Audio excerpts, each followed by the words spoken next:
Hi guys. I made a paid service in Telegram where you will find a great collection of fanfiction audiobooks organized and regularly updated. What you get? An unlimited access to the full audiobook library. New fanfiction audiobooks added regularly. You can play audios directly from Telegram anytime. Joining our service is available through a monthly subscription of $5. You can pay using PayPal or Ko-fi. So what are you waiting for? Send me a message on Telegram or Discord. I will provide the payment details. After the payment is confirmed, you will receive access to the private Telegram channel containing all audiobooks. If you enjoy fanfiction and prefer listening instead of reading, this library is made for you. Message me anytime to join. Auxiliary Chapter, Scott McCall's Powers. Auxiliary Chapter, Scott McCall's Powers. Scott McCall came into the world of Teen Wolf with a unique advantage, knowledge of the future and mastery over powers that, in the original timeline, he would have spent years trying to control. His abilities go far beyond those of an ordinary werewolf, making him a powerful force and a protector of his loved ones. Here's a breakdown of Scott's abilities, and his unique cheats as a time traveler. 1. Superhuman Strength. Scott's strength is beyond compare. He can lift, carry, and withstand pressures far greater than any ordinary werewolf. His superhuman strength extends through his entire body, including his legs, making him capable of incredible leaps and landings that would shatter human bones. This strength also grants Scott a formidable advantage in combat, allowing him to overpower his enemies. 2. Superhuman Speed. Scott's speed is unmatched, even among other werewolves. When he moves at his maximum, he becomes a blur to the human eye, almost invisible as he sprints across distances in seconds. His speed allows him to escape danger, surprise opponents, and arrive to aid his friends before it's too late. In many cases, he can close the gap between himself and a threat before they even realize he's coming. 3. Superhuman Stamina. Scott's endurance is impressive. Thanks to his enhanced musculature, he produces far fewer fatigue toxins during intense physical exertion, meaning he can keep going longer than any human or average supernatural being. This stamina is especially useful in prolonged fights and chases, where lesser opponents would quickly tire and succumb to exhaustion. 4. Superhuman Agility. Scott's body coordination, balance, and reflexes are beyond that of even the finest human athletes. He can maneuver through almost any obstacle with grace and ease, scaling walls, jumping long distances, and dodging attacks effortlessly. His agility ensures he can fight effectively even in confined spaces or uneven terrain, adapting his movements to suit his environment. 5. Superhuman Durability. Scott's body has an extraordinary resistance to injury, much tougher than any normal werewolf's. In his werewolf form he can withstand attacks from conventional weapons with little more than a scratch, and even more advanced weaponry has a hard time piercing his defenses. His durability grows alongside his strength, making him harder to injure as he becomes more powerful. 6. Superhuman Senses. Scott's senses of sight, smell, and hearing are all vastly heightened. He can pick up on faint sounds, locate individuals through scent alone, and detect movement at incredible distances. These acute senses allow him to track enemies, anticipate danger, and remain alert to threats that would otherwise go unnoticed. 7. Dominion. One of Scott's most significant advantages is his absolute control over his abilities. Unlike most werewolves who struggle with their primal urges, Scott can suppress his instincts at will, even during a full moon. He never loses control over his emotions or actions. 8. Power Absorption. Scott have the ability to steal the abilities of other supernatural beings through his claws by absorbing their power and life energy and growing even more formidable. 9. Immunity. Scott is immune to many of the traditional weaknesses of werewolves, such as silver, wolfsbane, poison, and even mental attacks. His immunity also allows him to ignore barriers like mountain ash. Only stronger supernatural beings than him can harm or kill him. 10. Enhanced Claws and Teeth. Scott's claws and teeth are razor-sharp, capable of tearing through wood, fabric, and even some metals. He can scale walls at remarkable speeds, using his claws as anchors, which proves useful in both pursuit and combat. These enhanced claws are also tools for his abilities like power absorption and memory transference. 11. Infectious Bite and Scratch. Unlike typical werewolves, Scott has complete control over his infectious bite and scratch. When he bites or scratches deeply enough, he has the power to turn others into werewolves if he chooses. 12. Lie Detection. Scott can sense dishonesty in others, almost as if he can feel the tension of a lie in the air. This ability is valuable for navigating the complex world of supernatural politics and alliances, as it allows him to determine who he can trust. 13. Empathy. Scott possesses a unique empathy, allowing him to sense the emotions of others through touch. With time, this power grows stronger, helping him discern a person's true intentions. This empathic sense aids him in understanding others, making him not only a protector but also a compassionate leader who can help ease others' fears and anxieties. 14. Pain Transference. The ability to absorb and alleviate the physical pain of others. By touching a wounded person, he can take away their pain, offering them relief. 15. Healing Factor. Scott's healing abilities surpass even those of the average werewolf. He can recover from grievous injuries, including massive tissue damage, with astonishing speed. His body regenerates without leaving scars, allowing him to survive what would be fatal wounds to others. 16. Memory transference. Through his claws, Scott can establish a mind-to-mind connection, allowing him to transfer memories or even erase them if necessary. It can establish trust, clarify events, and, when necessary, protect the secrecy of the supernatural world. 17. Telepathy. Scott shares a unique bond with his pack members through telepathy, allowing silent communication even across distances. This mental link helps him coordinate with them during combat or in times of crisis. 1. Chapter 1, Awakening. The first thing that hit Jacob was the smell. It wasn't just the damp scent of his bed sheets or the faint whiff of earth drifting through the open window. No, it was everything. The sharp scent of the trees outside, the chemical scent of cleaning products lingering in the bathroom, even the trace of someone's perfume clinging to the air. It was as if someone had turned the world's sensory volume all the way up. Then came the sounds. The rustling leaves outside the window sounded like a storm, the hum of the refrigerator downstairs felt like it was vibrating in his skull, and wait, was that the sound of electricity running through the wires? Jacob sat up abruptly. His breathing was ragged, chest rising and falling as he tried to make sense of the chaos. What the hell? He whispered, his voice trembling. His hands flew to his head, trying to block out the noise, but something else hit him, a flood of memories. Memories that weren't his. It was like someone had crammed a lifetime's worth of experiences into his brain all at once. He saw a boy with messy black hair fumbling through life in Beacon Hills, struggling with asthma, bitten in the woods last night. The scenes were vivid, playing in his mind like a movie. And then it clicked. He wasn't Jacob anymore. I'm Scott McCall. He muttered, disbelief thick in his voice. His heartbeat quickened, and he swung his legs off the bed, and he stumbled to the small bathroom attached to the bedroom, his movements fast, unnaturally fast. Each step felt powerful, deliberate, as though his body had been fine-tuned for speed and precision. He flicked on the bathroom light and froze. The face staring back at him wasn't his own. It was really Scott McCall. The same face he'd watched on countless episodes of Teen Wolf. Tousled black hair. Brown eyes that held a hint of boyish innocence. Even the faint scar on his face was there. He leaned in, gripping the edge of the sink as his heart raced. This wasn't a dream. This is real, he whispered, his voice shaky but filled with growing excitement. A grin spread across his face. I'm actually Scott McCall. And that means. He straightened up, his reflection now showing a confident smirk. I'm a werewolf. His gaze dropped to his abdomen, and he lifted his shirt. There it was, the bite. It wasn't big, just a faint, crescent-shaped scar, but he could feel it pulsing, a reminder of what he now was. This isn't a curse, he said softly. It's a gift, and I'm going to use it. He clenched his fists, watching as the muscles in his arms flexed with newfound strength. He was different, faster, stronger, more alive than he'd ever felt before. But then his thoughts darkened. The Scott McCall he knew from the show had wasted this gift. He'd been scared, weak, always second-guessing himself, running from the power inside him instead of embracing it. Pathetic, Jacob muttered, shaking his head. The memories of the original Scott's life were still settling in, but they were clear enough. He could feel the love for Melissa, the unbreakable bond with Styles. He leaned closer to the mirror, staring hard at his reflection. His eyes gleamed with determination. I'm not going to be like you, he said, speaking to the reflection as if it were Scott McCall from the series. His voice low and firm. I won't let anyone push me around. I won't let anyone die, not Allison, not my mom, not anyone I care about. He wouldn't make those same mistakes. Well, he said, stepping back and running a hand through his hair, since I'm Scott McCall now, might as well own it, and call myself Scott from now on.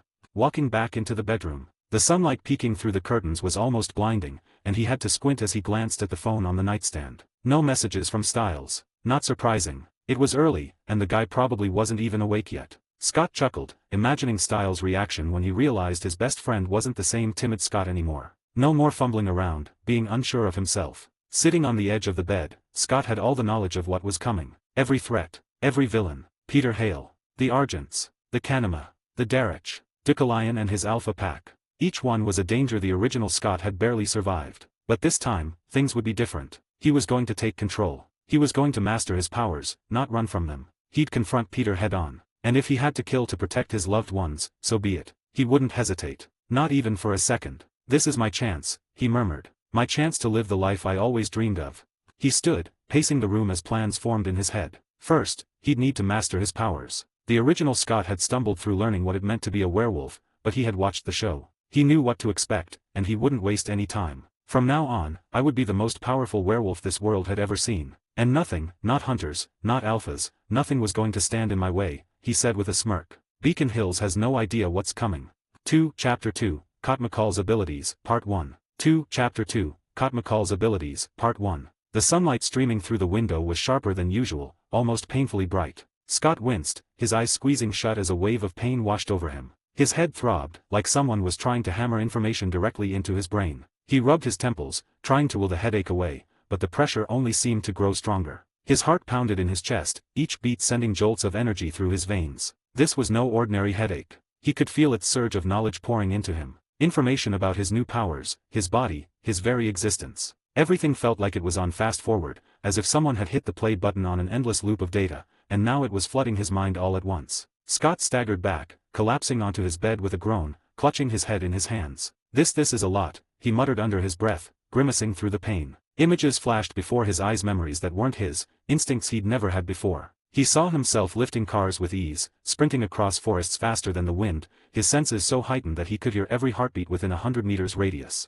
His mind buzzed with possibilities, each one more exhilarating than the last. This was Ithy's cheat, his advantage. As a traveler, I guess this is my cheat, he muttered through the pain, managing a wry smile. And it's awesome. The headache began to ease, leaving behind a strange clarity. The flood of information slowed, settling into his mind, like puzzle pieces locking into place. He sat up, his breathing steadying as the new reality sunk in. He wasn't just Scott McCall, he was an overpowered Scott McCall. Although I have the knowledge of all my powers, he continued, talking to himself as if saying it out loud would make it even more real, I have to master them first and keep getting stronger.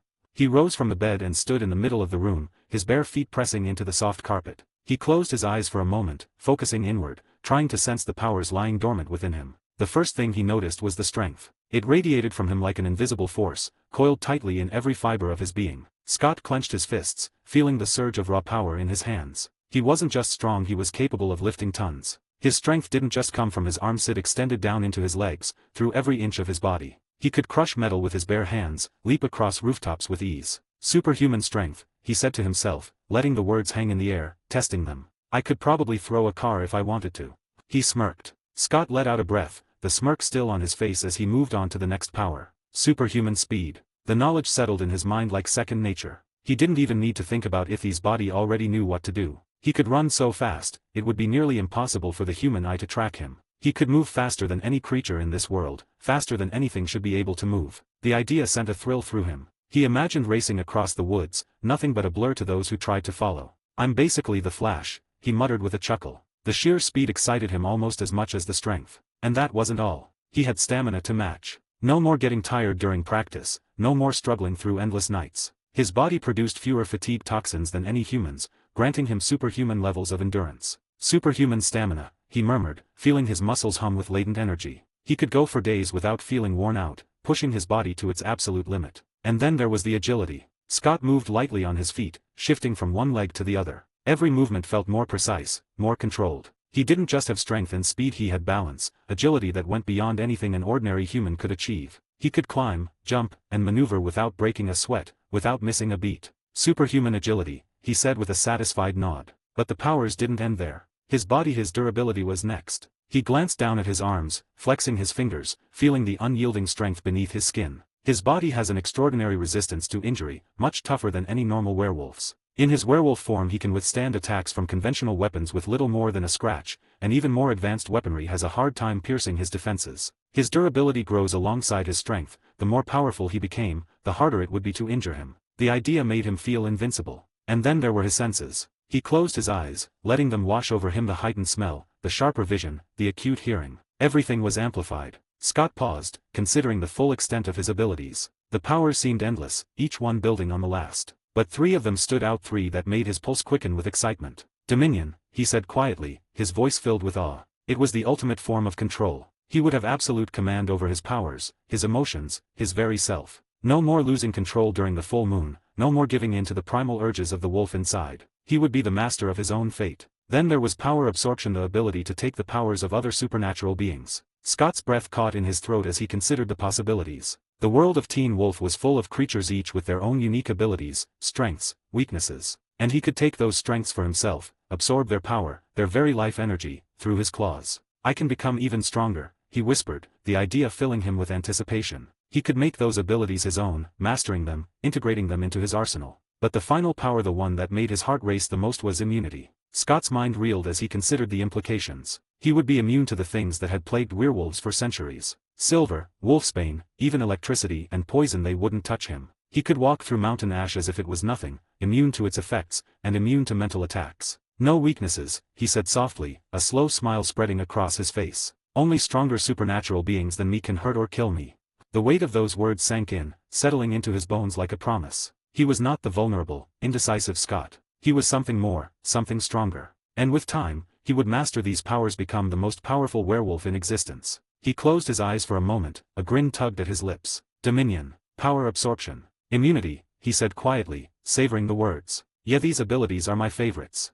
3. Chapter 3, Scott McCall's Abilities, Part 2. 3. Chapter 3, Scott McCall's Abilities, Part 2. Scott took a deep breath. In his mind, the knowledge was there. His claws and teeth were his most basic weapons, but far from ordinary. They were capable of cutting through anything: wood, metal, stone. Nothing was safe from their razor edge. They could rend through a variety of substances with ease, and he could use them to scale walls, moving with a speed and agility few could rival. Let's try this, Scott murmured, feeling his heart pick up with anticipation. He closed his eyes, focusing inward, reaching for that transformation. He felt a sharp tingle in his fingertips, and with a burst of willpower, his claws began to emerge. It didn't hurt, but it felt strange, like his body was adjusting to a natural, more dangerous state. His eyes snapped open, and he grinned as he admired the sharp, black claws that extended from his fingers. They glistened in the light, as deadly as they were beautiful. Scott flexed his fingers, feeling the immense power they held. Sharp enough to tear through anything, he said softly, his voice tinged with awe. I could tear through concrete with these.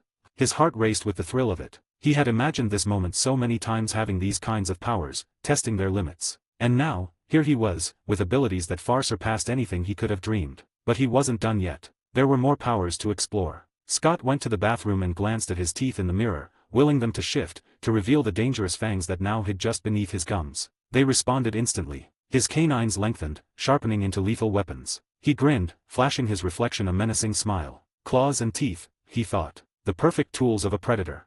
But his claws and teeth weren't just for tearing through his enemies or crawling along walls. They had another, more dangerous purpose. His bite and even his scratch could be infectious, turning others into werewolves like him. Scott raised his hand, staring at the sharp claws that could deliver that fate. I can turn people, he said, shaking his head in disbelief. Booty can control it. I can choose when my bite is infectious. The idea filled him with a mix of awe and responsibility. He had the power to create more werewolves, to bring others into this world, but he also had the control to stop it from happening accidentally. He wouldn't be like Peter Hale, using his bite recklessly. No, Scott would be careful, deliberate. His bite was a gift, one he would only give if he truly needed to. Scott took a deep breath, calming the rush of excitement. He still had more powers to explore. Lie detection. His senses would be able to detect dishonesty, picking up on the smallest changes in a person's heartbeat, the most subtle shifts in their emotions. Scott's chest tightened at the thought of it. This was more than just a useful power, it was a weapon against deceit. No one would be able to lie to him. No more secrets, no more manipulation. He would always know the truth. Then there was empathy, the ability to sense others' emotions through touch. This was more than just understanding what people were feeling. It was seeing their true intentions, feeling their pain, their joy, their fear. It was a power that could grow stronger with time, becoming an essential tool in his arsenal. And then there was pain transference, a power that stirred something deep inside him. Scott could absorb and alleviate the pain of others, taking their suffering into himself. It was an ability that was both selfless and terrifying. He could heal people, take away their agony, but at the cost of bearing that pain himself.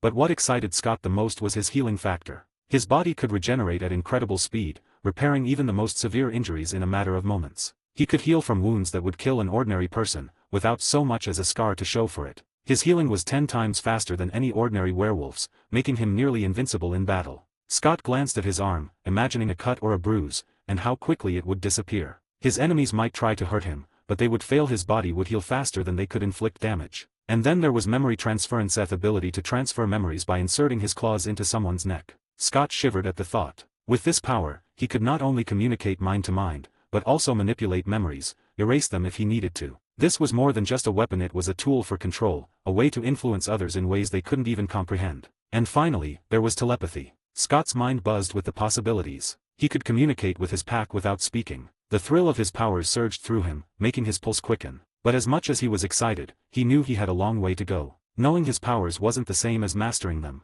He had to master these abilities, train his body and mind until they were second nature. He still had work to do. I've got the knowledge, Scott said, his voice firm, but I must become proficient with these abilities.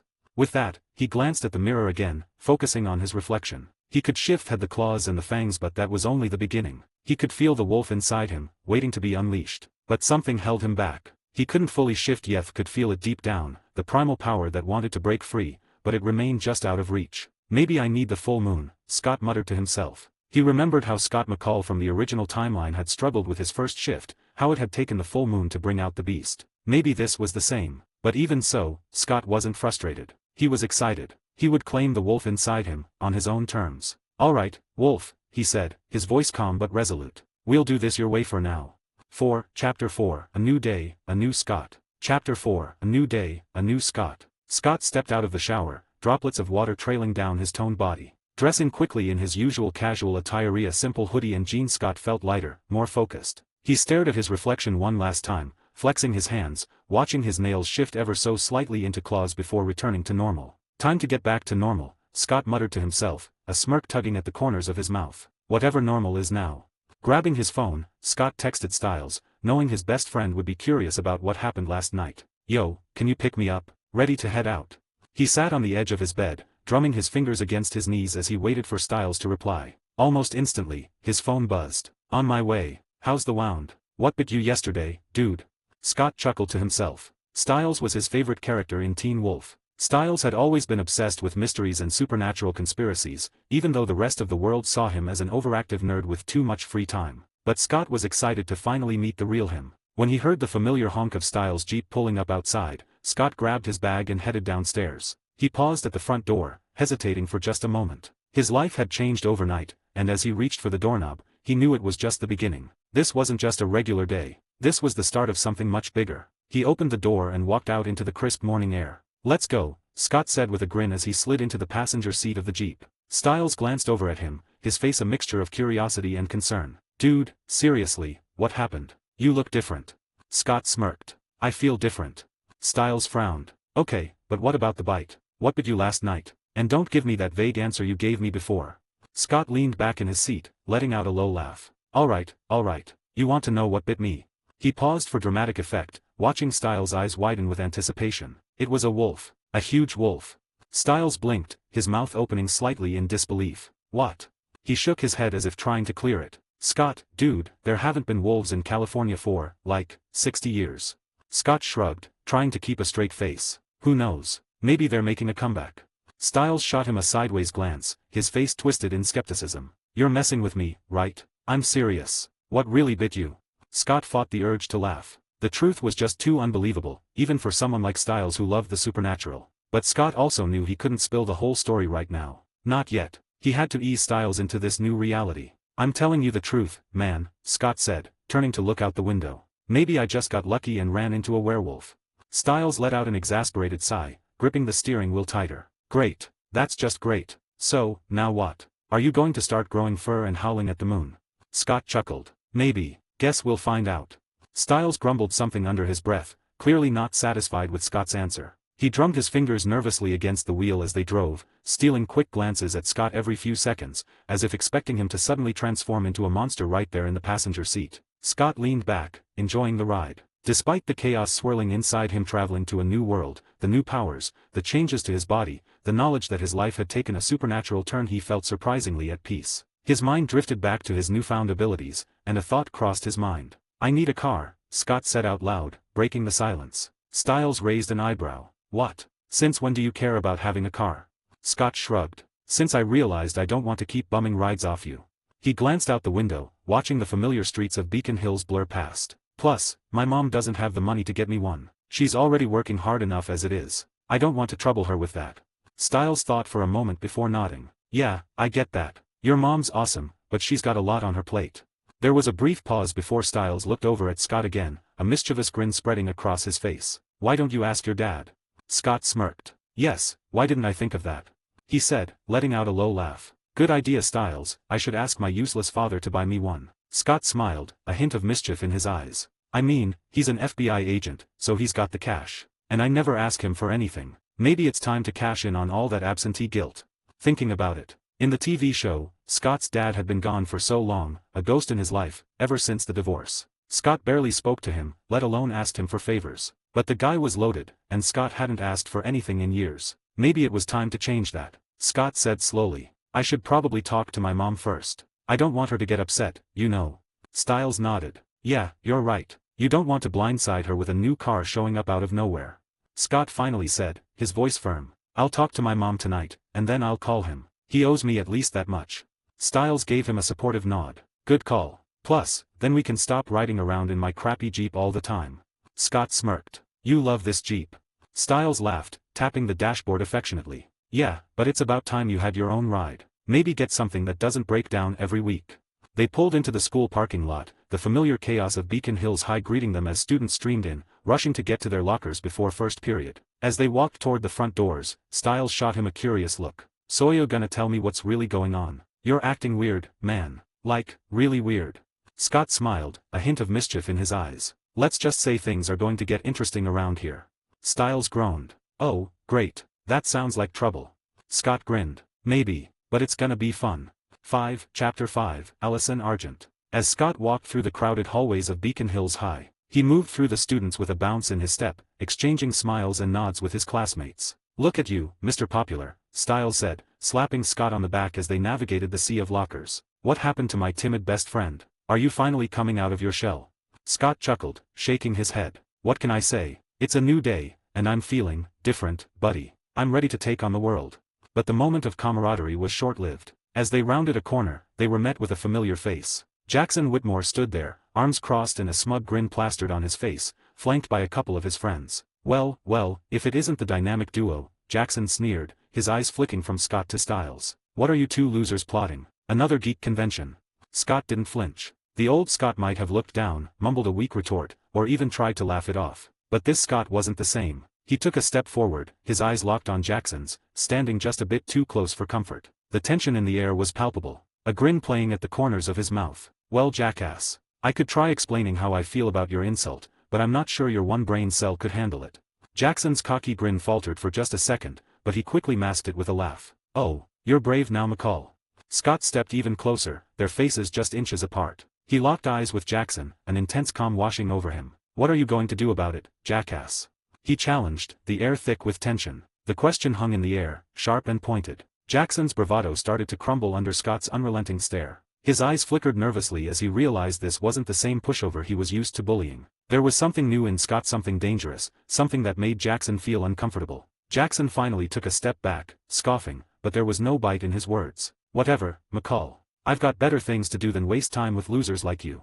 He turned and walked away, but Scott didn't miss the tension in Jackson's shoulders. It wasn't victory through violence, but Jackson knew now that Scott wasn't someone to mess with. Styles, who had been standing quietly beside Scott, let out a low whistle. Dude, that was epic, Styles said, wide-eyed. Since when do you make Jackson back down?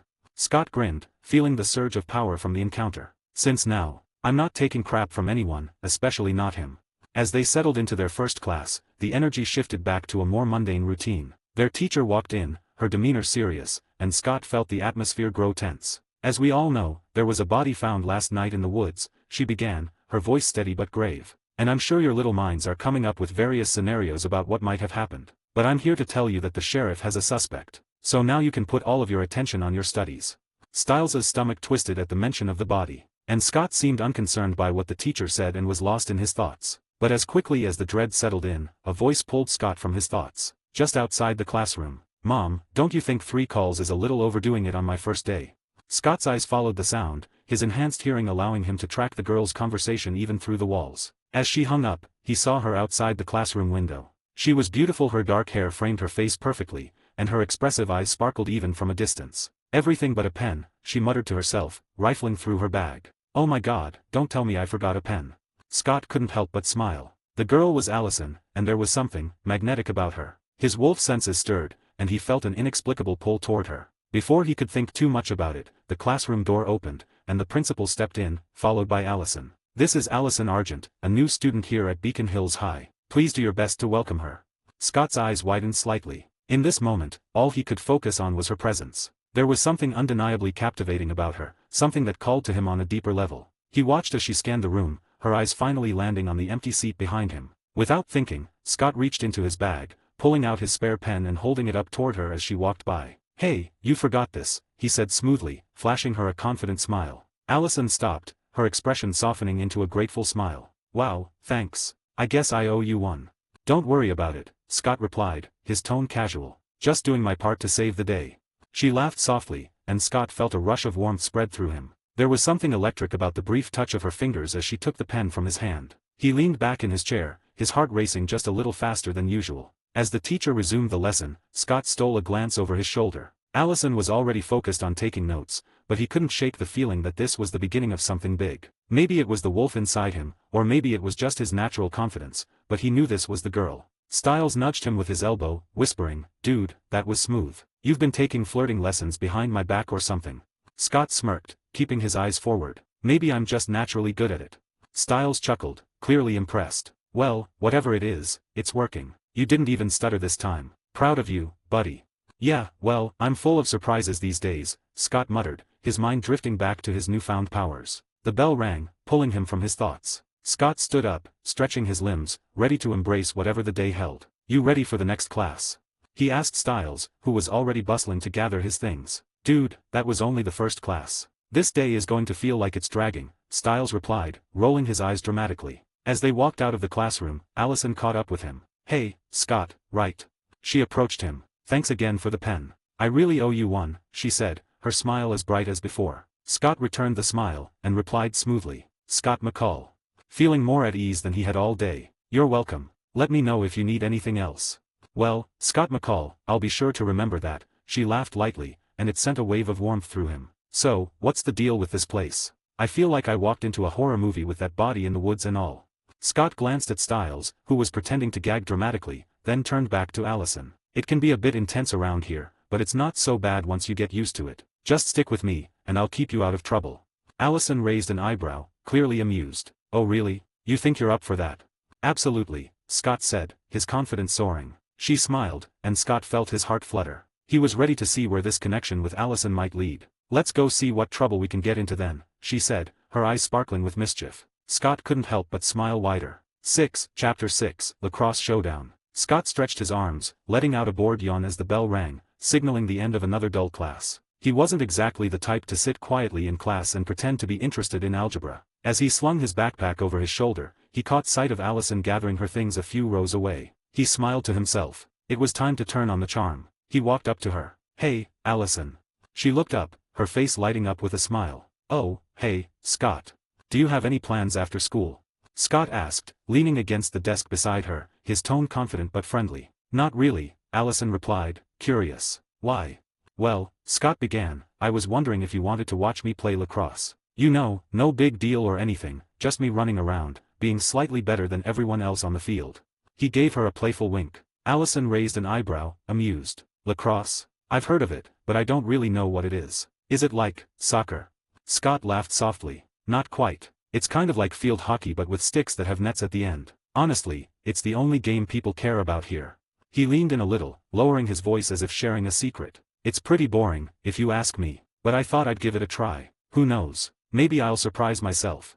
Allison laughed at his nonchalant attitude. "You're playing, but you think it's boring. That's interesting."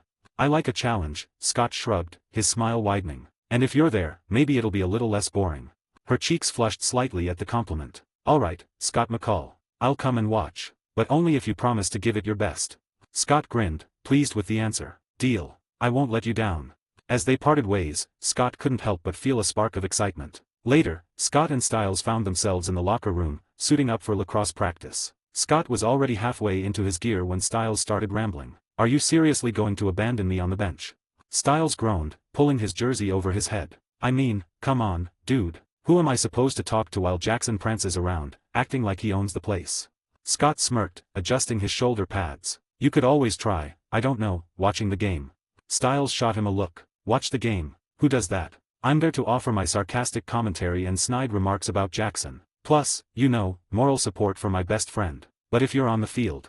"Relax, Styles," Scott said, his tone teasing. "I'll still be around to make fun of Jackson with you after the game. Besides, you might actually enjoy watching me kick some ass out there."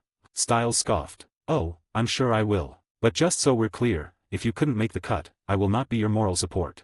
Scott laughed. "Don't worry. I've got it under control." Thanks to his dominion over his abilities, Scott had full mastery of his Wolf Power 7 in a high-stress situation like a lacrosse game. He wouldn't need to hold back much, but he wasn't going to show off too much either. just enough to make sure Jackson knew who the real alpha on the field was. When they stepped onto the lacrosse field, Scott's eyes immediately found Allison in the bleachers. She was sitting next to Lydia, who looked disinterested, as usual, but Allison, she was watching him. That alone was enough to make Scott want to push himself a little harder. "Hey, Scott," Styles whispered, nudging him as they headed to their positions. "Allison's totally checking you out." Scott smirked. "Of course she is. I'm a catch." "Whoa, someone's confidence has definitely leveled up," Styles teased. "I don't even recognize you anymore." Scott shrugged. "What can I say? Things change." Jackson, already on the field, spotted them from across the way and sneered. "McCall, try not to embarrass yourself out there. This isn't like running through the woods with your loser friend." Scott didn't bite. Instead, he simply gave Jackson a calm, knowing look, the kind that spoke volumes without a word. Jackson wasn't even on his radar. The whistle blew, and the game began. Right from the start, Scott could feel his senses heightening. The sound of the ball whipping through the air, the pounding footsteps of his teammates, the murmur of the crowd, it all came to him in sharp detail. But with his control, it wasn't overwhelming. It was empowering. Scott moved effortlessly across the field, his enhanced speed making it seem as if he was gliding past his opponents. He kept his strength in check, making sure not to draw too much attention, but it was clear to everyone that something was different about him. The way he handled the ball, the way he dodged defenders, the way he effortlessly scored goal after goal, it all left the crowd in awe. "McCall's on fire!" Coach Finstock yelled from the sidelines, barely able to contain his excitement. "That's it, McCall. Keep it up. Show them how it's done." From the bleachers, Allison cheered along with Styles, clapping every time Scott made a play. Lydia, on the other hand, was visibly upset. Her eyes flicked between Scott and Jackson, clearly annoyed that Scott was outperforming her boyfriend. By the end of the game, Scott had scored more than half the team's points, leading them to a decisive victory. As the team gathered on the field, high-fiving and celebrating, Coach Finstock approached Scott, clapping him on the back. "McCall, that was incredible. I'm making you co-captain with Jackson," Finstock declared, as if it were the highest honor he could bestow. Scott, still breathing steadily, shook his head. "Thanks, Coach, but no." Finstock blinked in confusion. "No, what do you mean, no?" "I mean, I'll be captain, or I don't play," Scott said confidently, his eyes flicking to Jackson, who was glaring at him from a few feet away. "Jackson can be captain when I'm not on the field, but when I am, I lead." The coach was taken aback for a moment, but after seeing Scott's performance, he couldn't argue. "All right, McCall, you're captain." Jackson fumed, his face twisted in anger, but Scott didn't even spare him a glance. His eyes were on Allison, who was walking down from the bleachers toward him. "Scott." Allison called out, her smile bright as she approached him. "You were amazing out there." Scott grinned, feeling a surge of pride at her words. "Thanks. I told you I'd try to make it interesting." Allison laughed, her eyes shining with admiration. "You definitely did. I've never seen anyone play like that."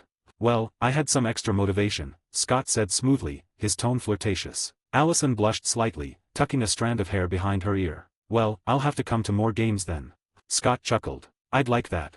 As they stood there, the crowd dispersing and the sun setting behind them, Scott felt like he was on top of the world. He had Allison's attention, his team's respect, and full control of his abilities. But deep down, Scott knew that this was just the beginning. There were bigger challenges ahead: supernatural forces, dangerous enemies, and the responsibility that came with his powers. But for now, as he basked in the glow of his victory and Allison's smile, he let himself enjoy the moment. After all, he had plenty of time to deal with the rest. Chapter 7, A Chance Encounter. The smell of antiseptic filled the animal clinic as Scott pushed open the door, a quiet hum of fluorescent lights above him. He liked working here, the calm atmosphere and the steady routine. It gave him time to think, something he needed now more than ever with all the changes happening inside him. After the lacrosse game earlier, Scott had felt even more confident in his new life. As soon as he walked in, Scott noticed Deaton standing by the door. "Hey, Scott," Deaton greeted with his usual calm tone. "I've got to head out for a bit. Do you mind closing up after feeding the animals and tidying up?" Scott gave him a relaxed smile. "No problem. I got it covered." Deaton nodded, giving him a look that Scott couldn't quite place. It was almost as if he knew there was something different about Scott today. "All right then. I trust everything will be in good hands." With that, Deaton got into his car and drove off, leaving Scott alone in the clinic. As Scott moved around the back, getting ready to feed the animals, he felt the shift in the air almost immediately. The dogs in their kennels went from barking excitedly to whimpering, their tails tucking between their legs. The cats, normally aloof and indifferent, hissed and paced anxiously in their cages. Scott frowned, realizing what was happening. Is it because of me? Even though he had complete dominion over his abilities, Scott hadn't quite gotten used to how his presence affected animals. His natural werewolf aura was powerful, and the creatures in the clinic could sense it. It unnerved them, scared them even. Scott closed his eyes and focused, reaching into himself to pull back the invisible energy he was radiating. Calm down, Scott muttered to himself, working to control the force within him. It took a few moments, but soon enough, he felt the shift. His aura softened, and the dogs stopped whimpering. The cats went back to their usual irritated glares, though one of them still swatted at the bars of its cage for good measure. Satisfied, Scott smirked to himself. This was getting easier. Just as he finished feeding the last of the animals, the sound of a car pulling up outside caught his attention. He frowned, wiping his hands as he headed toward the door. It was after hours, so whoever was here clearly needed something urgent. As he opened the door, Scott's eyes widened in surprise. Standing there, looking frazzled and worried, was Allison. Her hair was damp from the light drizzle outside, her face a mix of concern and panic. "Allison?" Scott asked, stepping forward. "What's going on?" "Scott," she breathed out, clearly upset. "I think I hit something. I didn't mean to, but I couldn't stop in time. I didn't know what to do, and I didn't want to just leave it there." Scott's eyebrows furrowed in concern. What do you mean?" Allison motioned toward her car, parked just outside the clinic. "It's a dog. I think it's hurt. It's in the trunk. I didn't know where else to go, so I came here." Without missing a beat, Scott followed her to the car. As they reached it, she popped open the trunk, revealing a large dog curled up in the back. The animal was growling softly, clearly scared and in pain. Scott could sense its fear immediately. But more than that, he could feel Allison's tension, the way her hands shook slightly as she stood beside him. I don't think it's too hurt, but it won't let me near it," Allison said, her voice trembling. Scott placed a gentle hand on her shoulder, giving her a reassuring smile. "Relax. It's just scared." She let out a shaky breath, nodding but still clearly on edge. "That makes two of us." Scott's smile widened a bit. "Let me see if I have better luck." He knelt down by the car, making soft, soothing noises as he got closer to the dog. Slowly, he released a small bit of his aura, just enough to calm the animal down without overwhelming it. The dog's growling stopped, its ears lowering as it relaxed slightly in his presence. Scott carefully reached out, and to his relief, the dog let him touch its fur. After a moment, he gently lifted it from the trunk. "See?" Scott said, casting a glance at Allison. "No problem." Allison stared at him, her eyes wide with amazement. "How did you do that?" "It wasn't letting me anywhere near it." Scott chuckled softly. "I guess I've just got away with animals." Together, they carried the dog inside the clinic. After a quick inspection, Scott was relieved to see that the dog wasn't too badly hurt, just a minor wound on its leg. He carefully bandaged it up while Allison stood nearby, her anxiety finally starting to fade. Allison wandered off for a moment and returned wearing one of Scott's old hoodies, her damp clothes exchanged for something warm and dry. "Thanks for doing this," she said as she came back into the room. She looked at him with a sheepish smile, pulling the hoodie tighter around herself. "I completely freaked out. Like a total girl." Scott glanced up from the dog, his eyes twinkling with amusement. "You're a girl, Allison." She rolled her eyes but smiled. "I freaked out like a girly girl, and I'm not a girly girl. At least, I didn't think I was." Scott tilted his head, giving her a curious look. "Oh yeah, what kind of girl are you?"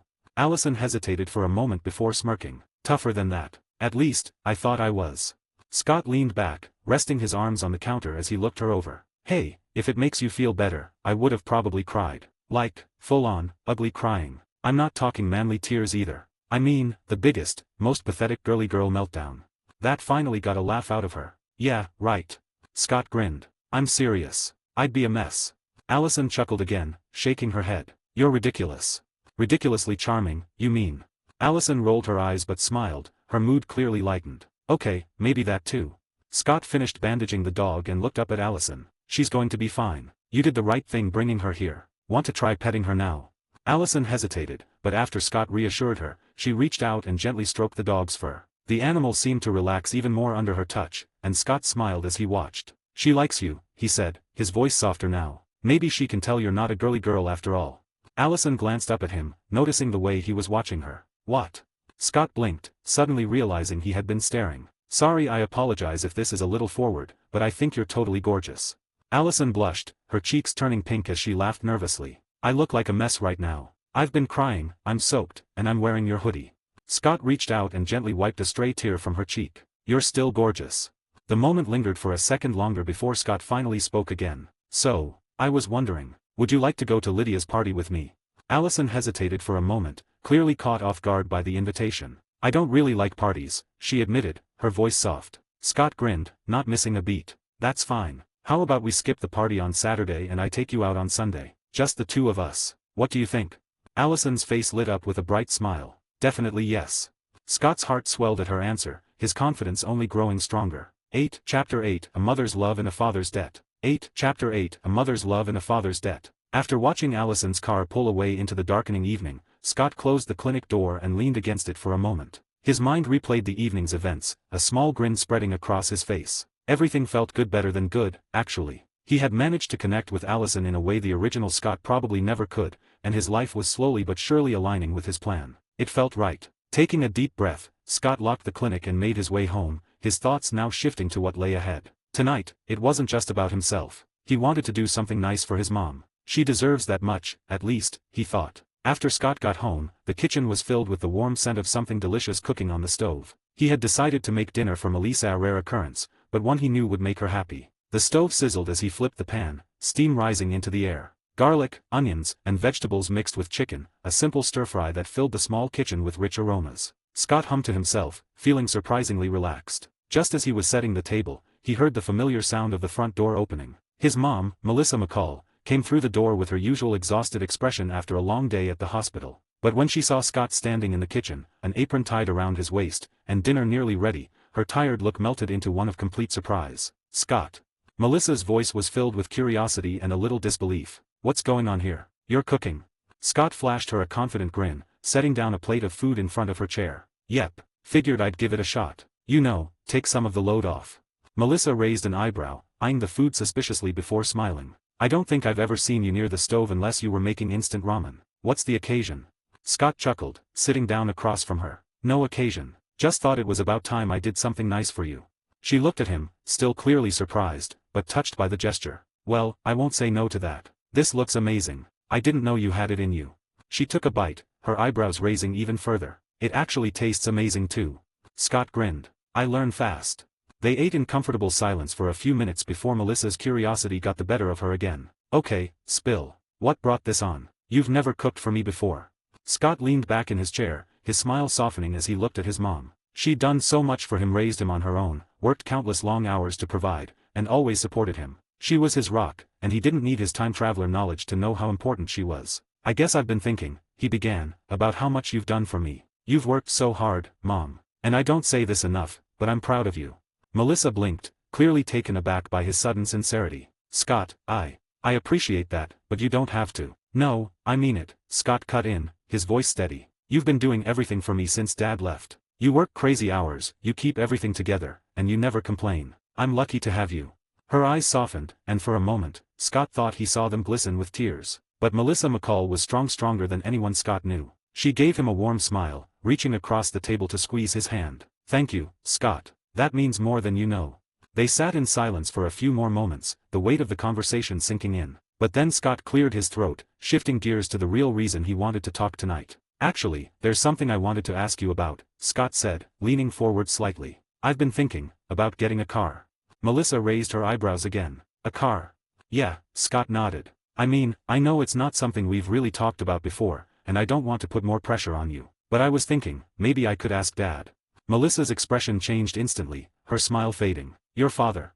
Scott met her gaze, his tone confident but gentle. "Look, I know he hasn't exactly been around. He's basically been useless, to be honest. But he's got the money, right? And I've never asked him for anything. Not once since he left. Maybe it's time he gave me something, you know." Melissa's lips pressed into a thin line as she processed his words. Scott could tell the topic of his father still stung for her. But after a few moments, she sighed softly, running a hand through her hair. "You don't have to ask him for anything, Scott," she said quietly. "I can save up. It'll take some time, but I'll get you a car. You know I would if I could." Scott smiled warmly, shaking his head. "I know, Mom, and I appreciate that, but I don't want you to have to worry about it. Dad's out there living his life, barely even thinking about us. It's about time he stepped up and did something for me, don't you think?" Melissa looked at him, her eyes searching his face for a long moment before she sighed again, this time in resignation. "I guess, maybe you're right. He owes you that much." Scott nodded. "Exactly." There was another pause, and then Melissa finally smiled again, though it was a bit more bittersweet this time. "You've grown up a lot lately. You're different." Scott couldn't help but laugh softly at the irony of her words. If only she knew. "Yeah, well, I guess I've just realized that I need to take control of things. No point in waiting around, right?" The next morning, Scott woke up early, feeling refreshed and focused. It was a quiet day at school, with no classes scheduled in the morning. Perfect timing, really, because he had something important he needed to do. Styles needed to know the truth about what was happening about the bite, the changes, the powers. There was no way Scott could keep it from him for much longer, and besides, he didn't want to. Styles was his best friend, and they had been through too much together for Scott to hide something like this. Scott grabbed his phone and texted Styles. "Hey, can you come over this morning? There's something I need to tell you." Within seconds, his phone buzzed with a reply. "On my way. What's up?" Scott smirked, knowing Styles would probably be expecting some wild conspiracy or a funny prank. He's not going to see this coming. Half an hour later, Styles barged into Scott's house, full of his usual energy and curiosity. "Alright, McCall," Styles said, flopping onto the couch. "What's the big mystery? You're being all cryptic, and I don't like it." Scott leaned against the wall, crossing his arms and giving Styles a small smile. "You're gonna want to sit down for this one." Styles raised an eyebrow, already seated. "Dude, I'm literally sitting down." Scott chuckled. "Okay, fine. But don't freak out, alright? Just, let me explain." Styles immediately leaned forward, eyes wide with excitement. "Oh man, this is gonna be good, isn't it? Please tell me it's aliens. Or government experiments. Or, it's not aliens," Scott interrupted, still grinning. "It's something else." There was a pause as Scott took a deep breath. "Here we go. You know how I got bit the other night in the woods?" Scott started. Styles nodded, his expression suddenly serious. "Yeah, of course. By that thing. What was it?" Scott met his best friend's gaze, his voice steady and calm. "It was a werewolf, Styles. And now, so am I." For a moment, the room was silent. Styles stared at Scott, his mouth slightly open, as if trying to process the words. Then, in true Styles fashion, he blurted out, "Wait, what? Werewolves are real? And you're one of them?" Scott nodded, his smile widening as he watched Styles struggle to wrap his mind around it. "Yep, I'm a werewolf now. And before you ask, yes, I've got super strength, heightened senses, and I'm basically unstoppable on the lacrosse field." Styles blinked, still trying to catch up. "Dude, this is insane." Scott laughed, relieved to finally share the truth. "Yeah, welcome to my world." As Styles sat there, trying to comprehend it all, Scott felt a strange sense of peace. For the first time since everything had changed, he wasn't hiding anymore. This was his life now: power, control, confidence, and he was ready for whatever came next.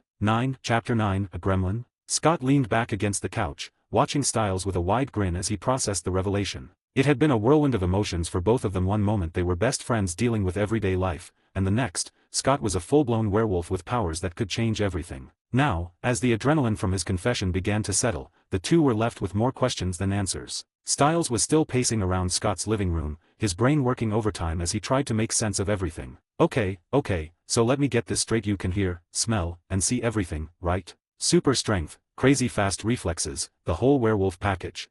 Scott nodded, looking amused. "Yep, that's about right. And you don't, lose control or turn into some rabid beast during the full moon?" Scott chuckled. "No, I've got it under control. Dominion over my powers or something like that." Styles stopped pacing and narrowed his eyes. "Right. So what if I wanted to become a werewolf too? You could just bite me, and bam, I'd be like you." Scott raised an eyebrow, a teasing glint in his eyes. "Technically, yeah. But, knowing you, Styles, you wouldn't turn into a werewolf. You'd probably turn into I dunno, a gremlin." Styles froze mid-step, then whipped his head toward Scott, a look of mock indignation on his face. "A gremlin? Seriously?" Scott burst out laughing, unable to contain himself at the mental image of Styles as a tiny, mischievous creature causing chaos everywhere. "Yep. You'd be this tiny little monster, probably chewing through wires, knocking things over, and definitely causing mayhem at school." Styles pretended to be offended, crossing his arms over his chest. "Oh, you're hilarious. Keep talking, McCall, and I'll show you a gremlin's fury." Before Scott could respond, Styles lunged at him, tackling him onto the couch. The two friends ended up in a mock wrestling match, with Scott holding back just enough to make it fun. Styles, ever the underdog, tried his best to pin Scott down but quickly realized it was like wrestling a brick wall. "Dude, you're like a tank now." Styles groaned, trying to push Scott off him but failing miserably. Scott only laughed harder, effortlessly flipping Styles onto his back. "I told you, man, super strength." After a few minutes of playful wrestling and laughter, the two finally collapsed on the couch, out of breath but still grinning like idiots. It felt good, normal, even despite everything that had changed. Styles, ever the quick thinker, was the first to get back on track. He sat up, wiping sweat from his brow, and looked at Scott with a more serious expression. "Alright, so we're not turning me into a gremlin, yet. But we do need to figure out what's going on with that monster in the woods. The one that bit you. He's gotta be the same one that killed that girl, right?" Scott's smile faded slightly, and he nodded. "Yeah, it's gotta be connected. I don't know who or what it is yet, but I need to find out." Styles nodded, his mind racing again. And we're sure he's a werewolf? Like, he could be something else, right? Or maybe there are more of them out there. Scott sighed, running a hand through his hair. It's possible. We don't know how many supernatural creatures are out there, but we'll figure it out. Styles leaned back against the couch, his brow furrowed. We need a plan. We can't just run around chasing monsters in the woods without a clue. And what if this thing comes after you again? Or worse, what if it comes after Allison? Scott's eyes flashed at the mention of Allison. I won't let that happen. I'll protect her. Styles gave him a wary look. Yeah, but Scott, her family. We still don't know enough about them. What if they're dangerous? You said they're hunters. As in, they hunt werewolves like you. Scott's jaw tightened slightly, his confidence unwavering. They don't know about me, and I'm not afraid of them. Styles threw his hands up in exasperation. Dude, they're hunters. They probably have weapons and traps and, I don't know, years of experience killing supernatural creatures. You can't just walk into this blind. Scott shook his head, still calm but more serious now. Look, I know what they are. I know Allison's family hunts werewolves, but Allison doesn't know. She's different. And I'm not going to let her get hurt because of something she's not even part of yet. Styles stared at him, his face a mixture of concern and frustration. Scott, I get it, okay. You like her. But this is serious. What if her dad finds out about you? Or her mom? They're not just going to sit back and let you date their daughter if they find out you're a werewolf. Scott's eyes narrowed slightly, a fire burning behind them. Then I'll deal with it. I'm not going to be afraid of them, Styles. The intensity in Scott's voice surprised even Styles, who blinked a few times before nodding slowly. Okay, I get it. You're not afraid. But just, be careful, alright? I don't want to see you get hurt because of this. Scott's expression softened, and he gave Styles a reassuring smile. I'll be fine. I've got this under control. Styles didn't look entirely convinced, but he knew better than to argue with Scott when he had that look in his eyes. Alright, fine. But promise me one thing. No more secrets, okay? We're in this together. Scott nodded. No more secrets. I promise.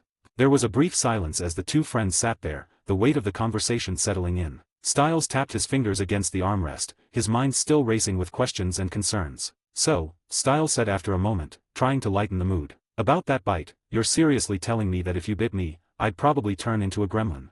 Scott chuckled, the tension easing as he leaned back against the couch. I'm not saying it's guaranteed, but you'd definitely be something weird. Styles shook his head, a small smile playing on his lips. You're the worst. Scott grinned. I try. Another moment of silence passed before Styles spoke again, this time more seriously. Okay, so what's our next move? Scott thought for a moment before responding. We need to find out more about this other werewolf. And we need to figure out what other creatures are out there. If there are more supernatural beings in Beacon Hills, we need to know about them. Although he knows who the Alpha is, he is not going to ruin the fun. Styles nodded. Agreed. But where do we start? Scott stood up, pacing a bit as he thought it through. I've been thinking about it. The bite happened in the woods, right? We should start there. Maybe there's something we missed. Tracks, a scent trail, anything. Styles raised an eyebrow. A scent trail? Seriously? Scott shrugged, a smirk on his face. I have super senses now, remember? Might as well use them. Just then, Styles' phone buzzed, and he glanced down at the screen. Oh, I've gotta go. Dad's calling. Probably wants to know why I'm not at home freaking out about school or something. Scott chuckled. Good luck with that. Styles stood up, still looking at his phone as he walked toward the door. I'll let you know if I find anything. But seriously, Scott, be careful, okay? And, stay away from Allison's family. Scott watched as Styles left, his friend's words lingering in the air. But despite Styles' warnings, Scott couldn't shake the feeling that he was on the right path. He wasn't the same Scott McCall from the original timeline. He was stronger, smarter, and in control. He wasn't going to let fear dictate his life, and he certainly wasn't going to let anyone, even Allison's family, stand in his way. As Scott stood there, alone in the quiet house, he couldn't help but feel a surge of determination. The world was full of dangers, but he wasn't afraid. He had the power to protect the people he cared about. And nothing, not hunters, not monsters, not even the unknown, was going to stop him.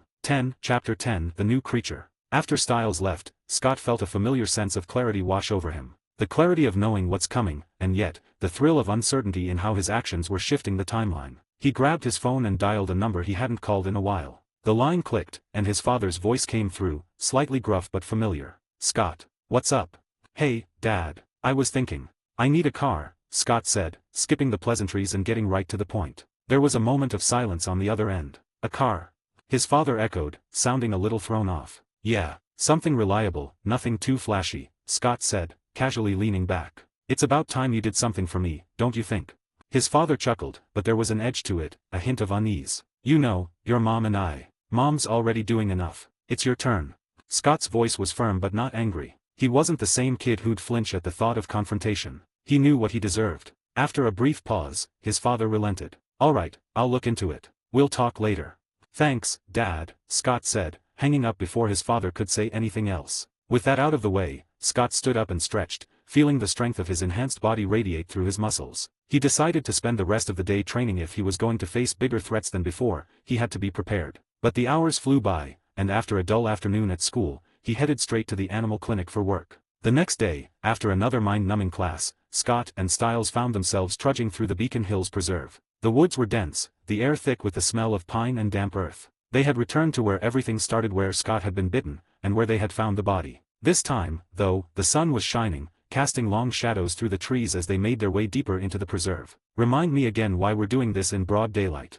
Styles asked, stepping over a fallen log and shooting a wary glance at the thick forest around them. Scott smirked. "Because last time we did it in the dark, we got attacked by a werewolf, remember?" "Yeah, but now that you're a werewolf, shouldn't we be safer?" Styles quipped, trying to sound nonchalant but failing miserably. His nerves were clearly on edge. Scott chuckled, but his senses were on high alert, scanning their surroundings. He knew something was coming. The unease in his stomach wasn't just from their usual jaunts into the woods. Something else was wrong. Suddenly, a shadowy figure appeared ahead of them, stepping out from behind the trees. Scott's eyes narrowed, recognizing the man instantly, even though this was technically their first meeting. Derek Hale. Styles' reaction was immediate, his face shifting from cautious to full-on panic mode. "Oh, great, him," he whispered harshly. Derek's steely gaze flicked from Styles to Scott, assessing them both before he spoke, his voice low and threatening. "You're trespassing. This is private property." Scott took a step forward, completely unfazed by Derek's attempt at intimidation. He knew exactly who Derek was and what he was. This wasn't the shy, nervous Scott of the original timeline. This was someone who knew everything about Derek Hale and wasn't the least bit scared. "We're not here for your land," Scott said coolly, his tone laced with amusement. "We're here for something else. You wouldn't happen to know about a rogue alpha wolf, would you?" Derek's eyes darkened. "You need to leave." Styles tugged at Scott's sleeve, nervously glancing between the two of them. "Scott, let's just go, man. This guy looks like he eats people for breakfast." But Scott didn't budge. He kept his gaze locked on Derek, his voice light but cutting. "You're a wolf too, aren't you? But not the one we're looking for." Derek's expression hardened, his jaw clenching as tension filled the air. "You don't know what you're talking about," Derek growled, his eyes flashing a warning. Scott raised an eyebrow. "Oh, I do. But you're not the alpha we're after. He's much stronger than you." The words hung in the air for a moment before Derek snapped. His roar echoed through the forest, powerful and deafening, but Scott didn't even flinch. While Styles jumped back, practically tripping over his own feet, Scott stood his ground, his expression calm. "I get it, you like to growl," Scott said, his voice laced with mock amusement. "But seriously, Derek, there's no need to roar. If you have something to say, just say it like a normal person." Derek's fists clenched, his anger flaring, but before anything else could happen, a foul stench hit them. Scott's nose wrinkled immediately. It was horrible, a mix of rot and stagnant water, like the smell of a rundown port that hadn't seen a cleaning crew in decades. "Ugh, what is that?" Styles exclaimed, covering his nose with his sleeve. Scott's stomach churned as the smell grew stronger. And then, out of the shadows, it came. A demon-like creature. Scott's eyes widened as he recognized the creature that stepped into view. It was exactly as he remembered from the stories and video games, a monstrous humanoid with gray, decayed skin, hairless, and eyes as white as a blank canvas. Its fingers were long and bony, tipped with sharp claws, and its mouth was filled with jagged, yellow teeth. The stench radiated from it, suffocating and vile. The creature stared at them with a kind of hunger that sent a shiver down even Scott's spine. But the thing that worried Scott most wasn't its claws or its teeth, it was the way the creature's gaze locked onto Styles, like he was the most appetizing thing it had seen in a while. Styles froze, his voice barely a whisper. What is that?" Even Derek seemed taken aback, his usual stoic expression faltering for just a moment as his eyes darted to Scott, silently questioning whether this thing was the rogue wolf they'd been searching for. But Scott knew better. This wasn't part of the original timeline. No creature like this one had ever appeared in Beacon Hills, not in the Teen Wolf series at least. Scott's eyes narrowed as he took a step toward the creature, putting himself between it and Styles. "Well, this is new," he muttered under his breath, then glanced at Derek and Styles with a wry smile. "All right, my friends, that right there is a ghoul. Nasty, demon-like thing. Usually hangs around graveyards at night, but clearly, this one decided to come out and play early." Styles' eyes widened. "A ghoul? Like from video games?" Scott nodded, his gaze locked on the creature. "Yep, likes to eat human flesh." Styles paled. "Wait, what? Flesh-eating, like some kind of zombie?" "Not quite," Scott said, keeping his eyes locked on the creature as it took another step forward, its claws scraping against the ground. but close enough. The ghoul let out a low, guttural growl, the sound sending shivers down their spines. It crouched low, its greedy eyes fixed on Styles as it prepared to pounce. Scott's lips curled into a confident smirk. He'd dealt with monsters in games before, and now he was about to deal with one in real life. He cracked his knuckles, his body coiled with the readiness of a hunter. "Derek, don't interfere," he said, his voice steady. "Styles, stay back. I'm going to kill it." Before Derek could protest or Styles could freak out further, Scott's gaze sharpened, his wolf side beginning to surface.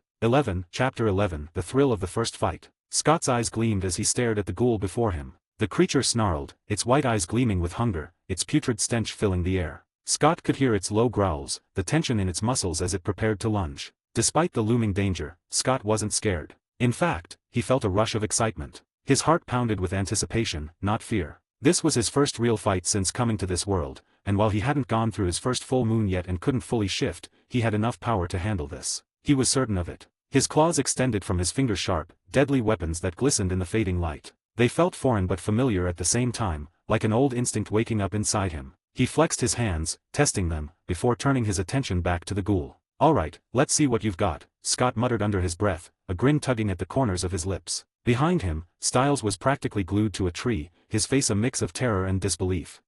Scott. You sure you don't want Derek to help with this one?" His voice cracked slightly. Scott glanced over his shoulder, giving Styles a reassuring smile. "Relax, Styles. I've got this."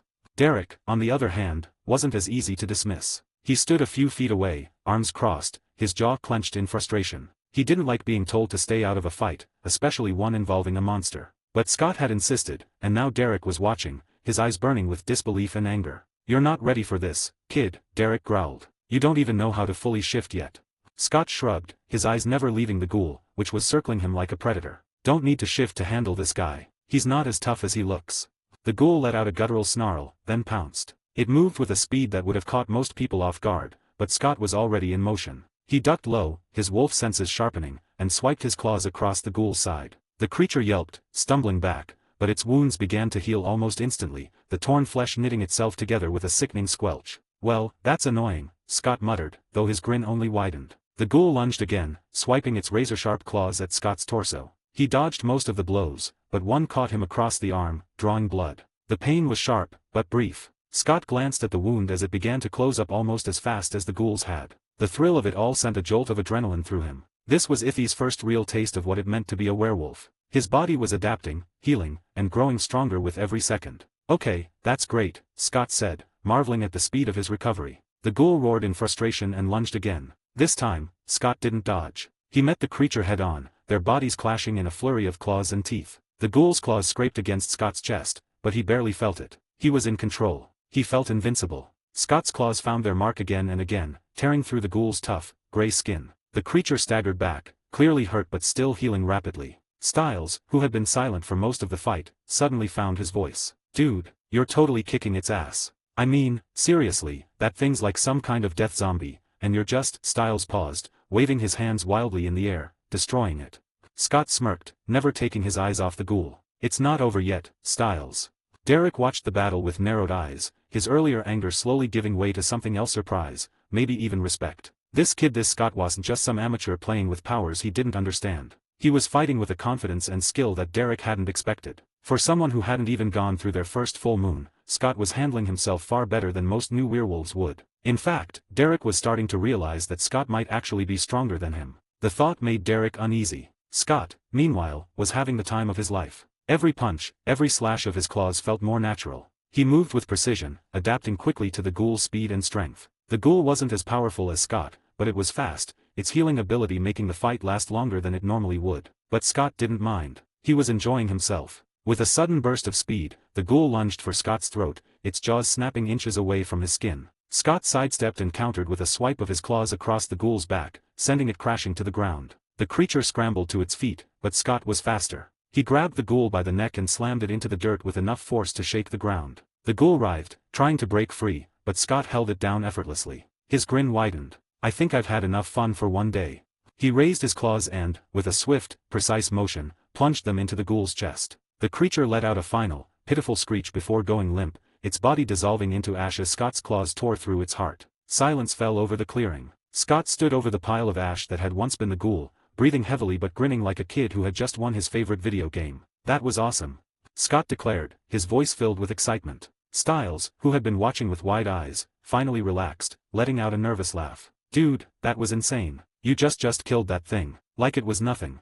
Scott turned to him, still grinning. Told you I had it under control.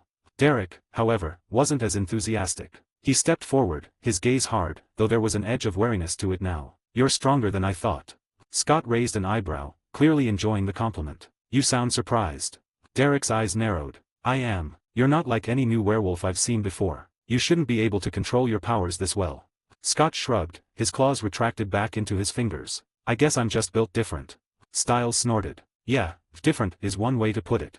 Derek's expression darkened. You don't know what you're getting yourself into, kid. This isn't a game.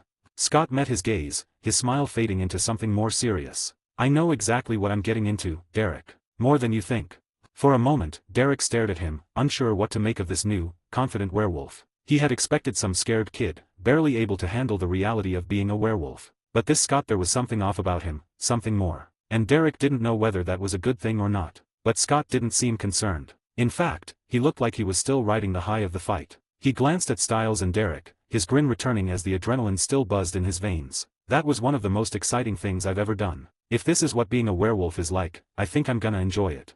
Styles let out a relieved laugh, shaking his head. You're nuts, man. But yeah, that was pretty cool.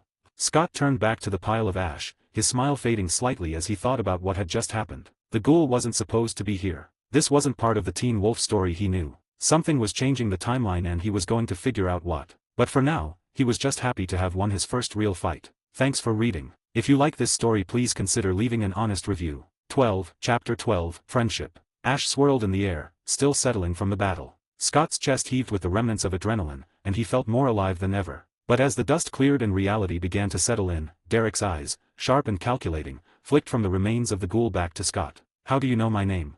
Derek's voice was low, suspicious. His tone made it clear he wasn't in the mood for games. There was an edge to him now, a defensiveness that had little to do with what just transpired and more to do with the wounds that time hadn't yet healed. Styles fidgeted next to Scott, shifting awkwardly before finally breaking the silence. I know about you because of, you know, the fire. The one that killed your family.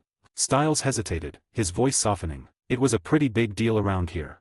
Derek's eyes darkened, his expression unreadable. The mention of the fire, the tragedy that had stolen nearly everything from him, was like reopening an old wound. He clenched his fists, but he didn't say anything. Scott, sensing the tension, stepped in. I know about you because of the fire too, he said, his tone sincere. His gaze met Derek's, and for a brief moment, the bravado Scott usually wore so comfortably softened. I'm really sorry about what happened to your family. For a few seconds, there was only the sound of the wind rustling through the trees. The words hung in the air between them, laden with a weight that even Scott couldn't brush off easily. Derek's face remained impassive, though there was a flicker of something in his eyes, grief, anger, perhaps even gratitude. But whatever it was, he swallowed it down quickly. The atmosphere felt thick with unspoken emotions, and Scott, never one to dwell in awkward silences, decided to change the subject. He glanced back at the pile of ash that was once the ghoul and raised an eyebrow at Derek. Have you ever seen one of those before?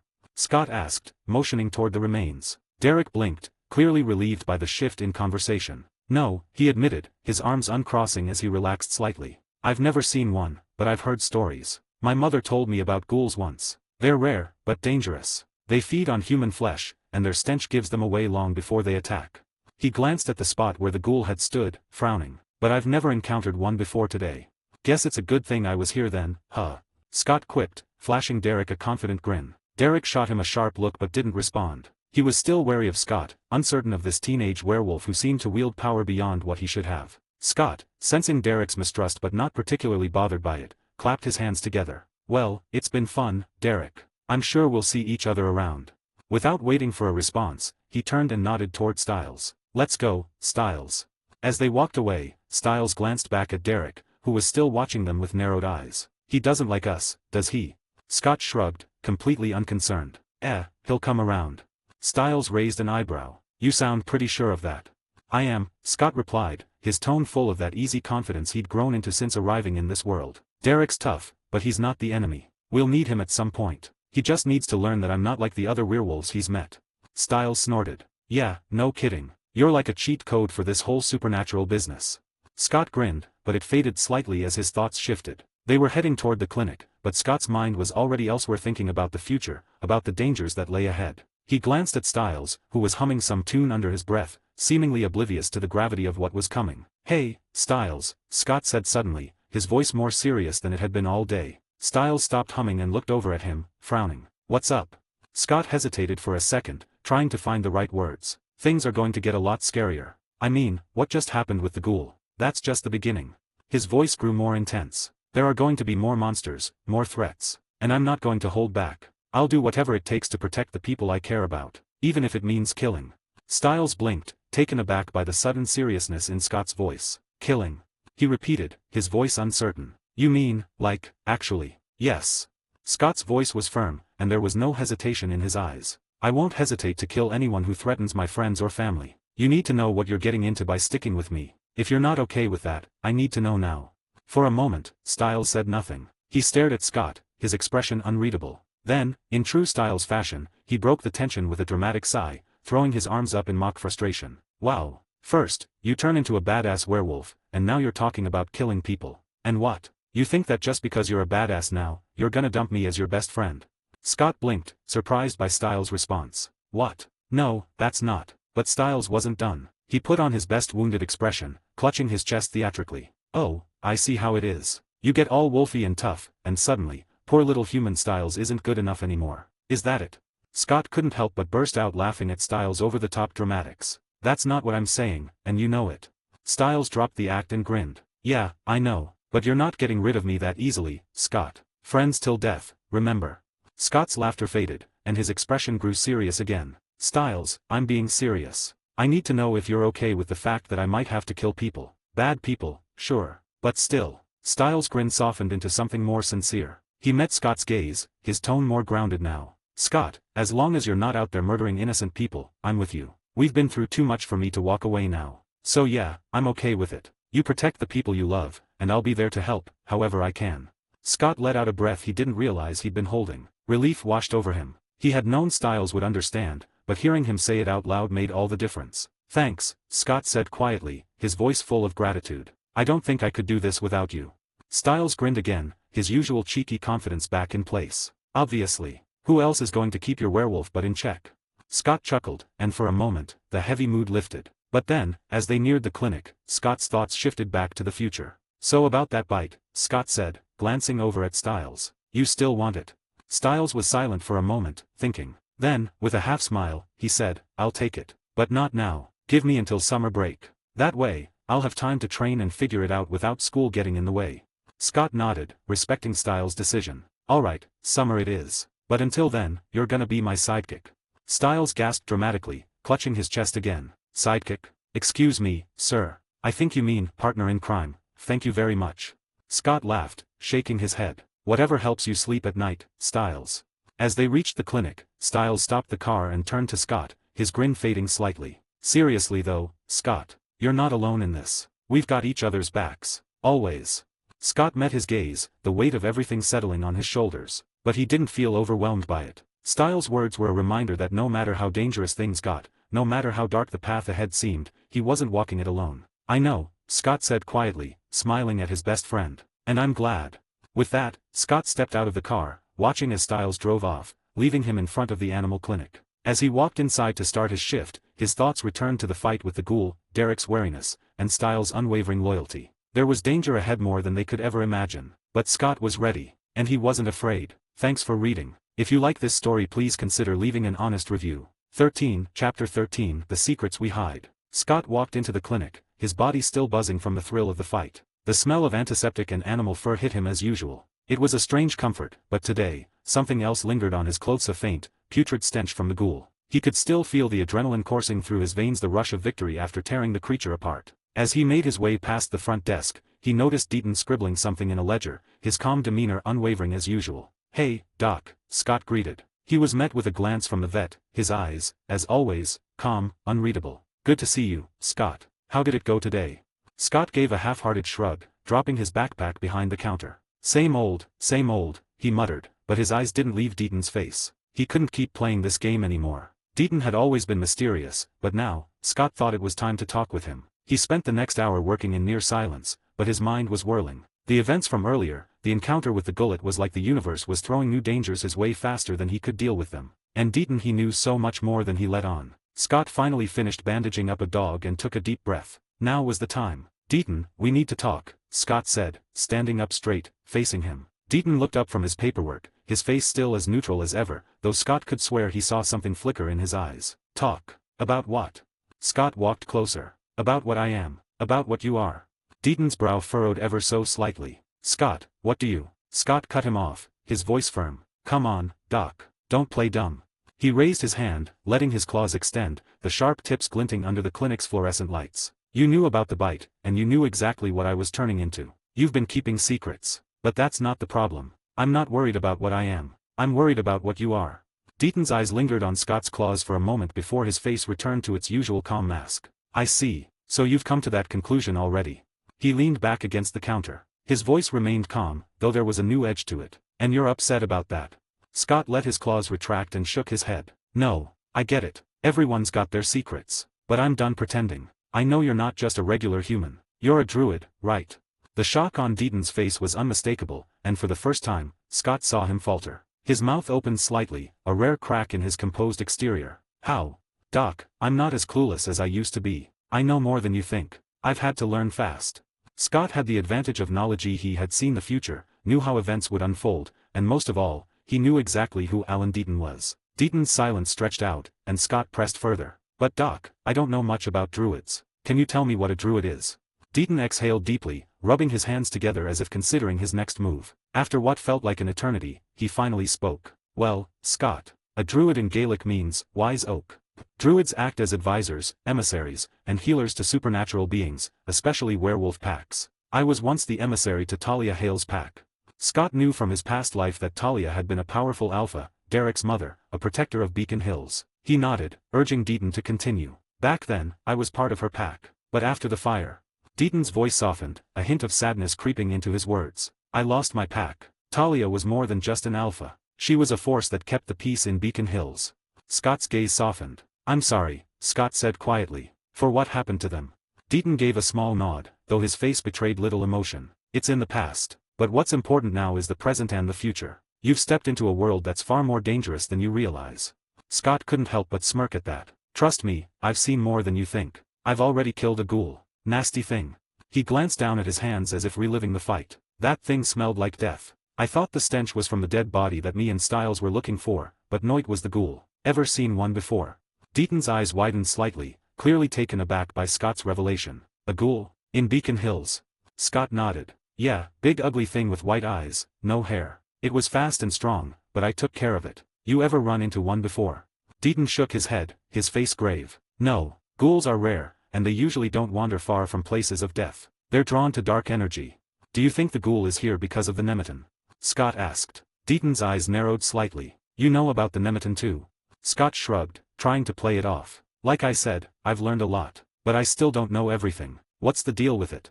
Deaton sighed, rubbing his chin thoughtfully. "The Nemeton is an ancient tree that sits at the heart of Beacon Hills. It's a powerful source of supernatural energy, a beacon that draws supernatural creatures like moths to a flame. No one knows exactly why, but wherever there's a Nemeton, supernatural beings gather. And the Beacon Hills Nemeton is just one of many around the world. So the ghoul was probably drawn here by it?" Scott asked, already knowing the answer but pushing Deaton for more. "Most likely," Deaton agreed. "And it won't be the last creature that comes sniffing around. You're going to face a lot more threats, Scott. This is just the beginning." Scott ran a hand through his hair, feeling the weight of Deaton's words. He had expected as much, but hearing it confirmed by someone with Deaton's experience made it feel more real. "Then I need to protect my family. My mom, my friends, I can't let anything happen to them." Deaton nodded. "There are ways to shield your home. Mountain ash is one of the most effective. It creates a barrier that most supernatural beings can't cross." Scott's eyes lit up with determination. "Can we do that? Can you help me put a barrier around my house?" Deaton smiled softly. "Of course. Let's take care of it now."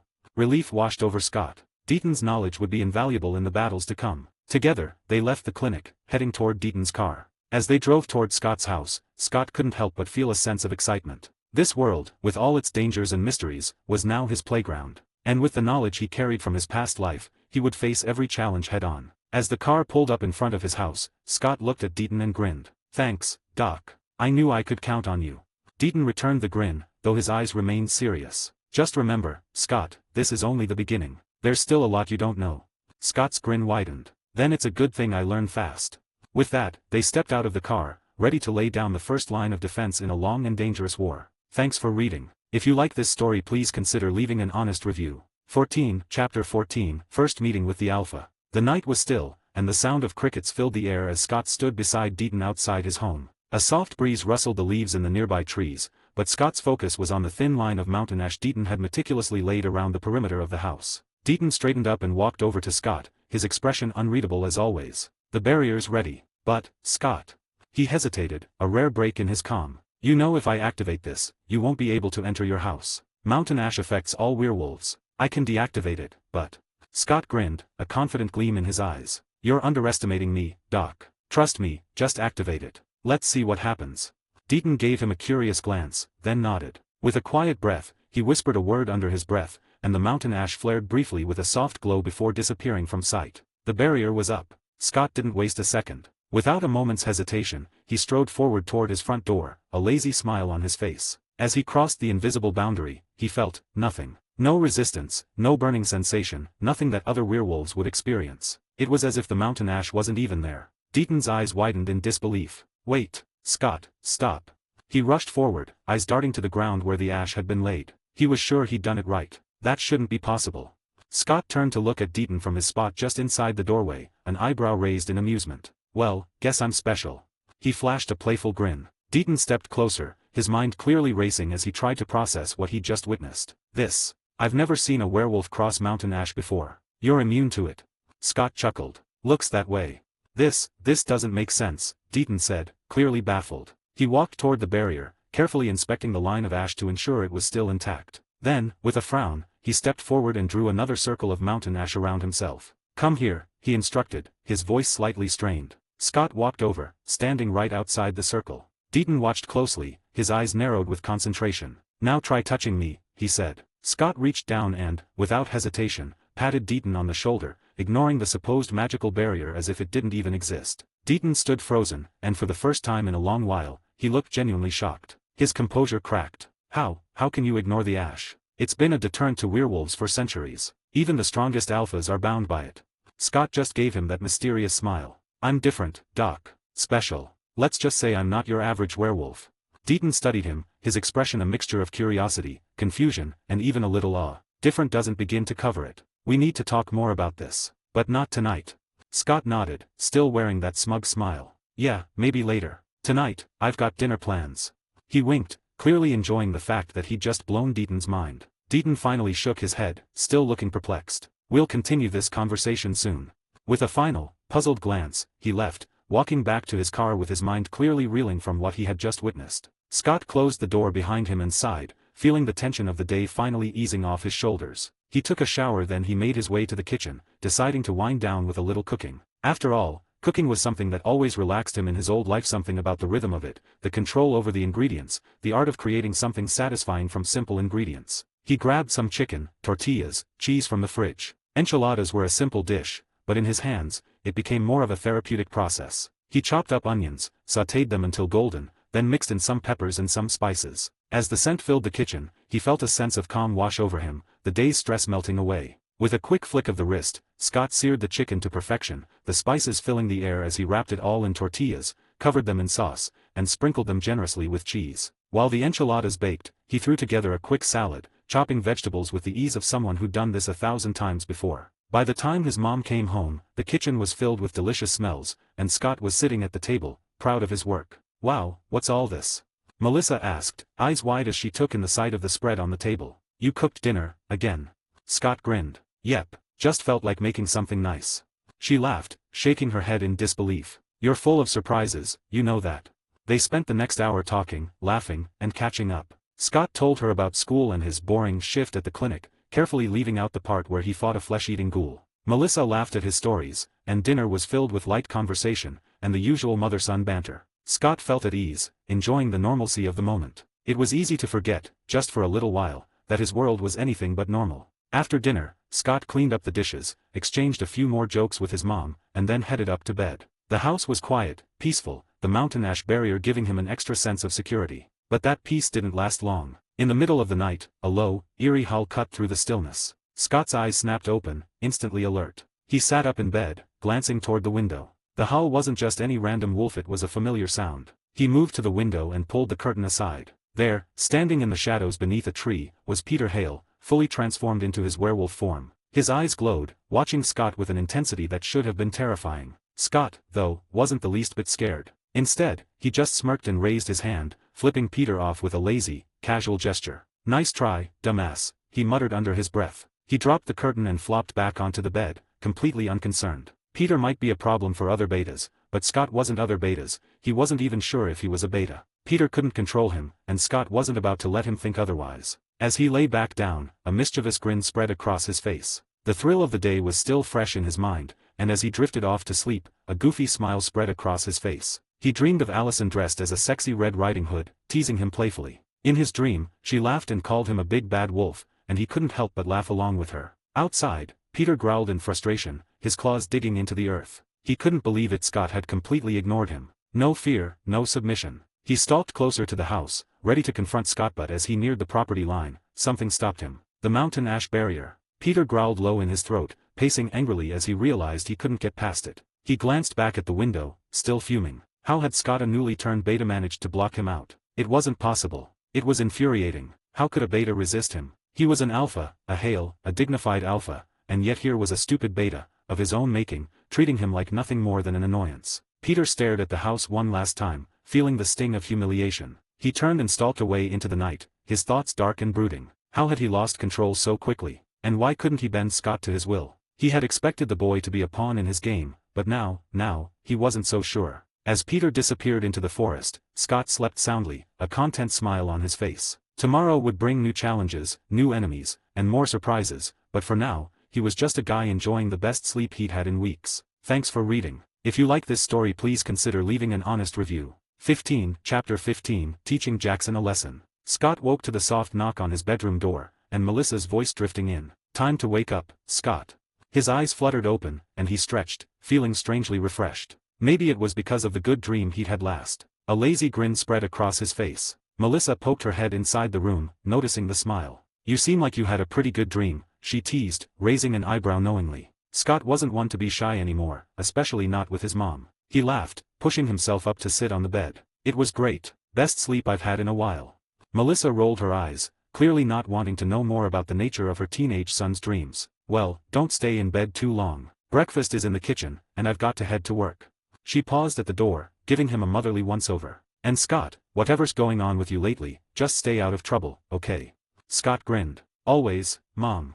She didn't look convinced but left him to it, closing the door behind her. After a quick shower, Scott made his way to the kitchen, still in a great mood. The enchiladas he made the night before had done wonders for his mom's mood, and now the house smelled like fresh pancakes, courtesy of her morning effort. He wolfed down breakfast with ease, grabbed his backpack, and made his way to school, whistling a little tune under his breath. The day at school started uneventfully. He went through his classes like a breeze, his mind only half focused on the lessons. Scott knew how the next few weeks would play out, how events would unfold, but he wasn't just a bystander in the story anymore. This time, he was the one pulling the strings. As the final bell rang, signaling the end of the day, Scott headed to his locker. He was about to put away some of his textbooks when the metal door slammed shut right in front of his face, forcing him to step back. His eyes flicked to the person responsible. Jackson Whitmore stood in front of him, wearing that classic smug expression of his. Jackson's eyes had a fire in them, something simmering beneath his composed exterior. "You're gonna tell me where you're getting your juice?" Jackson demanded, his voice dripping with barely restrained aggression.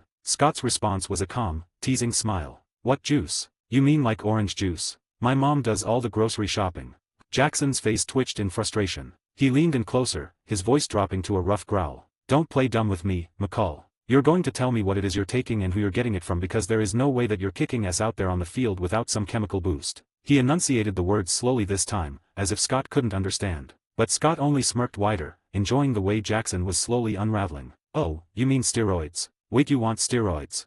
Jackson's hand shot out, grabbing Scott by the front of his shirt. It was a mistake. Scott's playful demeanor dropped instantly, replaced by something much darker, more dangerous. With barely any effort, he twisted Jackson's arm behind his back, locking it in a painful position, and slammed him against the lockers. Jackson grunted in shock, his face slamming into the cool metal with a resounding clang. Leaning in, Scott's voice was a low, threatening whisper. "Listen here, jackass. I don't care what you think I'm taking, and I don't care if you want steroids or whatever. But if you ever touch me again, or get in my way, you'll regret it. Understand? Jackson tried to breathe through the pain, but Scott's strength it was unnatural. There was something in Scott's eyes now, something that terrified Jackson in a way he couldn't explain. A predatory aura clung to Scott like a second skin. Before Jackson could respond, they were interrupted by the familiar voice of Lydia Martin. "McCall, let him go," she demanded, walking over with Allison and Styles close behind her. Scott didn't flinch or release Jackson. Instead, he turned his gaze to Lydia, the usual calm amusement back in his eyes. "Why? Jackson here just asked me if I could buy him some steroids. You know those are illegal, right?" Lydia's face hardened as her eyes shifted toward Jackson, the disbelief and annoyance clear. "Steroids? Really, Jackson?" Scott smirked, turning his attention to Styles, who was standing awkwardly beside them. "Your dad's the sheriff. You know the law better than I do. What's the penalty for someone caught with steroids?" Styles blinked, caught off guard by the sudden shift. Yeah, I mean it's definitely illegal. You could go to jail or get, like, community service, a huge fine, maybe expelled, depending on the school's policy." Jackson, now pinned and humiliated, was turning red with both pain and embarrassment. Lydia glared at Styles, who shrank back nervously. It was no secret that Styles had a thing for her, and her glare was enough to make him flustered. "McCall," Lydia said, her tone icy. "Let him go." Scott ignored her. He stared at Jackson for a few more seconds, before he finally let go, shoving Jackson back against the lockers. Jackson collapsed to the ground, breathing heavily, his face flushed with both anger and fear. Scott stood over him, his voice low and threatening. "This is your last warning, jackass. Piss me off again, and I swear you'll regret it." Jackson was too shaken to respond. He just glared up at Scott, clutching his arm as he slowly stood up, trying to save face in front of everyone. But the fear was still evident in his eyes. Lydia moved to Jackson's side, casting a furious glance at Scott before helping him up. "Come on, Jackson. Let's go." Scott didn't even spare them another look as they walked away, his attention now turning to Allison, who had been watching the whole exchange with a mixture of surprise and curiosity. "Hey, Allison." Scott grinned, his tone switching back to the playful, confident charm that had become his signature. "Didn't mean to scare you back there. Jackson's just being well, Jackson." Allison smiled softly. "It's okay, he kind of deserved it." Scott chuckled. "That's what I thought." He leaned in a little closer, his voice dropping to a flirtatious whisper. "So, you got any plans after school? Maybe we could, I don't know, grab something to eat." Allison blushed slightly but smiled. "I think I could make time." Styles, still hovering nearby and watching the whole interaction, muttered under his breath, "Traitor finds a girlfriend and ditches his best friend." Scott laughed at the comment, shrugging playfully. "Maybe, maybe not. You know I'll always have time for you, buddy." Allison giggled, and even Styles had to smile a little. But his attention quickly drifted back to Lydia, who was walking away with Jackson. Styles's expression softened, and Scott couldn't help but notice. "Man, you really need to get over her," Scott said, throwing an arm over Styles's shoulder. "There are other girls out there, you know. Nice girls." Styles glanced at Scott, a little hurt by the teasing. "Yeah, sure, easy for you to say, traitor." Scott just laughed, and even Allison chuckled softly. It was a moment of lightness, a moment where everything felt normal again, despite the crazy supernatural world that lurked beneath the surface. Later, at lacrosse field, Scott walked onto the field feeling more pumped than ever. The game was his territory now, and as captain, he was ready to prove it. The coach, as usual, gave one of his bizarre motivational speeches, a mixture of praise and insults that had the whole team either laughing or rolling their eyes. But Scott was in the zone. As the whistle blew, he dominated the field, moving faster and more fluidly than anyone else. His senses were on fire, allowing him to anticipate every play, every movement of the ball. It was almost unfair. But Scott wasn't holding back. He was done playing nice, done pretending to be average. From the sidelines, Styles and Allison watched, cheering him on. Allison's smile was bright, her eyes following Scott's every move. Styles, despite his earlier complaints, couldn't help but root for his best friend. Even if Scott had transformed into something more, something powerful, he was still Scott. By the end of the game, Scott had led his team to victory, and the cheers from the stands were deafening. As he walked off the field, he glanced at Allison, who was waiting for him with a smile that made his heart race. This was his life now: power, control, and the freedom to be who he truly was. And Scott McCall wouldn't have it any other way. Thanks for reading. If you like this story, please consider leaving an honest review. 16, Chapter 16, Shifting for the First Time. Scott stood near the edge of the lacrosse field, still buzzing from the high of his team's victory. His eyes found Allison in the crowd. She waved at him, her smile bright and wide, but before Scott could make his way over to her, he saw a figure standing stiffly at the gate of the school. Chris Argent. The moment Allison noticed her father, her smile faltered. She gave Scott an apologetic look. "Sorry, I have to go," she said, stepping closer. "But remember, Sunday. You promised me a date." Scott grinned, hiding his irritation at Chris's inconvenient presence. "I won't forget." Sunday, I'll pick you up.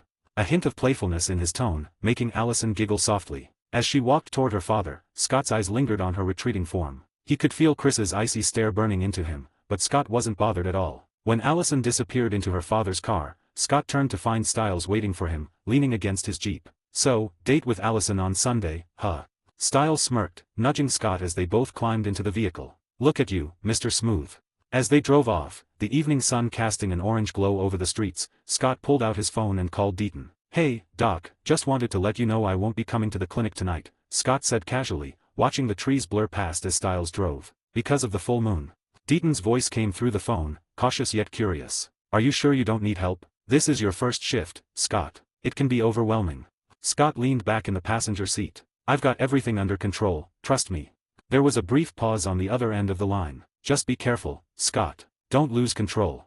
Scott's lips curled into a smirk. Don't worry, I won't. He hung up and turned to Styles. You want to come with me tonight? To the woods? Styles's eyes widened as he glanced over at Scott. For your first shift? Dude, is it even safe? For me, I mean. Scott chuckled, a dark edge to his laughter. Don't worry, you'll be fine.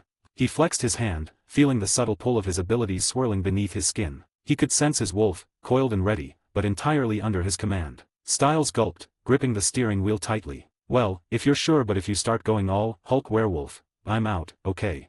Scott just grinned. Deal. Night fell swiftly, and soon Scott and Styles found themselves deep in the woods. The full moon hung high in the sky, casting silver beams through the trees. The air was crisp, charged with energy. Scott could feel the pull of the moon, but instead of resisting that feeling, he welcomed it. Scott stood in the clearing, eyes lifted to the moon. He could feel Ithy's wolf. Not just the animal instinct, but something more powerful, something ancient. His heart pounded, his skin tingling as the transformation began. I guess this is it, Scott said, his voice low as he looked at Styles, who was standing a few feet away, nervously fidgeting with the sleeves of his hoodie. You ready? Am I ready? Dude, you're the one about to Hulk out. Styles's voice was laced with both fear and excitement. Scott took a deep breath, closing his eyes and letting the wolf take over. He didn't fight it. He didn't fear it. He let it in. His muscles rippled beneath his skin as the first changes began. Scott's eyes snapped open, glowing a deep crimson. Fur began to sprout from his cheeks, his claws extended, and his fangs elongated. His ears sharpened, becoming more wolf-like. He could hear everything around him, the rustling of leaves, the heartbeat of a nearby squirrel, the way Styles's breath hitched as he watched in awe. When Scott finally stood fully transformed, he still resembled a man, but there was no denying the raw power that radiated from him. He was a beast, a human beast. What color is my eyes? Scott asked, his voice deeper, rougher, as he turned to Styles with a wide grin. Styles blinked, staring at him. Your eyes. They're red. Scott's grin widened into an arrogant, almost wicked laugh. He threw his head back and let the sound echo through the forest, a laugh filled with pride and confidence. Styles took a few cautious steps back. Scott, you okay? You're not, losing control, right? Scott looked at him, still grinning. Losing control? No way. You don't understand, Styles. He held out his hand, admiring his claws, then his glowing red eyes locked onto his best friend. Do you know what red eyes mean?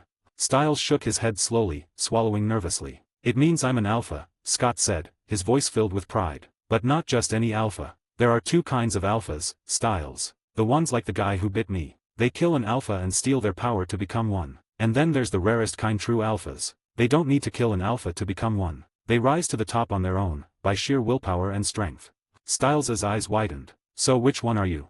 Scott's grin faded into something more thoughtful. I'm not sure, Styles. I tried to shift before the full moon, but I could only use my claws, so before today I didn't know what color my eyes were. And as far as I know, a true alpha is a beta that rises in status and becomes an alpha due to his own willpower and strength, but because I'm awesome, I skipped the whole beta thing, so probably I'm a true alpha, I think. Or I'm something else. Something different. I don't know, Styles. Perhaps a born alpha, dot. Styles stared at him, his mind racing. A born alpha, is that a thing?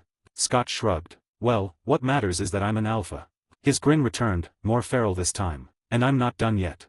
With a deep growl, Scott tapped further into his wolf side. He pushed past the human-beast form, reaching for something deeper, something primal. His body began to shift again, muscles expanding, bones cracking and elongating. His form grew taller, more menacing. Styles watched in horror as Scott's body twisted and changed, growing larger by the second. Fur covered his entire form, now thick, black fur that shimmered under the moonlight. His face elongated into a wolf's snout, fangs gleaming as they protruded from his jaws. His hands transformed into massive, clawed paws, and his legs bent into digitigrade limbs, giving him the appearance of a true predator. By the time the transformation was complete, Scott stood over 2.5 meters tall, a towering beast of muscle and fur. His tail swished behind him, and his glowing red eyes locked onto Styles, who was now staring up at the monster that had once been his best friend. Scott flexed his new form, feeling the sheer power coursing through him. He felt invincible, untouchable. His senses were heightened beyond anything he'd ever experienced. Every sound, every smell, every movement around him was crystal clear. But more than that, Scott felt in control. This was no mindless beast. He was the one in charge, the one calling the shots. And it felt amazing. Styles, on the other hand, was pale, frozen in place as he stared at Scott. Scott, buddy, you still in there?" Scott's massive head tilted down, eyes glowing ominously as he looked at Styles. A low growl rumbled from his throat, sending chills down Styles' spine. The sheer size and ferocity of the werewolf towering over him made Styles freeze in place. Without warning, Scott lunged. In an instant, Scott was in front of Styles, moving faster than he could blink. He grabbed Styles like he weighed nothing, lifting him off the ground effortlessly. Styles' heart raced, panic gripping him as Scott opened his monstrous mouth wide, revealing sharp, terrifying fangs. "Scott, wait, no. Scott!" Styles screamed, his voice cracking in pure terror. His body went rigid as he shut his eyes tightly, bracing for what he thought was the end. His mind raced, certain that his best friend was about to tear him apart. Then, something wet and sloppy hit his face. Styles hesitated, confusion breaking through the fear. Slowly, he opened one eye to find Scott, now a giant wolf monster, grinning at him. And as if that wasn't strange enough, Scott licked him again, this time drenching Styles in saliva from his hair down to his shirt. "What the?" Styles muttered, blinking in disbelief. It dawned on him that Scott had been messing with him this entire time. Scott, the massive, powerful werewolf, had just licked him like some oversized dog. Before Styles could process his shock, Scott gave him another wet lick, and then another, soaking him thoroughly. "Scott, stop. This is disgusting," Styles shouted, wriggling as he tried to escape Scott's grip. But it was no use, Scott was having too much fun. Finally, Scott dropped him, and Styles landed on the ground with a thud, looking like a drenched, bewildered chicken. He struggled to get back on his feet, wiping wolf slobber from his face. "I can't believe you just," Styles started, but the words were lost as he glared up at Scott's mischievous grin. "Oh, you are so dead." Without missing a beat, Styles jumped up and started chasing after his werewolf friend, trying to hit him in revenge. But Scott, still in his massive form, dodged effortlessly. He ran through the trees, laughing. "Tonight, McCall, I'm gonna skin you and use your wolf hide as a rug," Styles shouted, his voice trailing after the sprinting werewolf. Scott's laughter echoed through the woods as he kept just out of reach, letting the moonlight bathe him in its glow. He felt free, wild, invincible, and completely in control. Thanks for reading. If you like this story, please consider leaving an honest review. 17, Chapter 17, Embracing the Beast. The moon was still high in the night sky, casting its pale glow over the Beacon Hills Preserve as Styles finally stopped running, panting heavily, hands on his knees. His breath came in ragged gasps, and his heart was still racing from the chase. Scott, still in his towering werewolf form, came to a halt a few paces ahead, the amusement in his glowing red eyes clear as day. "That was funny," Scott rumbled, his voice deep and resonant in his transformed state. Styles, still catching his breath, shot Scott a glare. "That was disgusting," he gasped, wiping some of the residual wolf drool from his face.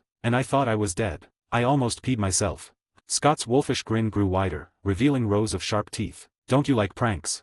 His tone was teasing, still dripping with amusement. "Pranks? That wasn't a prank, dude. That was attempted murder by heart attack," Styles exclaimed, but then he paused, a smirk creeping across his face. "But I gotta admit that was a great prank."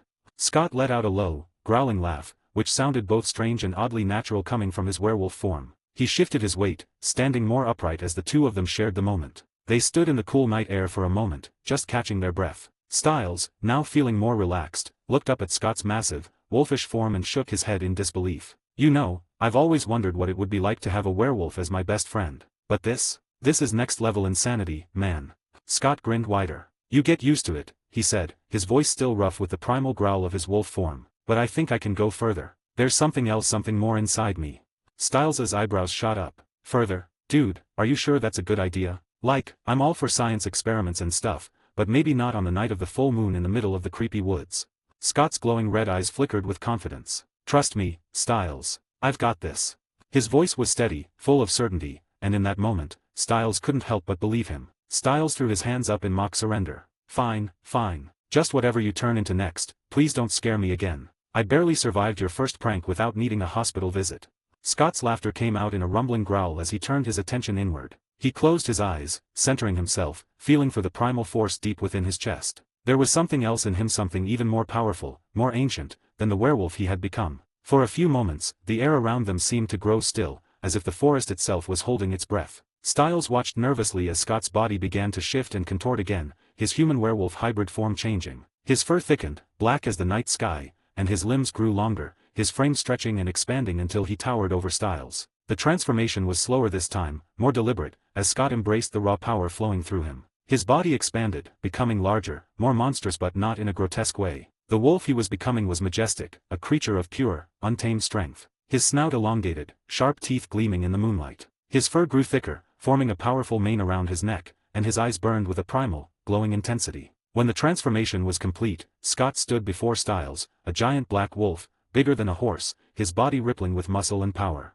His thick fur shimmered under the moonlight, and his presence exuded dominance and control. Styles's mouth hung open, his eyes wide in shock. But this time, he wasn't afraid. "How do I look?" Scott's deep, guttural voice rumbled from his lupin throat, though it was still unmistakably his. Styles blinked, taking a moment to process what he was seeing. He wasn't sure whether to be terrified or impressed. Finally, he shook his head in amazement. "Dude, you look majestic. Like something out of a fantasy movie. A real alpha wolf." Scott's beastly form seemed to nod, acknowledging the compliment. For a moment, he simply reveled in the feeling of his new form. It felt natural, powerful. He moved back and forth, testing his body, feeling the strength coursing through his limbs. This was more than he'd ever expected, more than he'd ever hoped to become. Satisfied with his exploration of this new form, Scott began to focus on returning to his human shape. It took a bit of concentration, but within moments, his body began to shrink back, the black fur receding, muscles retracting, bones shifting and cracking. Finally, he stood in front of Styles, fully human again though completely naked. Scott looked down at himself, then back at Styles with an exasperated expression. "I need Hulk pants," he complained. Styles doubled over with laughter. "Oh man, you're like every werewolf cliché in the book. Werewolf transformation, check. Pants getting torn to shreds, double check. Lucky for you, buddy, I have some spare clothes in the car." As they approached the edge of the woods, Styles's Jeep came into view, parked under the trees. Scott grabbed the spare clothes from Styles, shaking his head. "I swear, being a werewolf is a lot more high maintenance than I expected." After quickly changing into the fresh set of clothes, Scott stretched his arms and legs, rolling his shoulders. He felt different, stronger, even in his human form. He felt more in tune with his wolf side. Styles stared at him for a moment, clearly still processing everything that had happened. "So after you shifted for the first time, you're, like, stronger now, right? Even when you're not all wolfed out?" Scott nodded, flexing his hands. "Yeah, I can feel it. I'm stronger, faster even in human form. It's like everything's been enhanced."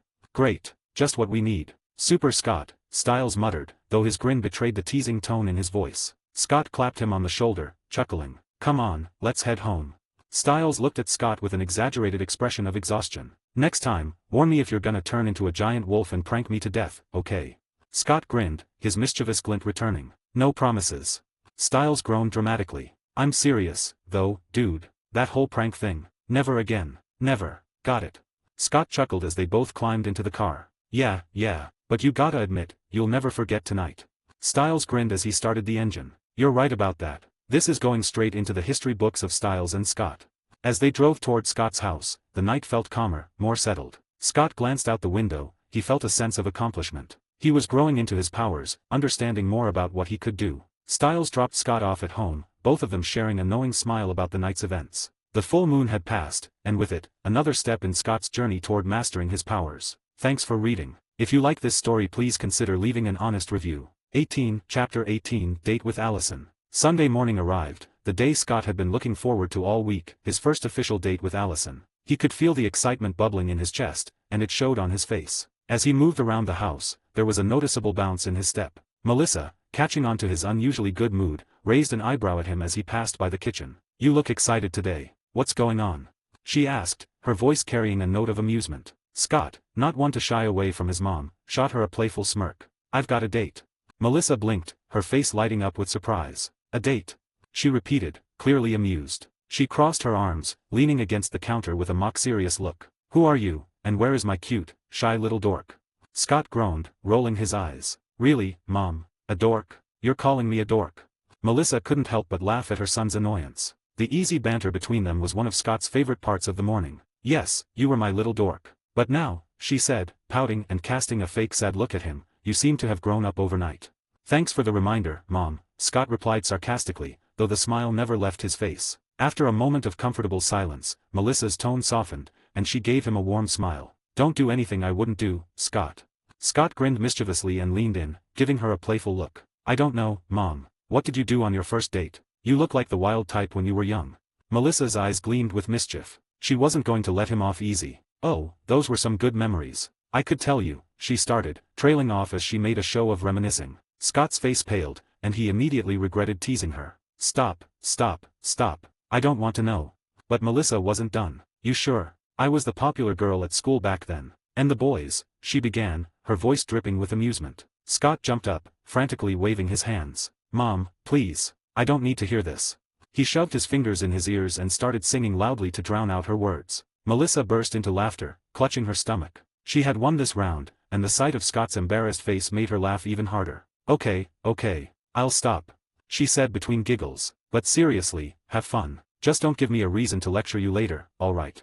Before Scott could respond, a car pulled up outside their house. A knock on the door quickly followed, and when Scott opened it, his eyes widened in surprise. Parked outside was a sleek, black 1969 Chevrolet Camaro Z28, polished to perfection. His dad had sent him the car, and he deeply appreciated. "Whoa," Scott whispered, taking in the sight of the car. He rushed outside to inspect it, his heart racing with excitement. Melissa appeared behind him, her arms crossed as she leaned against the doorframe, watching with an amused smile. "Looks like someone's a bit excited," she teased. Scott shot her a grin as he ran his fingers along the smooth surface of the car. After inspecting every inch, he grabbed his phone and immediately called his father, thanking him for the incredible gift. Their conversation was short, but it was good. "Take good care of it," Melissa warned as Scott ended the call. "And be careful when you're driving." Scott nodded, his smile not fading for a second. After taking a shower, he dressed in casual but stylish clothes, dark jeans that hugged his legs comfortably, a fitted navy blue shirt that emphasized his lean but muscular build, and a black leather jacket that added a touch of cool to the look. He topped it off with a pair of sneakers that were perfect for a casual date but still stylish enough to impress. He glanced at himself in the mirror, satisfied with his appearance. "Alright," he muttered, running a hand through his hair to give it a final tousle. "Time to go." Arriving at Allison's house, Scott parked the Camaro in the driveway and walked up to the front door. Before he could knock, the doors swung open, revealing none other than Chris Argent. The man stood tall and intimidating, his gaze sharp as he looked Scott up and down. "What do you want, kid?" Chris growled, clearly not in the mood for pleasantries. Scott, unfazed, met his gaze with confidence. "I'm here to pick up Allison. We've got a date." The tension between them was palpable, but Scott wasn't intimidated. Not one bit. He knew exactly who Chris Argent was and what he was capable of, but that didn't mean Scott would back down. Just as Chris was about to say something else, Allison appeared behind him, shooting her father a glare before tugging Scott away by the arm. "Dad, stop. We're just going out." Chris's jaw clenched, but before he could protest, Scott waved at him with a smug grin. "Don't worry, Mr. Argent. I'll have her home safe." Allison dragged Scott to the car, her eyes lighting up when she saw the Camaro. "Wow, Scott. This car is amazing," she said, running her hands along the hood. Scott chuckled, opening the passenger door for her. "Glad you like it. It's a gift from my cheap dad." As they drove off, Scott glanced in the rearview mirror and caught sight of Chris Argent standing in the doorway, glaring at him with murder in his eyes. Scott couldn't help but give him a cheeky wave goodbye, causing Allison to giggle beside him. The day was perfect. Scott took Allison to a quaint little CAF for lunch, where they shared laughs and stories over coffee and pastries. The conversation flowed effortlessly between them, with Scott's humor and confidence shining through as he made Allison laugh constantly. There were moments when their hands brushed against each other, sending electric sparks through both of them. After lunch, they took a walk through the park, enjoying the crisp autumn air and the sight of the changing leaves. Scott took the opportunity to hold her hand, and Allison, blushing but smiling, didn't pull away. In the evening, Scott took her to the movies, where they sat side by side in the dark theater, their shoulders occasionally brushing. Scott couldn't help but feel how right everything felt. It wasn't just the date, it was the connection he was building with Allison, something genuine and deep. As he gently put his arm around her shoulder, she looked up at him with a spark in her eyes that ignited his heart. With a shared breath of anticipation, their lips met softly for their first kiss, a sweet promise of the beautiful future yet to come. As the movie ended and the credits rolled, Scott walked her back to the Camaro, the night's chill wrapping around them. He drove her back to her house, parking the car in the driveway. Standing in front of her door, Scott turned to her, his eyes softening. "You were gorgeous tonight," he said softly. Allison's cheeks flushed a deep red, and before she could respond, Scott leaned in and kissed her. It was a slow kiss, filled with warmth and affection. Allison pulled back slightly, her face redder than ever, and with a shy smile, she darted into the house. Scott chuckled softly, turning to head back to his car, but not before catching sight of Chris Argent standing at the window, glaring daggers at him. With a playful grin, Scott waved innocently. Brought her back safe and sound, Mr. Argent. Nothing to worry about. Chris's eyes narrowed dangerously, but Scott just shrugged and got back into his Camaro, driving off into the night with a satisfied smirk on his face. Thanks for reading. If you like this story, please consider leaving an honest review. 19, Chapter 19, Bigfoot. It had been over 2 weeks since Scott and Allison's first date, and now they were officially a couple. The days passed in a blur. Scott felt a sense of normalcy creeping into his life, despite the chaos swirling beneath the surface. Stiles was sprawled out on Scott's couch, lazily flipping through channels on the TV while Scott leaned against the kitchen counter, sipping on a soda. The lazy Sunday morning stretched ahead of them, and the boredom was already creeping in. Yo, dude, what are we doing today? Stiles asked, his voice loud as he abandoned the remote and turned to face Scott, a hint of anticipation in his eyes. Scott smirked, the gears in his mind already turning. I was thinking, we head out to the woods. Maybe we'll find something strange, like that ghoul we ran into the other night. Stiles perked up, then immediately widened his eyes in mock horror. Yeah, sounds like a brilliant idea. But you have to protect me. I mean, last time, it was a ghoul. What if we find something freakier? Scott raised an eyebrow. Stiles sat up on the couch and gave Scott a ridiculous puppy eyes look. Scott shuddered in disgust. Don't you ever give me that look again, he said, shaking his head as he tossed a pillow at Stiles. That's creepy, dude. Stiles chuckled, rubbing the back of his head where the pillow had landed. Hey, man, you can't blame a guy for trying to pull some sympathy points. Besides, I am delicate, you know. Scott chuckled, rolling his eyes as he walked over to grab his jacket. Yeah, let's go.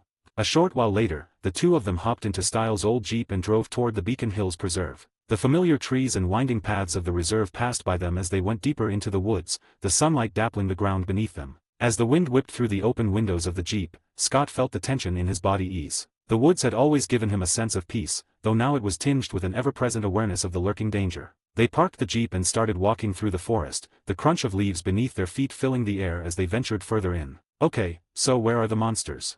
Stiles asked, looking around as if one might jump out from behind a tree at any moment. Scott smirked. Patience. These things don't just show up on cue, you know.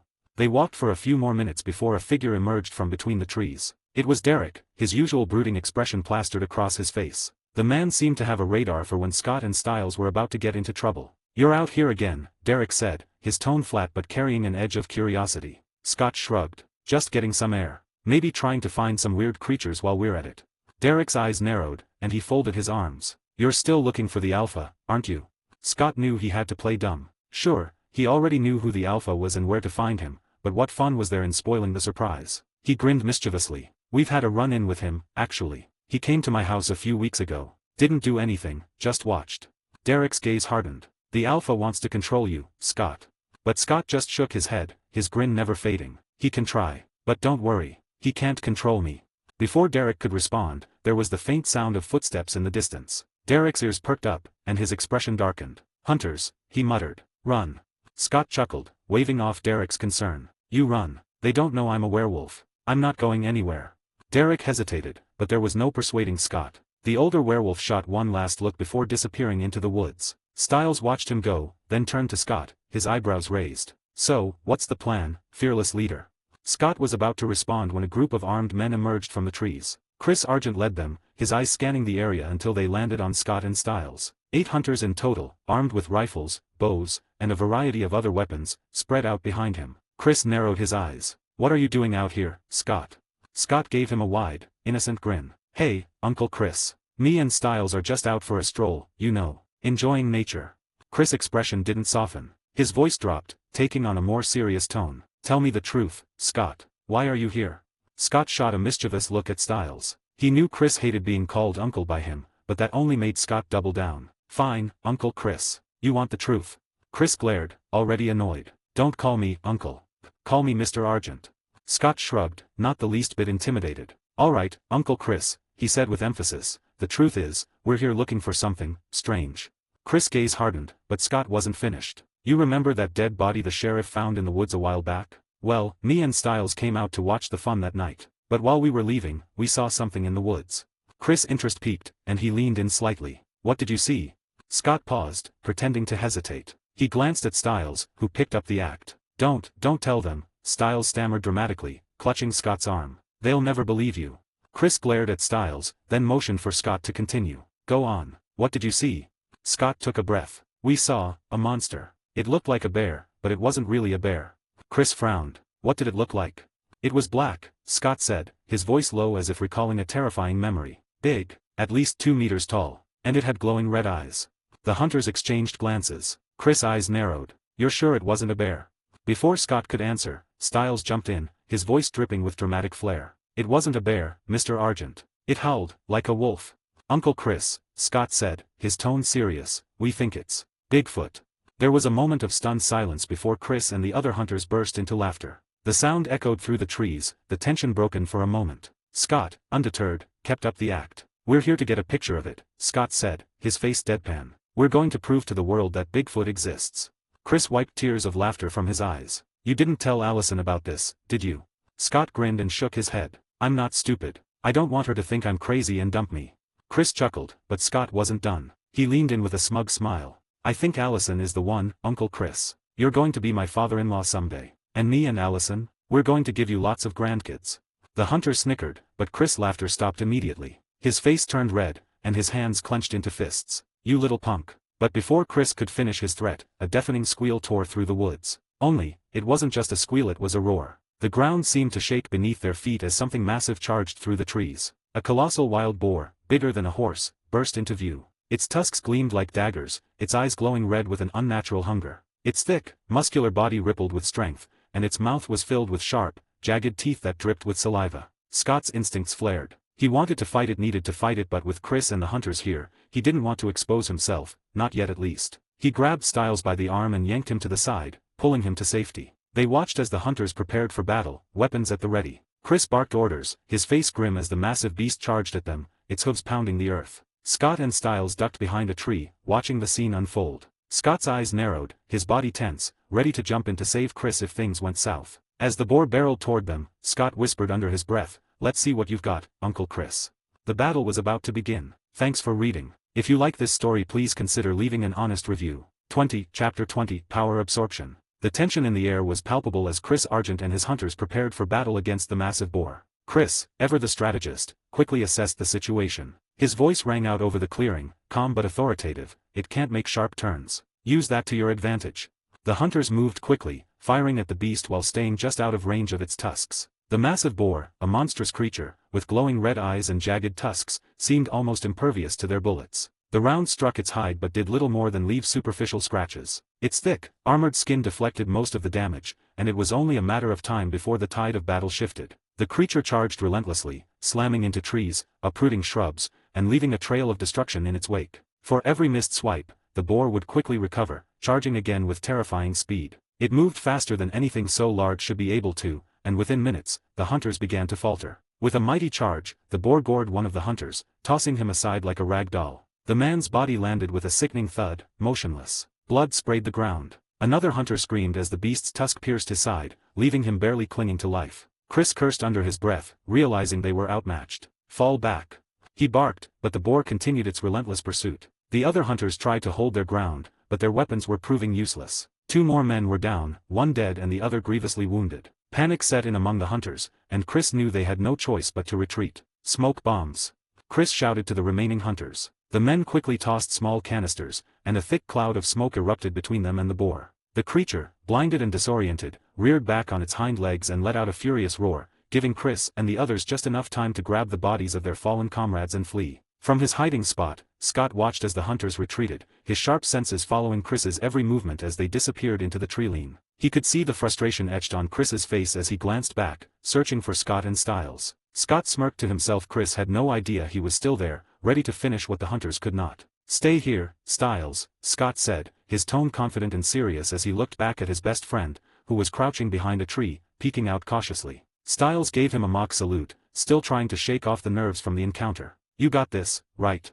he asked, his voice shaky but trusting. "Of course," Scott replied, already moving toward the tree line. He ducked behind a large oak and began removing his clothes. His muscles rippled with power, his heart rate slowing as he prepared for what was to come. Scott closed his eyes, reaching deep within himself and letting his wolf side take over. It was becoming second nature to him now. His body expanded, his muscles bulging as thick black fur covered his skin. His fangs grew longer, his claws sharper, and within moments, he stood towering at 2.5 meters tall, a hulking werewolf with terrifying strength. He handed his clothes to Styles, who had quietly come closer to watch. Hold these, Scott growled in his deep, monstrous voice. Styles took the bundle of clothes without a word, his eyes wide but no longer filled with fear. He had seen Scott transform enough times now to know his best friend had it under control. Scott turned toward the clearing where the boar was regaining its sight, still disoriented from the smoke bombs. The boar's glowing red eyes locked onto Scott, sensing his powerful aura. The creature let out a low, guttural growl, its primal instincts telling it to flee, but it was too late. In a single, fluid motion, Scott pounced. The boar let out a furious squeal and tried to run, but Scott was too fast. He was upon it in an instant, slamming his claws into its side, sending it crashing into the ground. The boar roared in pain but quickly scrambled to its feet, swiping at Scott with its massive tusks. Scott dodged the attack with ease, his speed and agility far superior to that of the boar. He moved like a predator, circling the beast, waiting for the right moment to strike. The boar charged again, but Scott sidestepped the attack, swiping his massive claw across its back as it passed. The creature squealed in pain, blood oozing from the fresh wound, but it kept coming, driven by its primal survival instinct. Scott grinned to himself. This was no ordinary boar. It was a supernatural creature, just like the ghoul he'd encountered before. But this time, he was stronger, faster, more in tune with his powers. After a few more exchanges, Scott grew tired of the fight. It was clear the boar was no match for him, and now he wants to try something new. His instincts urging him to try the power absorption ability he'd recently unlocked after he went through his first full moon. He could feel it now, his hands tingling with the potential to siphon energy. With excitement, Scott lunged forward, digging his claws into the beast's thick hide. The creature resisted, but Scott held firm, focusing on his power absorption ability. A strange warmth spread through Scott's hands and up his arms as he absorbed the boar's raw strength. His muscles felt the faintest surge of additional power, though the beast's strength was minimal compared to his own. Still, the energy transfer was invigorating, a taste of something more he could harness in the future. The boar squealed in agony, its movements slowing, visibly weakened by Scott's draining claws. Feeling that there was nothing more to absorb, Scott released his grip, stepping back. The boar lay motionless on the ground, and Scott knew it was time to put it out of its misery. With one final punch, he sent his massive fist crashing into the creature's skull. The sound of the impact echoed through the forest. The boar's skull cracked beneath the force of Scott's punch, its brain splattering across the forest floor. The beast let out one final squeal before it died. Scott stood over the lifeless creature. He glanced down at his bloodied hands, then back at the massive boar. For a moment, he felt a strange sense of satisfaction. It had been an easy victory, but still, the thrill of the fight lingered in his veins. And with the power absorption ability, I can become even stronger, he whispered, the idea filling him with anticipation. The world of Teen Wolf was full of creatures each with their own unique abilities and strength. And he could take those abilities and strength for himself. He could make those abilities his own. Styles cautiously approached, his eyes wide as he took in the sight of the massive, dead boar. "Dude, that was amazing," he said, his voice filled with awe. Scott shifted back to his human form, grabbing the clothes Styles held out to him and quickly putting them on. "Yeah," he said, wiping the blood from his hands. "That thing was strong, but it was no match for me." Styles shook his head in disbelief. "Where did that thing even come from?" Scott frowned, looking down at the boar. "I don't know. This thing, it shouldn't be here. Same with the ghoul we fought earlier. These creatures are way out of the ordinary." Styles raised an eyebrow, clearly confused. "What do you mean? Like, they don't belong in Beacon Hills?" Scott didn't answer right away, his mind racing with thoughts he couldn't share. As a transmigrator, he knew things no one else could, but there was no way he could reveal that to Styles. Not yet, not ever. Scott glanced at his friend, careful not to reveal too much. "Exactly. Something's off. Creatures like this don't just pop up without a reason." Styles nodded, still processing. "So, what are we dealing with?"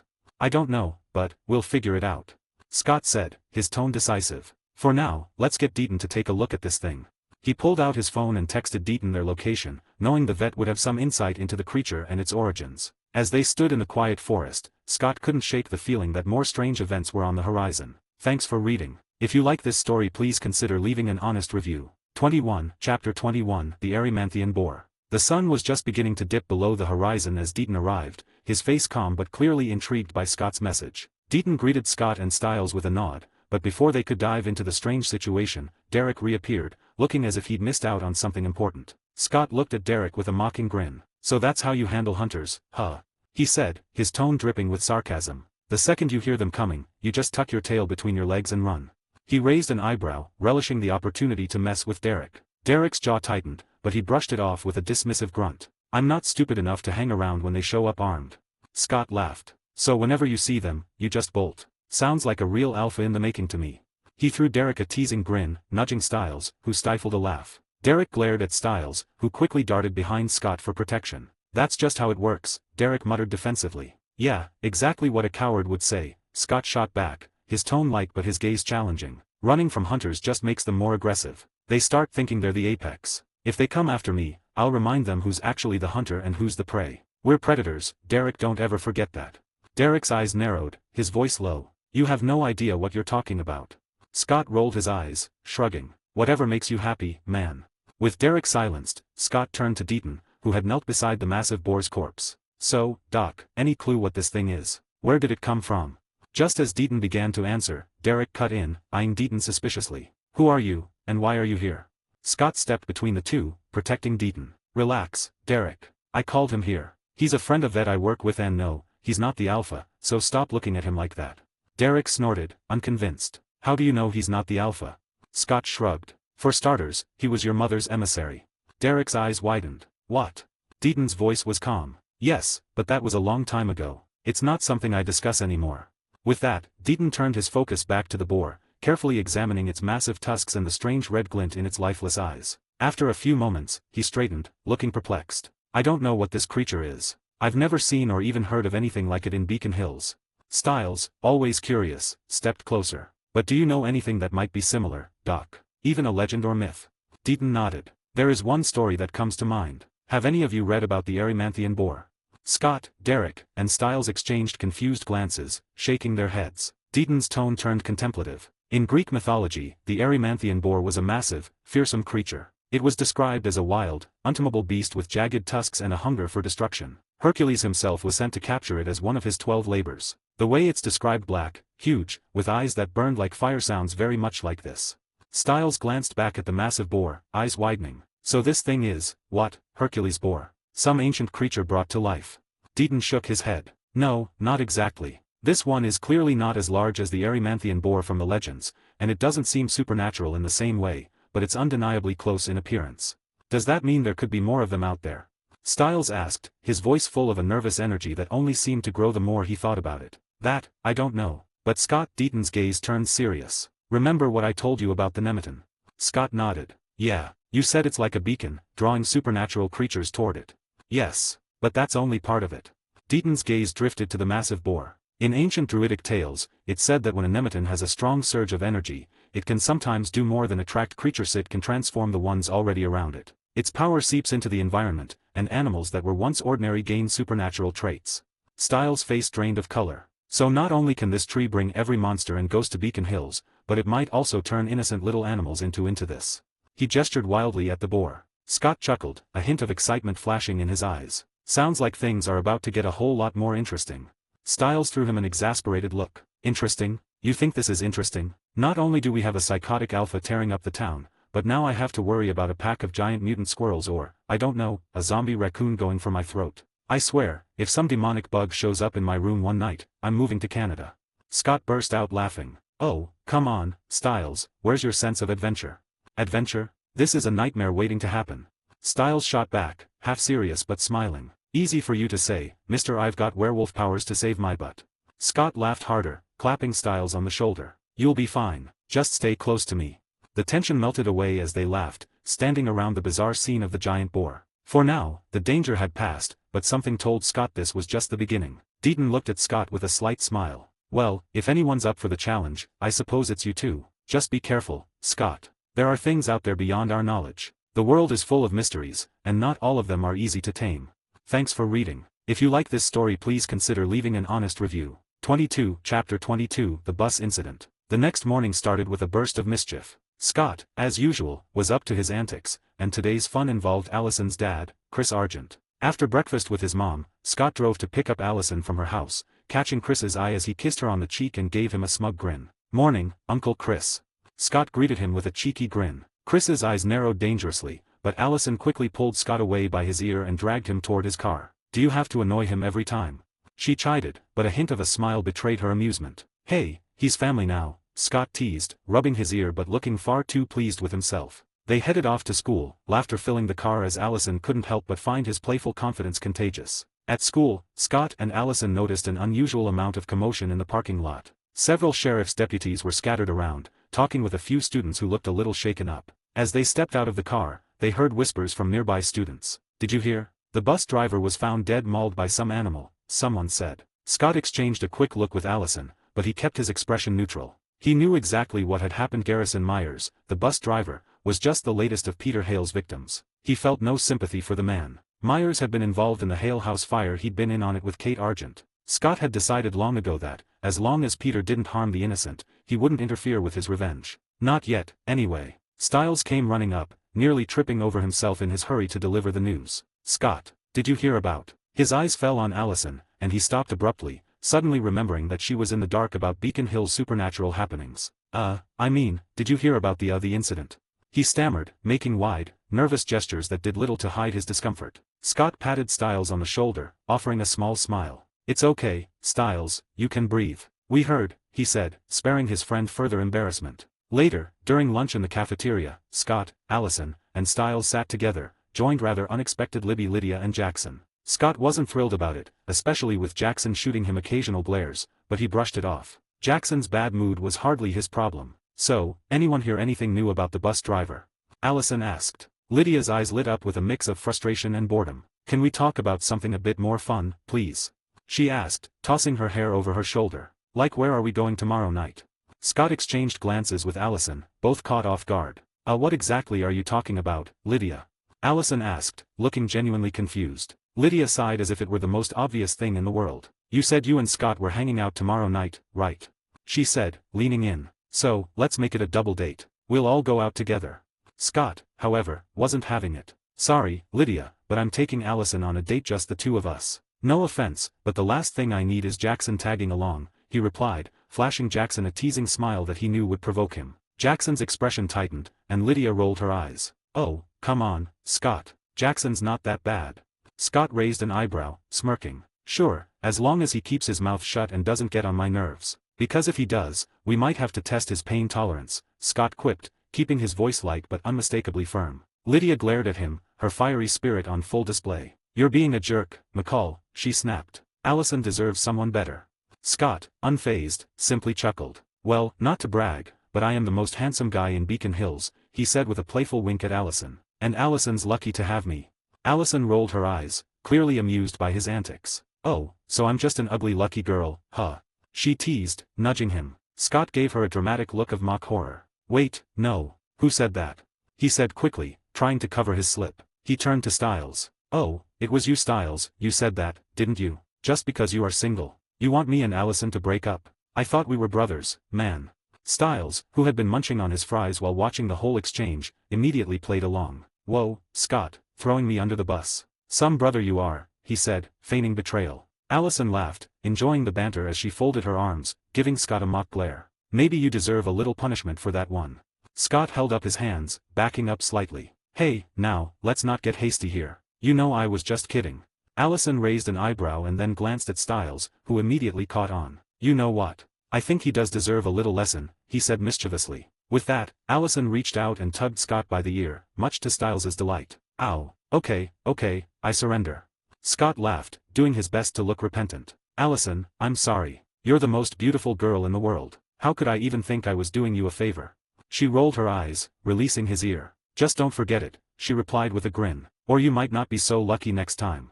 As Scott rubbed his ear, he glared playfully at Stiles. You're enjoying this way too much, man.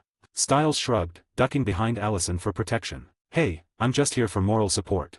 Scott huffed, then turned his attention to Jackson, who had been watching everything with an expression of disdain. And what's with the look, jackass? Maybe I should teach you a lesson. Jackson glared back, but before he could say anything, Allison tugged Scott's arm, pulling him toward the door. All right, Mr. Troublemaker, it's time for our next class. Scott smirked at Jackson, letting Allison lead him away. Saved by the bell, he whispered just loud enough for Jackson to hear, enjoying the frustrated look on his face. Thanks for reading. If you like this story, please consider leaving an honest review. 23, Chapter 23, Between Truths and Games. The evening was cool, and Beacon Hills was tinged with a golden glow as the sun dipped below the horizon. Scott, dressed simply but with an effortless charm, pulled up outside Allison's house to pick her up for their date. She stepped out of her front door, a radiant smile lighting up her face, and Scott's heart skipped a beat. Tonight, he'd promised to make this night memorable, with no interruptions, just him and Allison. They drove to a quiet, secluded spot Scott had found overlooking the twinkling lights of Beacon Hills. A cozy blanket was spread out on the grass, with a picnic of all Allison's favorite snacks, each chosen with care. She noticed the little touches and smiled warmly, touched by his thoughtfulness. As they shared stories and laughter, Scott felt a rare calm settle over him, savoring every moment, Allison's laughter blending with the gentle rustle of leaves in the night breeze. Halfway through, Scott reached for her hand, looking deep into her eyes with a sincerity that made Allison's heart flutter. "Allison, I just want you to know how much you mean to me," he murmured, his voice low and warm. "Being here with you, it makes everything else just disappear."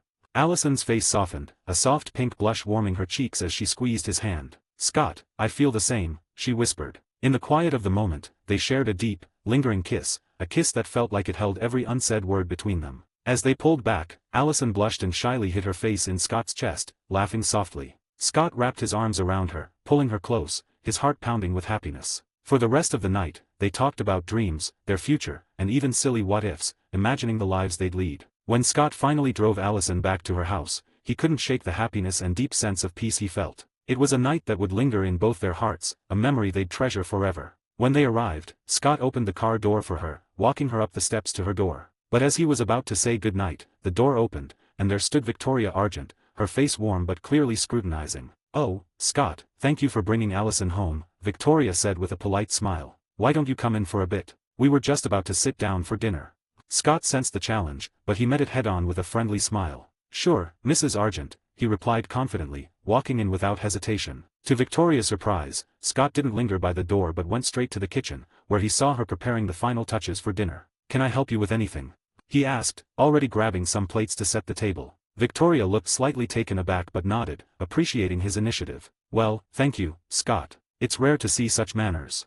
Scott winked playfully. "My mom taught me well." As they worked, Victoria's expression softened slightly, surprised by his natural charisma. They'd just set the table when a voice from behind made Scott's stomach tighten. Well, look who we have here." Allison's new boyfriend, and a cute one, too," Kate Argent's voice drawled, her gaze lingering on him with an intensity that made Allison visibly uncomfortable. "Maybe I should compete with Allison for you." Scott didn't miss a beat, giving her a polite but firm nod. "Nice to meet you, Auntie Kate," he said, his voice laced with mock respect, "but I'm not really into older women." Allison stifled a giggle, and Kate's amused expression faltered momentarily. She managed a forced smile. "That's rude, Scott." Scott shrugged, nonchalant. "Maybe, but is flirting with your niece's boyfriend in front of her not a bit rude, too?" Allison broke into laughter, and even Victoria smirked a little. Kate, however, was clearly unamused and, after an eye roll, sat down at the table. Scott took his seat next to Allison, who looked at him with a mix of admiration and amusement, clearly enjoying the exchange. Dinner began pleasantly, with Victoria serving her homemade dishes. Scott took his first bite and looked up at her, genuine appreciation shining in his eyes. "Mrs. Argent, this is incredible." Victoria raised an eyebrow, a hint of pride showing. "Thank you, Scott. It's nice to have someone notice." Chris Argent, however, wasn't as charmed. His gaze was cool as he watched Scott, and, after a few moments, he cleared his throat, glancing at Scott with a measured look. "Scott, would you like a drink?" Chris asked, gesturing to the bottle of whiskey he was pouring for himself. Scott politely shook his head. "I don't drink alcohol, Uncle Chris. Just water is fine." Victoria took the opportunity to turn the conversation toward Scott's work. "Allison was just telling us that you work for a veterinarian," she said, clearly probing. Allison jumped in, her tone soft as she grabbed Scott's hand. "He was actually there to take care of the dog I hit. He's been amazing." Scott nodded. "Yeah, I help out with a lot of animals there." Chris's eyes narrowed as he took a slow sip of his drink. "And what does your boss think about all the animal attacks around Beacon Hills?" he asked, his tone laced with suspicion. "Any theories?" Scott shrugged, giving him a casual smile. "Everyone's saying it's a mountain lion," he said, voice steady. Then, with a sly grin, he added, "But we both know it's not a mountain lion, don't we, Uncle Chris?" The room fell silent. Allison looked puzzled, but Chris, Victoria, and Kate shot Scott sharp, cold stares. Scott could see the hint of alarm in their eyes, suspecting he was about to reveal more than he should. Chris's eyes flashed dangerously. "Don't you dare," he said in a low, warning voice. Scott met Chris's gaze, not backing down for a moment. "Allison deserves to know, Uncle Chris. I wouldn't want her going out for a morning run in the woods and stumbling upon something dangerous." His words were layered, their meaning clear, and Allison turned to him, eyebrows furrowing. "What are you talking about, Scott?" she asked, a note of concern in her voice. Scott sighed, giving her a look of sincerity. "A few days ago, I was in the woods with Styles, and we saw your dad and a few of his friends," he began. "They were armed rifles, bows. I guess they were hunting deer or something, and while I was talking to Uncle Chris, something came out of the bushes." "What was it?" Allison's voice was tense, her hand gripping his tightly. A boar, Scott replied, watching the way her face twisted with confusion. But not just any boar, a massive one. 2 meters tall with tusks like swords. Your dad and his men couldn't even kill it, and 2 of them died. And 2 were badly injured before me and Styles ran for our lives. Allison gasped, horror dawning on her face. Are you serious? Scott nodded, his expression somber. Ask your dad. He was there. When I went back for Uncle Chris, he and his friends were gone. And the boar was dead. Something had smashed its skull, a skull that had taken bullets like nothing. Whatever killed it wasn't human. Chris's face went pale. What? That thing is dead. He murmured, more to himself than anyone else. Allison turned to Chris, her eyes blazing. Is that true? You were there, and you didn't tell me. And Scott, why didn't you tell me either? Scott shrugged, looking mildly apologetic. Your dad would have killed me if I told you anything. But don't worry, Allison, I am not going to keep things from you again. Not when it's this dangerous. Allison softened, though her gaze was still sharp with lingering frustration. Fine, you're forgiven. This time. Chris started to say something, but Allison cut him off. I don't want to hear it, Dad. You almost died, and you didn't even think to tell me. Scott nodded. That's why I told her, Uncle Chris. I didn't want her going into the woods alone. Not while things like that boar and whatever killed it are out there. Just then, Scott's phone buzzed. He glanced down, reading a text from Styles. Derek's been shot. He's looking for you. Scott read the message and shot back a quick reply. Take him to the animal clinic. Allison's curiosity sparked again as she watched him. Who was that? Scott slipped his phone back into his pocket. Styles. He found an injured dog and needs my help. He turned to the family with a polite smile. Thank you all for dinner, but I think I should get going.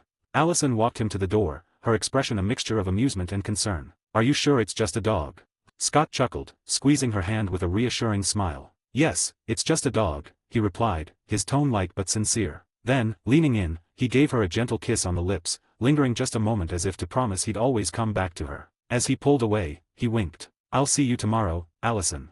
With that, he stepped out into the night, feeling her gaze on him as he headed off, ready for whatever Beacon Hills would throw his way next. Thanks for reading. If you like this story, please consider leaving an honest review. 24, Chapter 24, Boundaries. As Scott slipped out of the Argent household, the tension between Allison and Chris was far from settled. Inside, Chris was about to explain himself to Allison. But as he approached her door, Allison's loud shout, "Not now, Dad," left no room for discussion. She stormed into her room, and the door closed with a finality that resonated with both Chris and Victoria. Give her some time and let her calm down, Victoria murmured, pulling Chris back into the living room. Kate, watching with an amused glint in her eye, threw herself casually onto the sofa. Looks like your little girl is growing up, Chris, she teased. Ignoring Kate's taunting tone, Chris took a deep breath, his jaw clenched as he glanced at her and then at Victoria, who stood with arms crossed. So, how strong was that boar, really?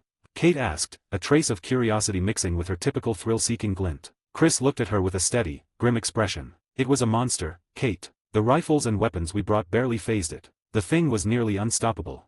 Victoria's gaze flicked between them, her eyes narrowing thoughtfully. Then what do you think could have killed it? Something that size and strength. It would take something even more powerful. Chris's face darkened, and he hesitated before answering. If what Scott said is true, then we're talking about a creature with enough power to crush a skull that resisted bullets. Something very powerful. Kate's eyes gleamed as she spoke up. It has to be the Alpha, the one that ambushed me yesterday. That thing could have easily torn apart a beast like that boar. Chris's expression grew serious. If that's the case, then we're dealing with an Alpha unlike anything we've seen before. It's stronger, and probably smarter. We'll need to be even more prepared next time. Meanwhile, at the animal clinic, Scott arrived and let Styles and Derek in, then he made a quick call to Deaton, asking him to come and assist with Derek's injury. As he waited, Scott observed Derek lying on the table, sweat beading his forehead as he battled the effects of the Nordic blue monkshood poisoning. Deaton arrived quickly, bringing supplies from the back of the clinic. He scanned Derek's condition with a look of deep concern, muttering as he examined the wound. Nordic blue monkshood, he said finally, raising an eyebrow. Rare and deadly. Can you fix him? Scott asked, glancing between Deaton and the pale, trembling Derek. Luckily, I've kept some here for emergencies like this, Deaton replied, pulling out a jar of the same wolfsbane from a dusty shelf in the clinic's basement. Carefully, he burned the leaves, letting the ash collect before applying it directly to Derek's wound. The room filled with Derek's screams as the ash burned into his flesh, drawing out the toxins. Within moments, the infection began to dissipate, and the wound closed up as Derek's skin knitted itself back together. Scott patting Derek on the shoulder. Are you good now? Derek sat up, still wincing from the lingering pain. Minus the agonizing pain? Fantastic. He tried to sound tough, but the relief in his voice betrayed him. Styles, always one to break the tension, smirked. Hey, you know what they say, if you can still be sarcastic, you're halfway to healed. Trust me, I'm an expert. Scott, however, was far from finished. He turned to Derek. We just saved your life, he said. So now, you owe me one.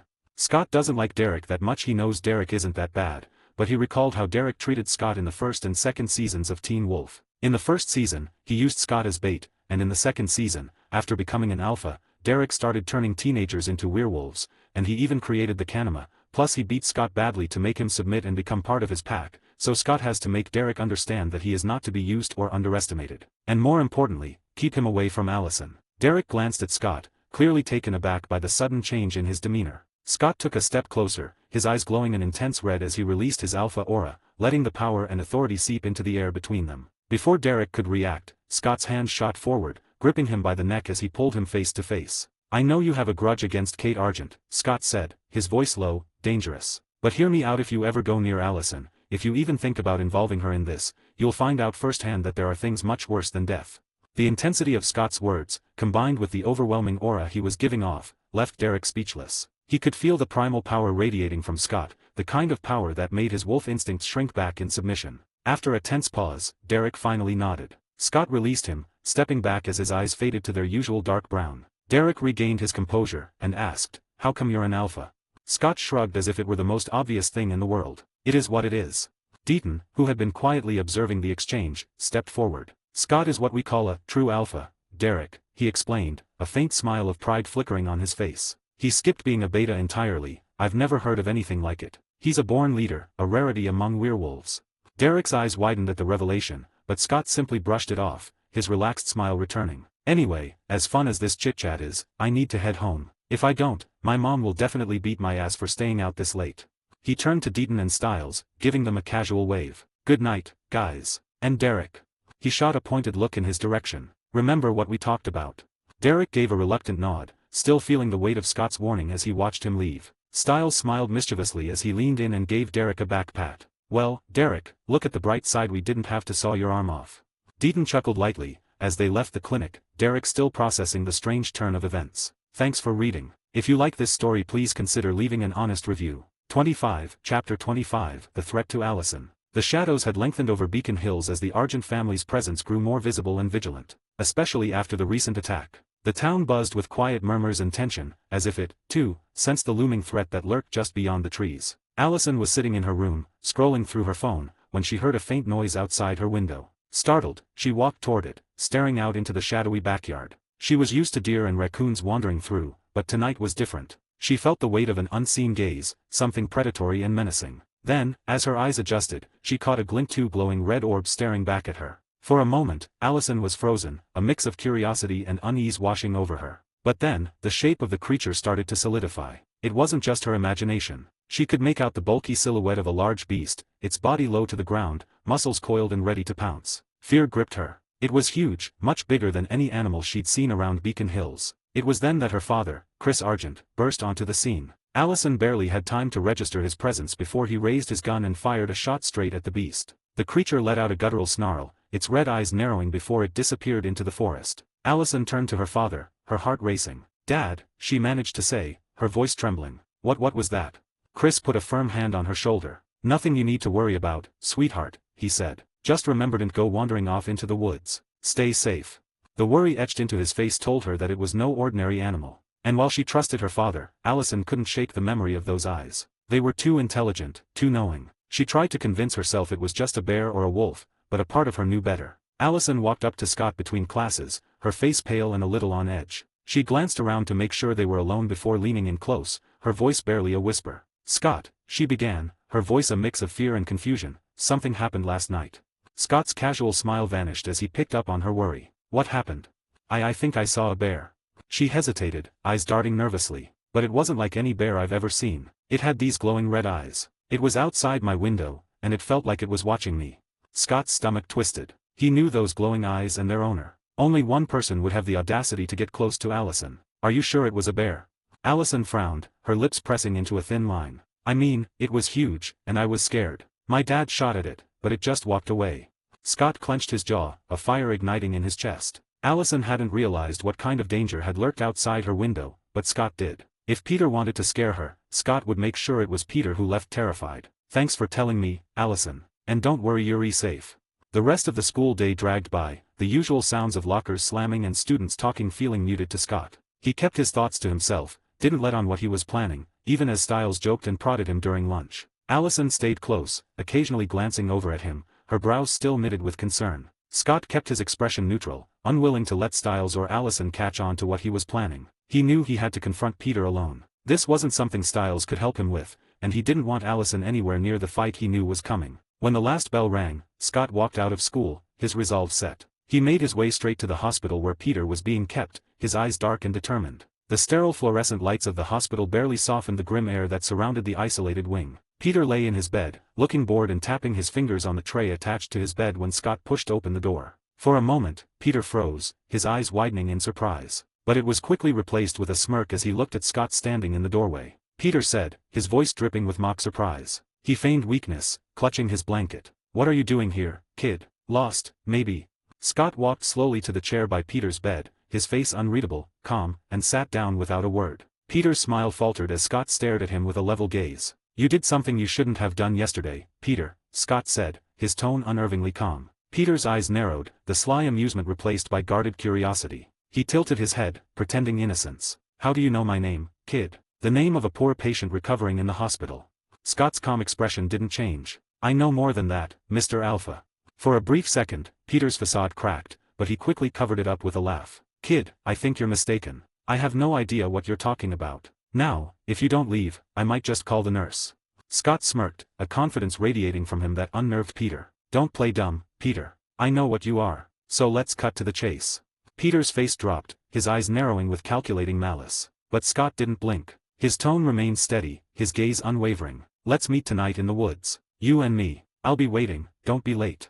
He didn't wait for a response. Scott stood, gave Peter one last cold look, and walked out of the room, leaving Peter to process the audacity of the boy who dared to challenge him. The smirk that Peter wore on his face began to slip, replaced by something resembling unease. He was beginning to understand that Scott wasn't the beta he thought he could control. Nightfall came quickly, casting a deep shadow over the Beacon Hills Preserve. Scott waited in the woods, standing tall, every nerve focused and calm. Scott was an alpha, strong, determined, and more than ready to face Peter, knowing his own power was far beyond what Peter could comprehend. As he stood there, Scott felt the primal force within him pulse, ready to confront the one who threatened Allison. Whatever Peter Hale had planned, Scott was prepared to make him regret it. This was his territory now, and anyone who posed a threat to his pack would soon learn that Scott McCall wasn't to be underestimated. Thanks for reading. If you like this story, please consider leaving an honest review. 26, Chapter 26, The Fight with the Alpha. The moon cast a silver glow over the clearing in the woods as Scott waited, calm and unwavering. It wasn't long before the leaves rustled, and Peter Hale appeared,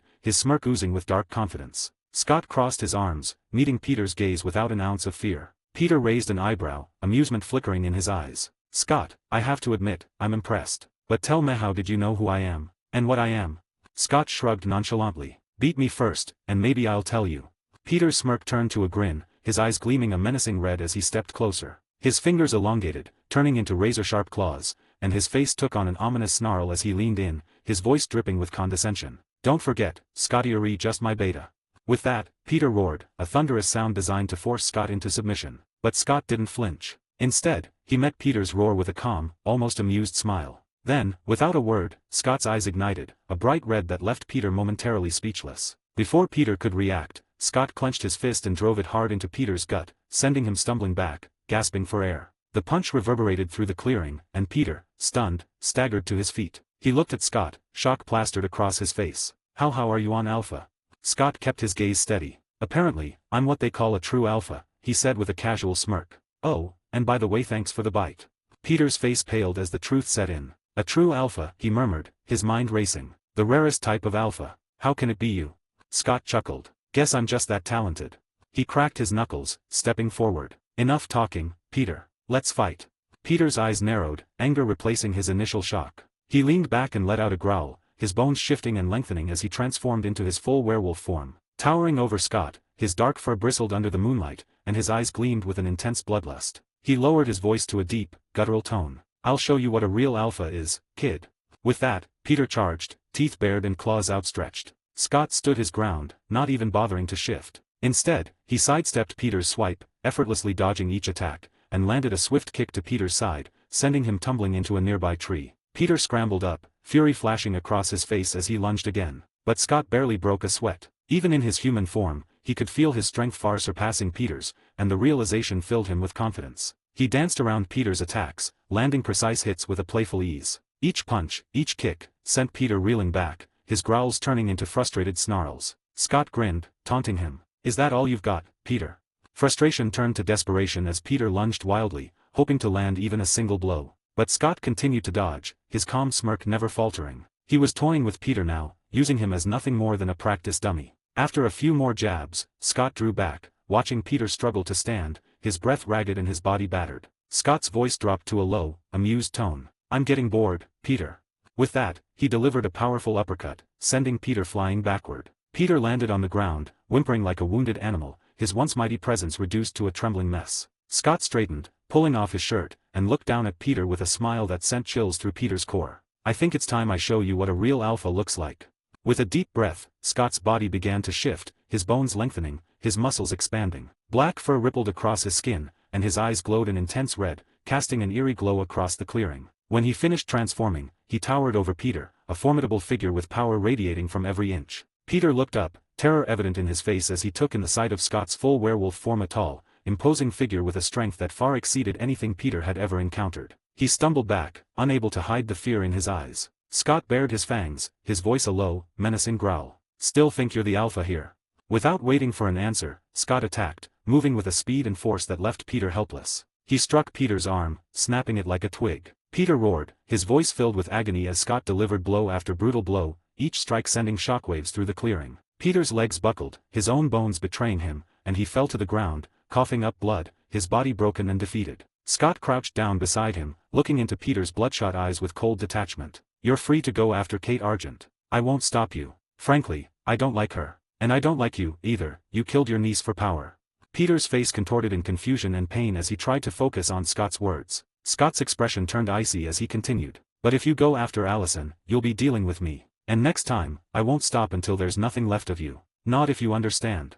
With fear overtaking him, Peter gave a trembling nod, his body too weak to fight back. Scott raised a hand, then slapped him, the blow sharp and final. Peter winced, humiliation mingling with his pain. And with that final blow to his pride, Peter turned back to his human form, and surrendered to unconsciousness. Scott took a step back, returning to his human form. He picked up his clothes and slipped them back on, casting one last look at the broken, bloodied figure of Peter lying on the ground. Allison, he thought, feeling the intensity of his purpose. He knew what he had to do next. The time had come to tell Allison the truth, not only about her family's legacy but about the supernatural world she was unknowingly already part of. She deserved to know, and Scott would make sure she did, no matter what. Thanks for reading. If you like this story, please consider leaving an honest review. 27, Chapter 27, Unveiling the Truth. Scott's heart raced as he drove to pick up Allison. Today was the day. No more secrets, no more hiding. He was finally ready to tell her the truth, and something inside him told him that she was ready too. His mind buzzed with anticipation, replaying how he'd tell her, what he'd show her, and how she might react. When her phone buzzed, Allison felt a mixture of excitement and nerves twist in her stomach. It was Scott, telling her he needed to see her and that it was important. Something about his message made her heart race. As he arrived, she hurried out to meet him, unable to shake the feeling that today was going to change everything. They drove in comfortable silence, and as they approached the secluded area Scott had chosen, Allison's curiosity only grew. "So, where are we going?" she asked with a smile. Scott chuckled, and gave her a mischievous look. "Well, let's just say that I want to show you something, and it will blow your mind, Allison." Scott led Allison to a quiet clearing, the morning sunlight filtering through the trees. He stopped and turned to face her, his expression serious yet kind. "Allison, do you trust me?" Allison looked up at him, feeling her heartbeat quicken. "Of course, Scott. What's going on? You're making me nervous." Scott took a deep breath, considering how best to ease her into the truth. "There's something you need to know, something no one has told you." Allison's eyes widened with interest. "What?" He exhaled, searching her gaze for any hint of fear. "The supernatural, it's real, Allison." She blinked, processing his words before breaking into laughter. "Are you serious? Supernatural, like vampires and werewolves?" Scott remained silent, letting his intense gaze convey what words couldn't. Allison's laughter faded, her expression turning skeptical but intrigued. "You're not joking, are you?" She searched his face for any hint of a prank. "You're saying creatures like werewolves are real?" Scott nodded. "Yes, Allison. I'm completely serious. The bear you thought you saw the other night wasn't a bear. It was a werewolf." Allison took a step back, her pulse quickening. Scott, if this is some kind of joke. He reached out, placing a steadying hand on her shoulder. It's not a joke. This is the reality we live in. His voice was calm, grounding her disbelief. She hesitated, biting her lip, feeling torn between doubt and the trust she had in him. Scott, I love you, but this is hard to believe. Scott's eyes softened, and he leaned in, meeting her gaze. What did you just say?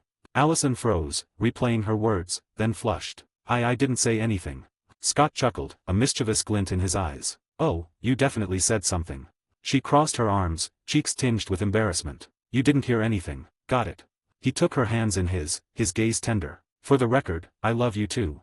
Before she could respond, Scott leaned in and pressed a gentle, lingering kiss to her lips, pulling her closer as if to reassure her. When he pulled away, her heart raced even faster, any doubts about him vanishing. Allison, he said, regaining her attention, I know it sounds crazy, but that's why I brought you here to show you, not just tell you. Scott stepped back, letting go of her hands. I'm a werewolf, he said. Allison watched as his eyes shifted from brown to an intense, glowing red, his hand sprouting claws in front of her. She gasped, instinctively taking a step back before fascination overtook her fear. She moved closer, peering at his transformed features in awe. This is amazing, she whispered, gently reaching out to touch his hand, tracing the edges of his claws. Wait, you don't lose control under the full moon, like in the stories and movies, do you? Scott shook his head, smiling. Not exactly. I'm special. I don't lose control at all. As for other wolves, only newly turned werewolves have trouble, they need guidance. As she looked up at him, a thought struck her. Wait. The night I saw something outside my window that wasn't you, was it? Scott's face grew serious. No, that wasn't me. But you don't have to worry. He won't be coming around again. I made sure of that yesterday. Allison's eyes widened. Who was it, and why was he there? Scott hesitated, then said, I'll explain more later. Right now, I want to show you something else. He took a step back, a smirk playing at his lips as he began unbuttoning his shirt. Allison's eyes widened in surprise, covering her face but still peeking between her fingers. What are you doing, you perv? Scott didn't hesitate, flashing her a teasing grin as he stripped down, completely unbothered by her reaction. I need to shift fully, and clothes don't exactly survive that. She turned away, fighting a smile but sneaking peaks, her cheeks bright red. He raised an eyebrow, clearly enjoying her flustered reaction. Like what you see? He teased, nodding downwards. Allison groaned, covering her face fully now. I am not looking at you anymore, you shameless pervert. Scott laughed, the sound deep and genuine. Alright, but turn around, this is something you need to see.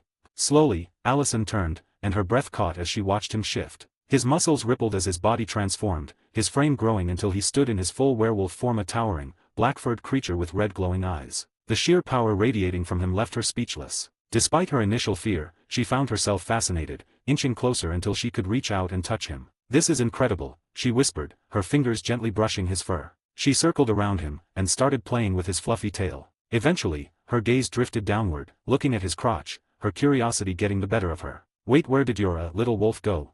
Scott, catching her gaze, chuckled deeply. I don't have one in this form. Can you imagine if my precious little wolf was dangling and my enemy hit me there? Oh, I'm feeling the pain just by thinking about it. So, let's just say werewolves don't need to have everything hanging out unprotected in a fight. Allison burst out laughing, the tension breaking as she clutched her sides. I can't believe I just asked that. You're ridiculous. Grinning, Scott said. Ready for more? She raised an eyebrow, still catching her breath from laughing. There's more. He smirked. Oh, yeah, now for the ultimate reveal.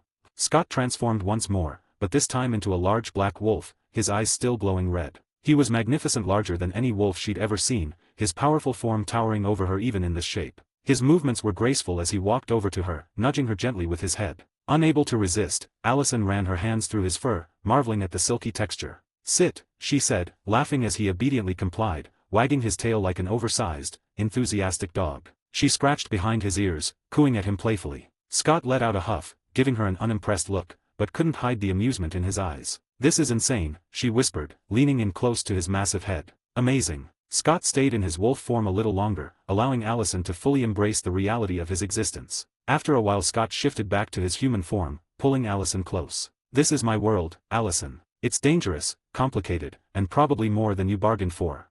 Allison looked up at him, her expression serious. It might be more than I expected, Scott. But I'm here. I trust you. Her voice softened. And I love you.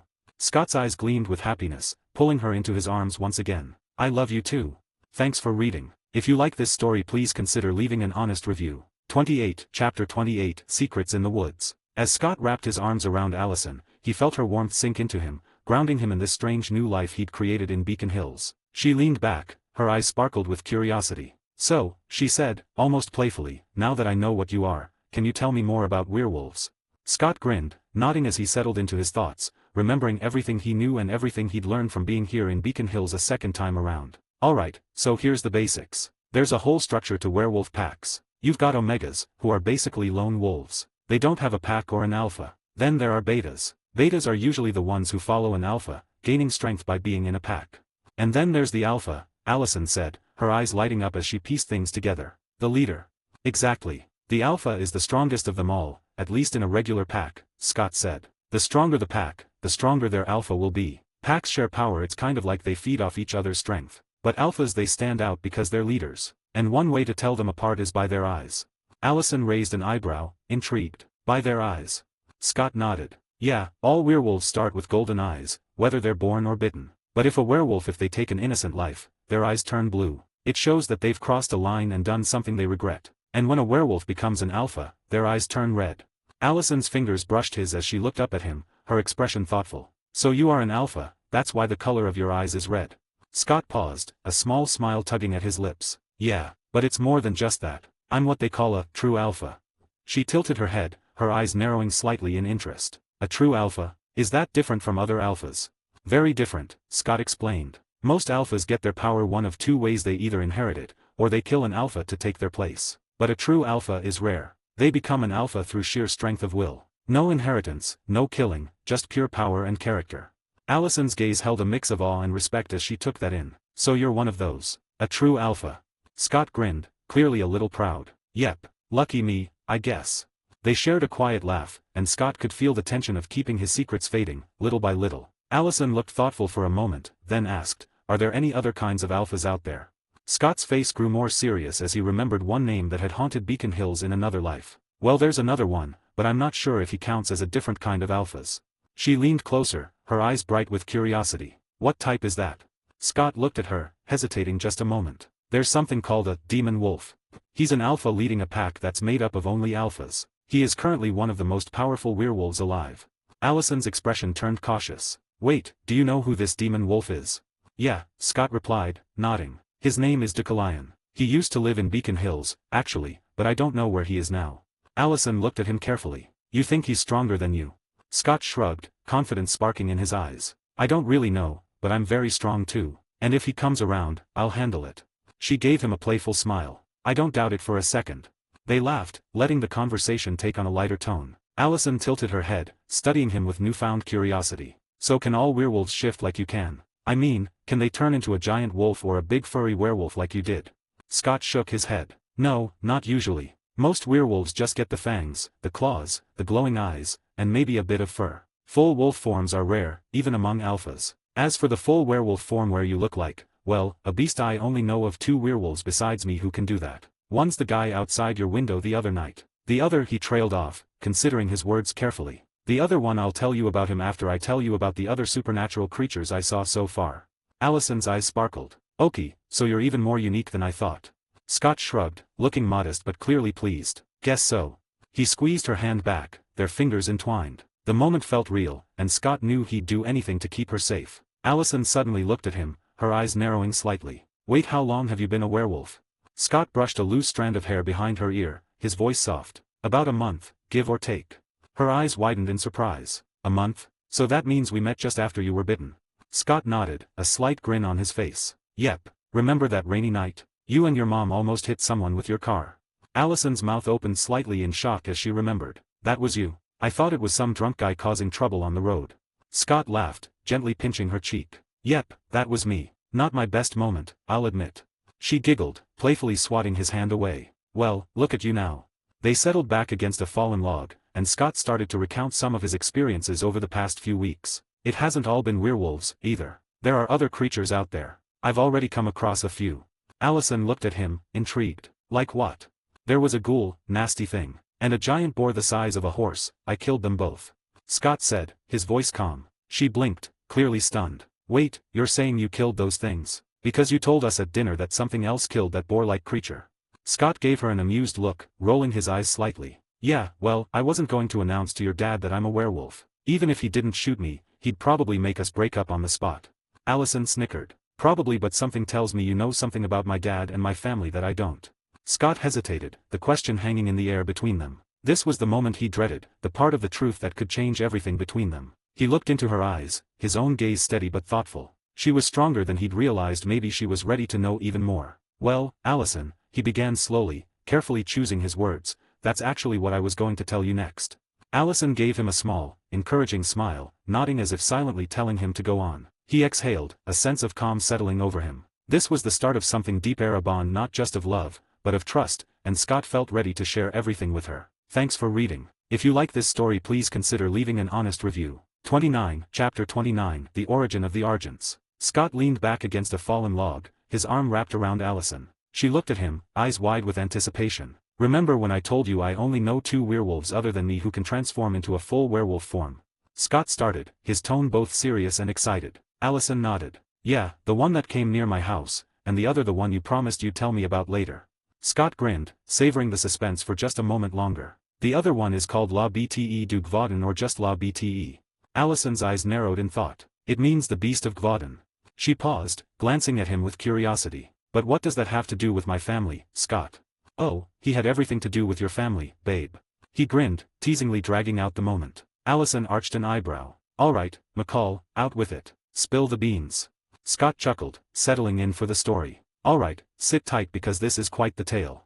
Clearing his throat, Scott began the story with dramatic flair. It all starts in France, back in the early 1700s. France, early 1700s. Sébastien Vallet was a French soldier, fearless and determined, who had spent his life in battles. In the height of the 7 Years' War, he and his loyal friend, Marcel, were fighting side by side, allied with the Native Americans to resist the British forces. But one rainy night, while fleeing the British, Sébastien tripped and fell. His face landed directly in a muddy puddle, and in that moment, he unknowingly drank from it. But it wasn't just any puddle, Scott explained, leaning closer to Allison as he painted the picture. It was water collected in the paw print of a wolf.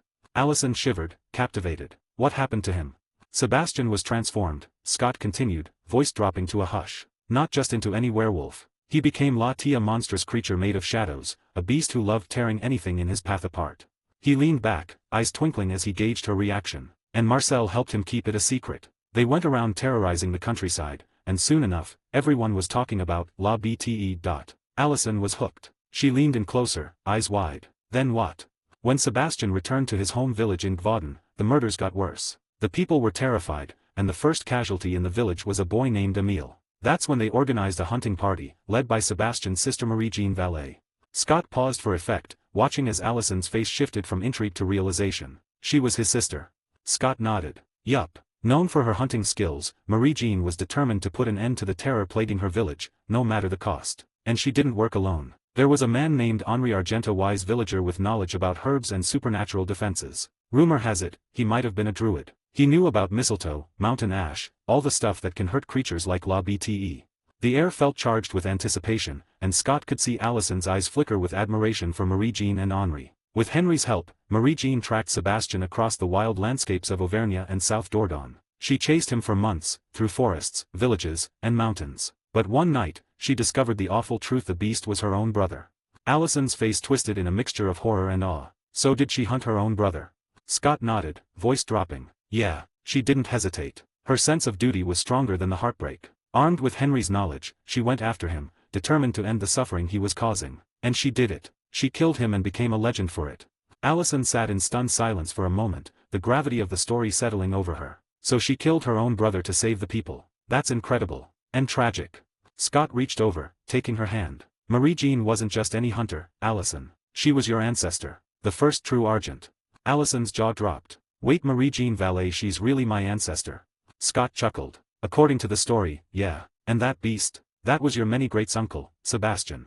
Allison wrinkled her nose, her expression somewhere between disbelief and disgust. That thing is not related to me. Scott laughed, his warm grin softening her look of disgust. So, I take it you're disowning him. Allison burst into laughter, shaking her head. Absolutely. Then, narrowing her eyes, she asked, wait, how do you know all this?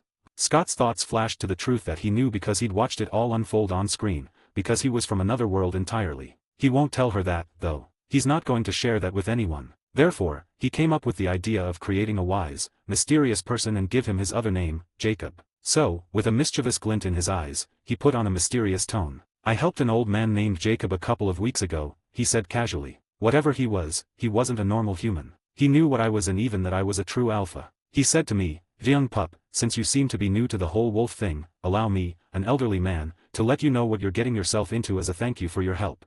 So, he told me a lot about the supernatural, and when we got to the hunters, he told me about your family because you are the ones that live in Beacon Hills. That is why I know about your family's history. Allison looked intrigued. So, where is this old man Jacob now? Scott shrugged. He left Beacon Hills, said he liked wandering around the world. Do you actually believe what he said about my family? She asked, looking at him with wide eyes. Scott nodded. Absolutely. Besides, I already knew your father, mother, and aunt are hunters, and they don't mess around. They're not afraid to do whatever it takes to take down anything they see as a threat. Allison took a deep breath, her face turning serious as she absorbed this. So my dad, my family, they'd come after you. Scott gave her hand a gentle squeeze. If they knew about me, and if they thought I was dangerous, yeah. That's why I've kept everything hidden and why I hesitated to tell you. But you should be more worried about them, not me.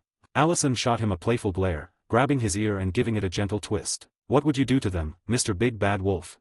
Scott yelped, laughing as he pretended to pull away. Ow. Okay. Don't worry, babe, I'm just going to beat your father. No, I mean, tell your father that if he gets between us, I'm going to kidnap you and run away, take you somewhere he'd never find us. As for your mom, Allison gave him a challenging look. What about my mom? Scott thought for a second, then grinned. I'd cook for her, win her over with my culinary skills. I bet I could charm her eventually. Allison laughed, giving his ear one last tug before letting go. You're dreaming. She's as stubborn as they come.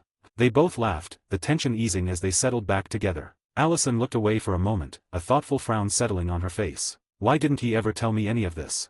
Scott reached over, rubbing her back gently. He's probably trying to protect you, hoping you'll have a normal life for as long as possible. But you have the right to know and I didn't want to keep it from you. Especially since he trailed off, his voice softening. Especially since you mean everything to me.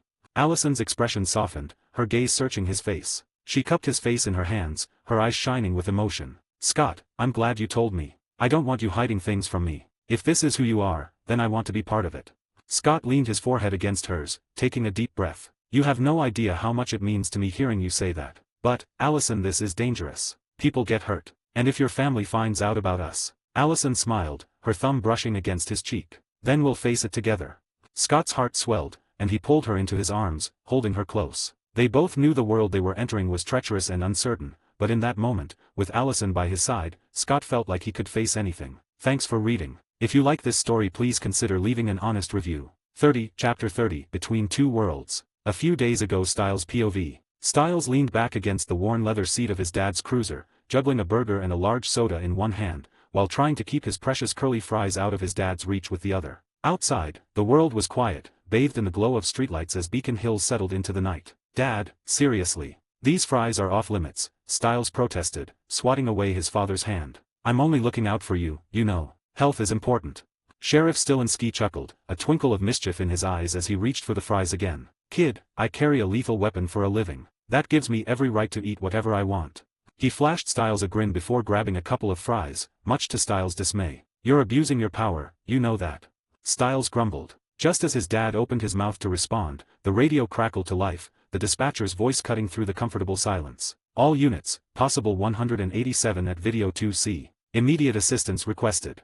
Sheriff Stilinski's face hardened, fries forgotten. That's a homicide, he muttered, quickly shifting the car into drive as he turned on the lights and siren. Styles, heart racing, stuffed the burger in his mouth and buckled up. He knew what was coming next. Within minutes, they arrived at the video rental store. The red and blue lights from the other patrol cars painted the scene in an eerie light. A small crowd had gathered outside, whispering and pointing at the broken front window. Yellow police tape was already being strung up, and Styles spotted Jackson and Lydia near the entrance, looking visibly shaken. Styles hopped out of the car, trying to get a better look at the scene, but his dad held him back with a firm hand on his shoulder. Stay put, Styles. This is police business. Styles watched as his dad approached Jackson and Lydia, who were speaking to an officer. Jackson looked irritated, as usual, while Lydia seemed distant, her eyes fixated on something far away. Sheriff Stilinski moved in closer, trying to calm Jackson. Are you all right? The sheriff asked, glancing at Jackson's head. Jackson, still reeling, muttered, I'm fine. Just want to go home. Sheriff Stilinski looked doubtful. A shelf of DVDs fell on you, son. You need to let the EMTs check you out first. Head injuries aren't something to take lightly. I'm fine. You're just a minimum wage rent-a-cop, you don't know anything. The insult hung in the air, and Styles felt his blood boil, hands clenching into fists at his sides. He wanted to march over and give Jackson a piece of his mind, but his dad kept his cool, nodding to the officer to let them leave. Jackson stormed off, Lydia trailing behind him. As the ambulance and officers started to clear out, Styles couldn't help but feel a chill run down his spine. His dad had been investigating strange animal attacks for weeks now, and he couldn't tell him that a psychotic alpha was the cause of all of those incidents. The following morning, Styles was woken up by a loud knock on his door. His dad stepped in, a tired but hopeful expression on his face. "So, am I going to hear good news at your parent-teacher conference tonight?" Styles blinked, still half asleep, before groaning. "Good news? Depends. What's your definition of good?" "Straight A's and no notes about behavior," his dad replied, raising a skeptical eyebrow. Yeah, probably not," Styles muttered, scratching the back of his head sheepishly. His dad just sighed, giving him a pat on the shoulder before heading downstairs. Styles watched him go, a small smile on his face. As much as they bickered, he knew his dad only wanted what was best for him. Later that day, Sheriff Stilinski stopped by the animal clinic to see if Deaton had made any progress with the animal that had killed Laura Hale and mauled Garrison Myers and Levesque. Sheriff Stilinski's face was tense as he approached Deaton, and his questioning was straightforward but pressing. Deaton shifted uncomfortably. "Sheriff, I'm really not an expert in wild animal behavior," he insisted. Sheriff Stilinski frowned. "Last time we talked, you were pretty sure it was a mountain lion, Deaton. And now, after that attack at the video store, we need answers." He handed over some surveillance footage, his expression unreadable as Deaton reviewed it. Deaton studied the video closely, and for a brief moment, recognition flickered across his face. He cleared his throat, trying to mask his reaction. "I've never seen an animal like this, especially one that can move from all fours to walking on two legs." Sheriff Stilinski's eyes narrowed. He sensed Deaton was holding something back, but before he could press further, Deaton nodded toward the back room, saying, "Well, I've got a sick dog I need to treat. Good luck with your case, Sheriff." Sheriff paused, studying Deaton's uneasy demeanor, then gave a short nod. "Thanks for your time, document," he replied, heading out. As he left, a nagging feeling told him there was more to Deaton's story, but for now, he'd have to let it go. By evening, Styles found himself reluctantly at the school for the parent-teacher conference, trying to hold his tongue as his dad met with Coach Finstock. The coach, forever in his chaotic mode, had his usual struggle with Styles' name. "Styles Stilinski," Coach muttered, squinting at his clipboard. "Wait, that's your name. I thought that was your last name." "It's a nickname, Coach," Sheriff Stilinski said, his tone strained as he glanced at his son. "His real name is after his grandfather." Coach just shrugged. "Well, the kid's got spirit. Smart, too when he's actually focused. But let's just say he's a tad distracted. Do you know he wrote an entire history of male circumcision on his economics exam?" "Wait, what?" Sheriff Stilinski's face turned beet red. He looked at Styles, horror and disbelief warring in his expression. "On an economics exam, Styles? Really?" Styles just grinned, shrugging. It was relevant in a roundabout way. His dad covered his face with his hand. As they left the conference, Styles tried to play it cool, but he could see his dad's concerned look out of the corner of his eye. As they were heading out, a low growl echoed through the parking lot, making Styles' heart skip a beat. Sheriff Stilinski's instincts kicked in, and he pulled out his gun. Styles' pulse quickened as he watched his dad and Chris Argent move toward the sound, bracing himself for whatever might come out of the shadows. But it was only a mountain lion. "Dad, we should back up," Styles whispered. Sheriff Stilinski held up a hand, signaling him to stay still as he aimed his gun, but in the rush of movement, another car backed out of its spot, catching his dad off guard and bumping him off balance. Sheriff Stilinski fell to the ground, and Styles rushed to his side, relief flooding him as the mountain lion ran off into the dark. Later, Styles met up with Scott, still stewing over his dad's close call. Scott noticed his expression and asked, "How's your dad doing after, you know, that car thing?"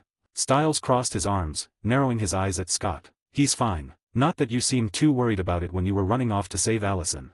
Scott held up his hands defensively. "Styles, come on. It was just a mountain lion, and your dad has a gun. You know, if it was something dangerous, I would help even if it meant shifting in front of everyone. I wouldn't let anything happen to your dad." Styles' frustration softened, and he let out a sigh. "I know, Scott. I'm sorry. I was scared, I just don't want to lose him too, you know." He knew his best friend would have helped if it had been the Alpha or some other supernatural creature. Scott sighed, reaching out to pat Styles on the back. "I know, man. And don't worry too much, your dad will be fine."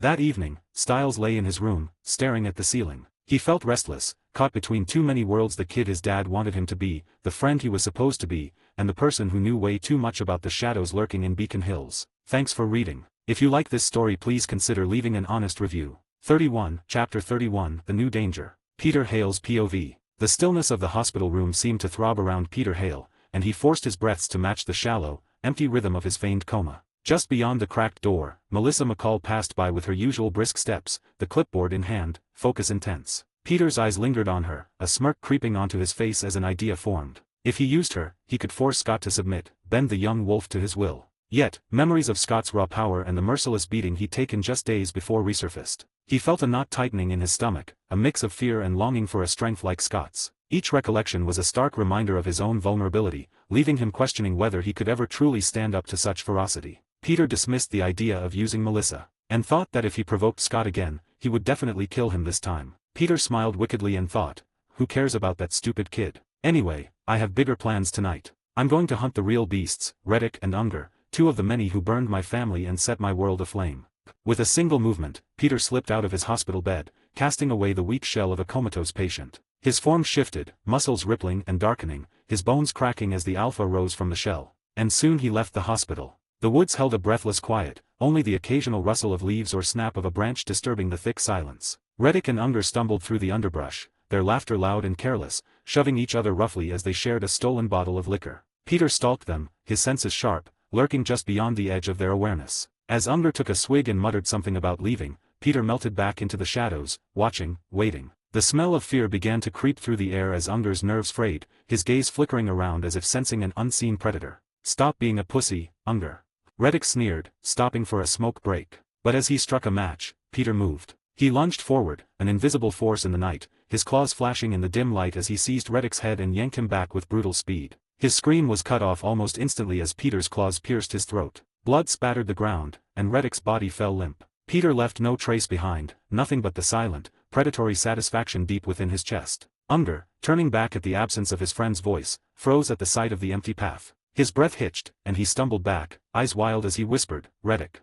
But there was only darkness. A soft growl rumbled from the shadows, low and menacing, and Unger's gaze snapped toward the sound. Then he turned to run, crashing through the underbrush, his breath coming in short, terrified gasps. But Peter was faster, his eyes locked on his prey. Just as Unger reached a clearing, Peter struck, his claws digging into Unger's ankles, yanking him off his feet and dragging him towards a flaming trash can. Unger screamed, his hands clawing at the ground, eyes wide as he caught sight of the twisted face of the alpha, its jaws pulled back in a snarling grin. The firelight from the trash can glinted in Peter's eyes, casting an eerie glow across his features. "Please don't," Unger begged, his voice breaking as Peter held him by the ankles, lifting him easily. For a moment, Peter seemed to savor his fear, holding him there, savoring his pleas, his voice raw and desperate. Then, with a cold finality, Peter released his hold, sending Unger crashing down into the flaming barrel. His screams echoed through the woods, a fitting tribute to the monster they had created. When the fire died, Peter turned back to the shadows, his task complete. And as he left, a mountain lion watched him from a nearby tree, wide-eyed and tense. With a flick of his gaze, Peter drove it off, sending it sprinting toward Beacon Hills High School. After watching the mountain lion crash through the school parking lot, followed closely by Sheriff Stilinski and Chris Argent, Peter smirked.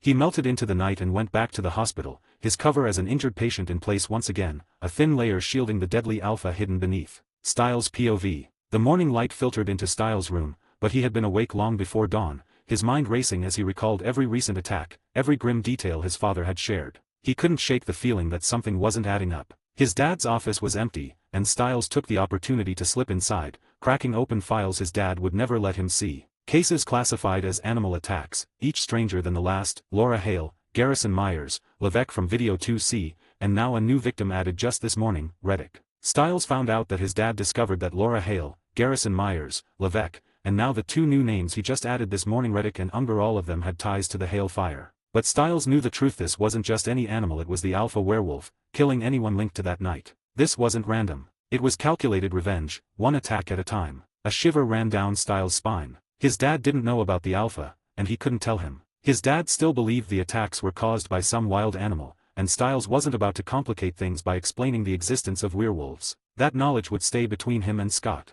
But as he scanned through the files again, a new thought chilled him to the core. His dad's notes listed 3 other victims, cases marked as animal attacks but with something distinctly different about them. The first was a woman found with her throat mauled, every drop of blood in her body mysteriously drained. The second and third cases were even stranger: 2 people found with their stomachs ripped open, their liver and spleen missing, their bodies left to die slowly. A new kind of monster, he thought. Styles sat back, his mind racing, replaying the details over and over. If these deaths weren't connected to the alpha, Then Beacon Hills had another supernatural killer in town, something else lurking in the shadows, preying on the unsuspecting. The cold, creeping fear twisted in his gut. The Alpha was bad enough, but a creature that hunted for organs, leaving its victims drained and brutalized, felt even worse. He thought of his dad, of Melissa, of Lydia and Jackson, people who had no idea what was out there in the dark. If the Alpha didn't get them, maybe this new creature would. I need to tell Scott, he misattered to himself, his voice a little shaky. He needed to talk to someone, share this weight, even if only to feel a little less like the world was spinning out of control.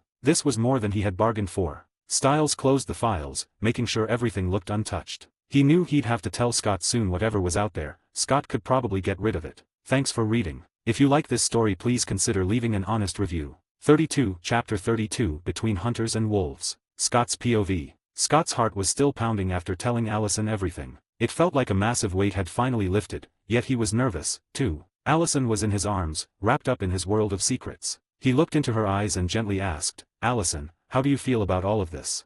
She sighed, shaking her head slightly. "I don't know how to feel, Scott. Yesterday, I was just a normal high school girl worried about exams and what to wear, and now the supernatural is real. My boyfriend's a werewolf, and we're see me family hunts werewolves, like you for centuries. And I'm supposed to be a hunter, Scott. How do you expect me to feel?" Scott scratched the back of his head, searching for the right words to console her. "I'm sorry I told you." He cringed at how unsure he sounded. Allison laughed, lightening the mood. "No, silly. I'm glad you told me. Just promise me no more secrets, okay? We're in this together, right?" Scott's face softened, and he felt the surge of relief in his chest. "Yeah, together." He grinned and teased, "You know, I think you'll make one hell of a hunter." Allison raised her brows. "How so?" Scott chuckled. "Well, you didn't even know you were a hunter, and you already caught a werewolf. And not just any werewolf, a very strong alpha." "Oh, really?" she said, smiling as she leaned closer. "And just how did I catch him?" Scott's grin widened. "You stole my heart. Now, even if I wanted to escape, I couldn't." She laughed. "That's cheesy, but I like it." They gazed at each other, and before they knew it, Scott leaned in, pressing his lips to hers. The kiss deepened, each of them forgetting the world for a few precious moments until Scott's phone rang, startling them both. Allison pulled back, glancing down at the buzzing phone. "Are you going to get that?" she teased. Scott rolled his eyes. "Probably just Stiles, can we ignore him?" She laughed. "You should answer. Maybe it's urgent." Scott groaned. "Fine. But if it's not, I swear, I'm going to kill him." He picked up the call. "Hey, Stiles. What's up? I'm kind of busy." Stiles's voice was fast, his tone urgent. "Where are you, dude? We need to meet. Like, right now." "Can't it wait?" Scott asked, glancing at Allison with a hopeful smile. "Well, if you're busy, I guess it's okay, but, you know, by the time you're done, half of Beacon Hills might be dead." Allison heard that and whispered in Scott's ear, "We can continue this later. Go see what's going on with Stiles." She playfully bit his ear. "You're not making this easier," he murmured, smirking at her. Then he said to Stiles, "All right, fine. Where are you?" "Come to my house," Stiles replied quickly. Scott sighed. "This better be important. If it's not, I'm beating your ass." He hung up and turned to Allison. "Let's go see what he wants." "Am I coming too?" she asked, surprised. Scott nodded. "Yeah, now that you know the truth about Beacon Hills, you should come. Besides, it'll give you a chance to see more of this world." Allison grinned, clearly excited but trying to hide it. "Okay, let's go. But, Scott, does Stiles know?" Scott laughed sheepishly. "Yeah, he knew before you." Allison raised an eyebrow, pouting. "You told him first." Scott fumbled for an excuse, scratching the back of his head. "He was with me when I was bitten." Allison eyed him suspiciously but then chuckled. "Fine. I believe you, for now." She sprinted towards his car, laughing as Scott chased after her. He caught up, scooping her up as she giggled and playfully spanked her. "That's for doubting me," he teased. Laughing, Allison clung to his back as he carried her to his Camaro. They drove to Stiles's house, singing along to the music and laughing together until they arrived. Stiles was already waiting outside, pacing anxiously. The second Scott stepped out, Stiles grabbed him by the arm, pulling him to the side. "Scott, why is Allison here?" he whispered, clearly panicked. "I need to talk to you about the Alpha and other supernatural things." Scott grinned. "She was with me when you called, and I've already told her everything." "Everything?" Stiles asked, eyes wide. "Like, your wolfy side and all that?" Scott nodded, and Stiles hit him on the back of his head. "Are you crazy? She's a hunter, as in she hunts stupid-ass werewolves like you." Scott chuckled. "She's not a hunter. And even if she were, she wouldn't hurt me." Stiles rolled his eyes. "Sure, and maybe she won't stab you at night, either." Scott smirked. "No, the only one doing any stabbing will be me." He and Stiles burst into laughter, until Allison cleared her throat, standing there with her arms crossed. I'd appreciate it if you two idiots didn't talk about me like I wasn't here. She raised an eyebrow, clearly amused but faking a stern look. Now, Scott, what was that about stabbing? Nothing, babe, just Styles being dramatic, Scott said quickly, trying to act innocent. She gives Scott a playful warning glare. We'll talk about this later. Scott scratched the back of his head, smirking. Thanks a lot, Styles. Now I'm in trouble. Styles grinned. Hey, you did that to yourself, buddy. As the banter died down, Styles looked uncertainly at Allison, as if unsure whether he could really trust her with everything he was about to reveal. Allison noticed, rolled her eyes and then smirked at Styles. Don't worry, Styles. I'd never hurt Scott. Even if I wanted to, I couldn't. She looked at Scott, her cheeks pink. Because, well. Scott reached over, taking her hand. And I'd never hurt you, Allison. They shared a quiet, sweet look until Styles interrupted, pretending to gag. Ugh, can you two please stop? You're hurting the feelings of a single person here. Scott and Allison burst out laughing, and Styles, despite his teasing, smiled. Come on in, he said, leading them inside. As they walked up to his room, Scott whispered to Allison, just a warning, Styles's room is a bit creepy. Allison raised an eyebrow. Creepy? How so? He keeps crime scene files, Scott explained, smirking. He swipes them from his dad and copies them. You might find pictures of dead people lying around.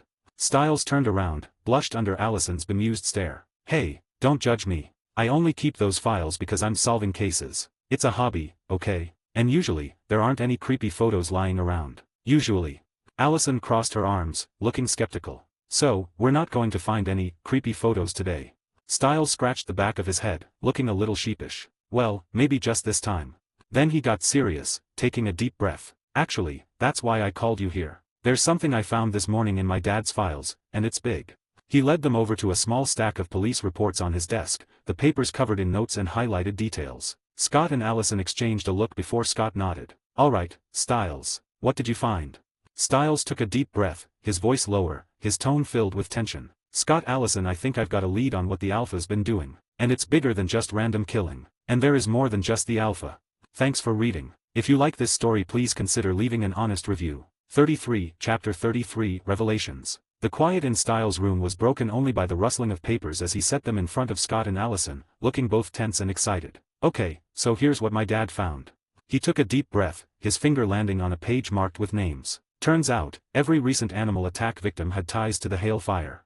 He ticked off on his fingers, Garrison Myers, Levesque, and the new ones Reddick and Unger. They were all connected to what happened to the Hale family. And then, of course, there's Laura Hale. Well, she was a Hale. Scott nodded, his expression serious. Allison's eyes widened as she gasped. Wait, Styles, are you saying that these attacks aren't from an animal? Exactly, Styles confirmed, his voice dropping to a whisper. This wasn't just some rogue mountain lion. We know it's the Alpha, and I'm willing to bet your family does too. Allison's face paled. And this Alpha you're talking about, who is he? Remember that night? The thing outside your window? That was him. Scott said. Allison's breath caught in her throat, a shiver running through her. Scott reached for her hand, his grip reassuring. He won't come near you again. I made sure of it. Allison relaxed slightly, managing a nod. Do we know his identity? She asked. Styles leaned forward. That's exactly what I wanted to tell you both. The Alpha isn't just killing anyone. These murders are revenge, all aimed at people involved in the Hale fire. He glanced at Scott before lowering his voice, and you know what that means. I think the Alpha is a Hale. Allison looked confused. This Hale fire you keep talking about, what exactly happened? Styles glanced between Scott and Allison, his voice somber as he explained. 6 years ago, there was a fire at the Hale house. The Hale family was inside. They didn't make it. Scott nodded, adding, the Hale family wasn't just any family, Allison. They were a pack of werewolves, led by an Alpha named Talia Hale. She wasn't just strong, she was the guardian of Beacon Hills and respected by both werewolves and hunters alike. Allison's brows furrowed, sadness clouding her gaze. So she, and her family, they all died. Styles shook his head. Not all of them. Talia's son Derek and her daughter Laura managed to escape. They left Beacon Hills after the fire, but Laura came back and ended up dead in the woods. And now Derek's back too. Allison's eyes widened as she put the pieces together. So that dead body they found in the woods, that was her. Yes, Styles confirmed grimly. Turning to Scott, Styles whispered urgently, Scott, I think the Alpha is Derek Hale. It has to be him. Scott shook his head firmly. No, it's not Derek. Remember his eyes. Styles slapped his forehead in sudden realization. Right, his eyes are blue. Allison tilted her head, suspicion in her eyes. Doesn't that make him more suspicious? Didn't you tell me that when a werewolf takes an innocent life, their eyes turn blue? Scott nodded. Yes, but that only happens for betas. An alpha's eyes stay red, no matter what they do. So, Allison said slowly, even if he's not the alpha, that Derek is probably a bad guy, right? Styles shrugged. Most likely. Scott looked at them both with a serious expression. Listen to me, both of you. Not all blue-eyed werewolves are cold-blooded killers. Say a werewolf accidentally hit someone with a car. The guilt would turn their eyes blue. Or if they saw someone they loved being killed and did nothing because they were scared, their eyes would turn blue too. Styles was quiet for a moment, letting that sink in. So, it's not always about killing. Guilt can do it too. Exactly, Scott nodded. Don't judge every werewolf by the color of their eyes. Styles sighed, glancing at Allison. But if the alpha isn't Derek, then who is it? Scott hesitated. He'd known the truth from the start but wasn't sure how or when to reveal it. After a moment's pause, he spoke. Actually, I know who the alpha is. Styles looked like he'd been hit by a truck. You've known this whole time. He grabbed Scott by the collar, half in disbelief and half in frustration. And you didn't tell me. Calm down, Styles. Scott pried his hands off, grinning despite the tension. I was going to tell you. Styles crossed his arms, still looking miffed. Fine, when did you find out? Scott glanced at Allison. A few days ago. Allison mentioned seeing a bear with red eyes outside her window. I figured it was the alpha, so I went to track him. The scent led me to the hospital. The hospital. Styles blinked, leaning in. So who is he? Scott took a deep breath. Peter Hale. Derek's uncle. He was in the house during the fire and ended up burned and in a coma for years. But he's not in a coma anymore. He killed Laura, took her alpha spark, and he is hiding in the hospital, pretending to be in a coma to avoid suspicion. Styles let out a low whistle. So, what did you do after you found him? A smirk played on Scott's lips. I beat him half to death and told him to stay away from Allison. Allison's cheeks flushed as she reached over to give Scott a hug and a kiss. Styles rolled his eyes, unable to resist a snarky comment. Oh sure, Scott. Tell the alpha to stay away from your girlfriend. Did you even tell him not to kill poor little me? Scott laughed. Don't worry, Styles. I told him if he touched anyone close to me, he'd be dead. He won't come near you, my mom, or your dad. He knows better. Styles leaned back, exhaling a sigh of relief. Alright, but why didn't you stop him from, killing people? Scott's gaze darkened. Because except for Laura, he hasn't killed anyone innocent. He's taking revenge on the people who murdered his family. And, Styles, you know what those monsters did, right? They burned werewolves, regular humans, and even children alive. They watched them burn to death. Allison's voice softened, her eyes full of sorrow. That's horrible, they deserve whatever he does to them. Scott's eyes met hers, a flicker of pity in his gaze. He knew one of those involved was her Aunt Kate, someone Allison loved. He hesitated, wondering if he should tell her. What is it, Scott? She asked, noticing his look. He took her hand gently. There's someone else involved. Someone at the heart of all of this. But, I think you and Styles should figure it out yourselves. Allison's brow furrowed. Why can't you just tell me? Scott squeezed her hand. Trust me, once you find out who it is, you'll understand why I didn't just come out and say it. Allison took a shaky breath, nodding. All right, I'll look into it. Don't worry about Peter Hale for now and help Allison find the one responsible for that fire, Scott said, glancing at Styles. Styles looked determined, glancing between Scott and Allison. Got it. We'll start digging. Then, just as they were settling back, Styles's expression shifted, and he swallowed hard, almost nervously. There's, actually something else I need to tell you, Scott. Something I found in my dad's files that, well, it's even scarier than the alpha. The room fell silent as both Scott and Allison stared at him, anticipation thick in the air. Thanks for reading. If you like this story, please consider leaving an honest review. 34, Chapter 34, Primal Instinct. The sunlight filtered through the blinds in Styles' room, casting stripes of light across the walls. Scott leaned against the desk, as Styles flipped through the files he copied from his dad. Allison sat on the edge of the bed, still processing everything she learned about the Hale fire and the alpha werewolf. Here is what I found. Styles slid a picture across the desk toward Scott and Allison. This is the first victim. Take a look. Scott picked up the picture and Allison leaned closer, her face contorting into a mixture of horror and confusion. The image showed a pale woman lying in the woods with wounds on her neck, her lifeless eyes staring into nothing. Isn't this just like the victims of the alpha? Allison asked hesitantly. Styles shook his head. No. The wounds might look a bit similar, but here's the creepy part. After the autopsy, they found that every single drop of blood in her body was completely drained. Scott straightened, his demeanor shifting to something more serious. What about the other victims? How many are there? 2 others besides her, Styles said, pulling out 2 more pictures and laying them on the desk. Allison winced as she looked at the photos. That's gruesome, she murmured. Scott studied the images carefully. Wait, there's blood around these too. If they were drained, why is there so much blood? They weren't drained like the first victim. Something ripped open their stomachs, took their liver and spleen, and then just left them to die slowly. Styles said. Allison's hand flew to her mouth, her voice trembling. That's terrifying. Styles shrugged, his voice dripping with sarcasm. Welcome to our lives, Allison. It's a non-stop freak show. You're gonna love it. Allison rolled her eyes. Not helping, Styles. She turned to Scott, her gaze filled with concern. Do you have any idea what could have done this? Scott rubbed his chin, his thoughts racing. There are a lot of supernatural creatures that drink human blood or eat human flesh. Vampires, wendigos, ghouls, it could be any of them. Styles raised an eyebrow. Okay, vampires I know about, and I've seen a ghoul. But what's a wendigo? Scott explained, a wendigo is a cannibalistic monster from folklore. It's a fearsome beast that stalks and eats humans. Styles let out a dramatic sigh and wrapped his arms around Scott in an exaggerated hug. Scott frowned. Dude, what are you doing? I'm saying goodbye, Styles said, pulling back with a smirk. Because I'm packing up and moving to Canada with my dad. Scott burst out laughing. Good luck with that. Fun fact, wendigos are a Canadian thing. So, if you're running from one, Canada's the last place you want to go. Styles groaned and collapsed onto his bed. Great, can't even escape to Canada.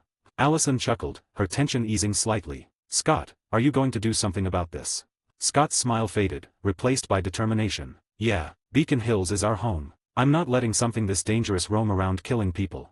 Styles sat up. What's the plan? Scott looked at the photos again. Which murder happened most recently? This one, Styles said, pointing to the image of a bloodied man in a dark alley. He is one of the two who got their organs taken. Take me to the crime scene, Scott said. The three got into Styles' Jeep, driving through Beacon Hills to the crime scene, a back alley behind a local bar, still sealed off with yellow police tape. The smell of alcohol and garbage lingered in the air. Scott stepped out and approached the scene. Styles and Allison followed, watching him carefully. Styles crossed his arms. So, are you getting anything, Scott? Give me a second, Scott said, his voice low. He closed his eyes, letting his senses take over, as he inhaled deeply, searching for anything out of the ordinary. Suddenly, his eyes flashed a bright crimson, and a low growl escaped his throat. Allison flinched but quickly approached him, placing a hand on his shoulder. Scott, are you okay? Scott turned his glowing red eyes to her and nodded. I'm fine, he said, his voice softer. And he pulled her into a hug. Styles, however, was less convinced. You sure about that, buddy? Because you look like you're about to rip someone's head off. Scott let out a breath, his eyes returning to normal. I'm fine, Styles. You look angry, Styles said, eyeing him warily. Are you losing control? Scott smirked, shaking his head. You know I don't lose control, Styles. Then what's with the whole glowing eyes growling like a wild animal thing? Scott hesitated. It's hard to explain. Whatever did this isn't a ghoul. It's worse. The second I caught its scent, something inside me reacted. Every part of me was screaming to kill it. It's like a primal instinct, as if nature itself wants it dead. Both Allison and Styles shivered at his words. Styles cleared his throat. Okay, but can you track it? Follow the scent or something? Scott tried, moving further into the alley, his senses on high alert. After a few moments, he stopped, frustration etched on his face. No, the scent's gone. It just vanished, like the thing disappeared into thin air. Styles frowned. Great. That's not ominous or anything. Scott turned back to them. Let's go see Deaton. He might know what we're dealing with. Allison tilted her head. Who's Deaton? He's the veterinarian I work for, Scott explained. But he's also a druid, a kind of supernatural advisor. Druids know a lot about creatures like this. As they walked back to the Jeep, Scott filled Allison in on druids and their role in the supernatural world. Scott said, if anyone can figure out what we're up against, it's him. They drove toward the animal clinic, the weight of the new threat hanging heavily in the air. Thanks for reading. If you like this story, please consider leaving an honest review. 35, Chapter 35, Facing the Unknown. Scott, Styles, and Allison pulled up in front of the animal clinic. Scott led the way, pushing the glass door open, a small bell jingling overhead. Inside, Deaton stood near a metal examination table, talking quietly with Derek. Scott raised a hand. Hey, document. Deaton glanced up with a small smile. Scott, you don't have a shift today. What brings you here? Scott smiled, and said, I need a little help from you, document. Then he turned to Derek, an amused smirk playing on his lips. Derek, what are you doing here? Don't tell me you got shot again. Styles' face lit up in a mischievous grin as he snickered. Allison leaned closer to Scott and whispered, again. Scott chuckled. How do I put this? Your crazy aunt shot him. Allison's eyes widened in shock. Kate, seriously? Scott shrugged. Remember that time at dinner when I said Styles found a wounded dog and I had to help? Well, that dog was Derek.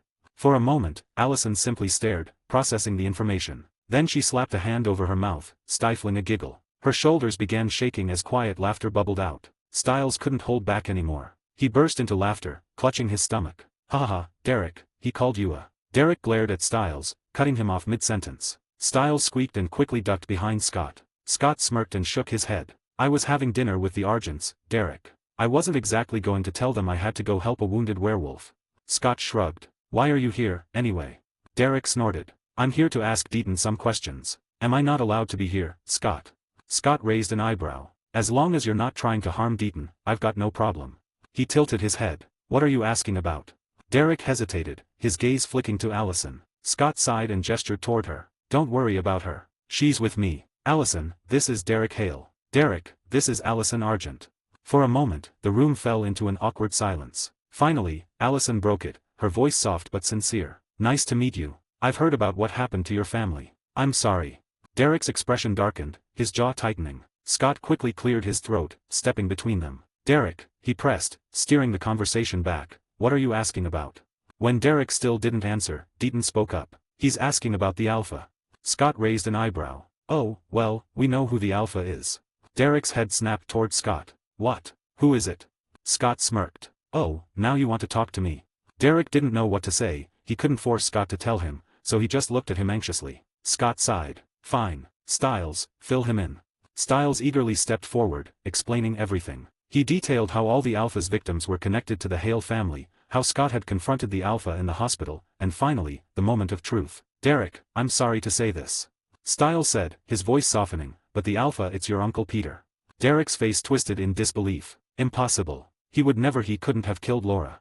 Scott leaned against the counter, his expression serious. He's been in a coma for years, Derek. Probably having nightmares about the fire every day. The rage, the pine must have twisted him. It's the only explanation for what he's doing. But make no mistake, Peter is the Alpha who killed Laura, the one who bit me, and the one killing people in town.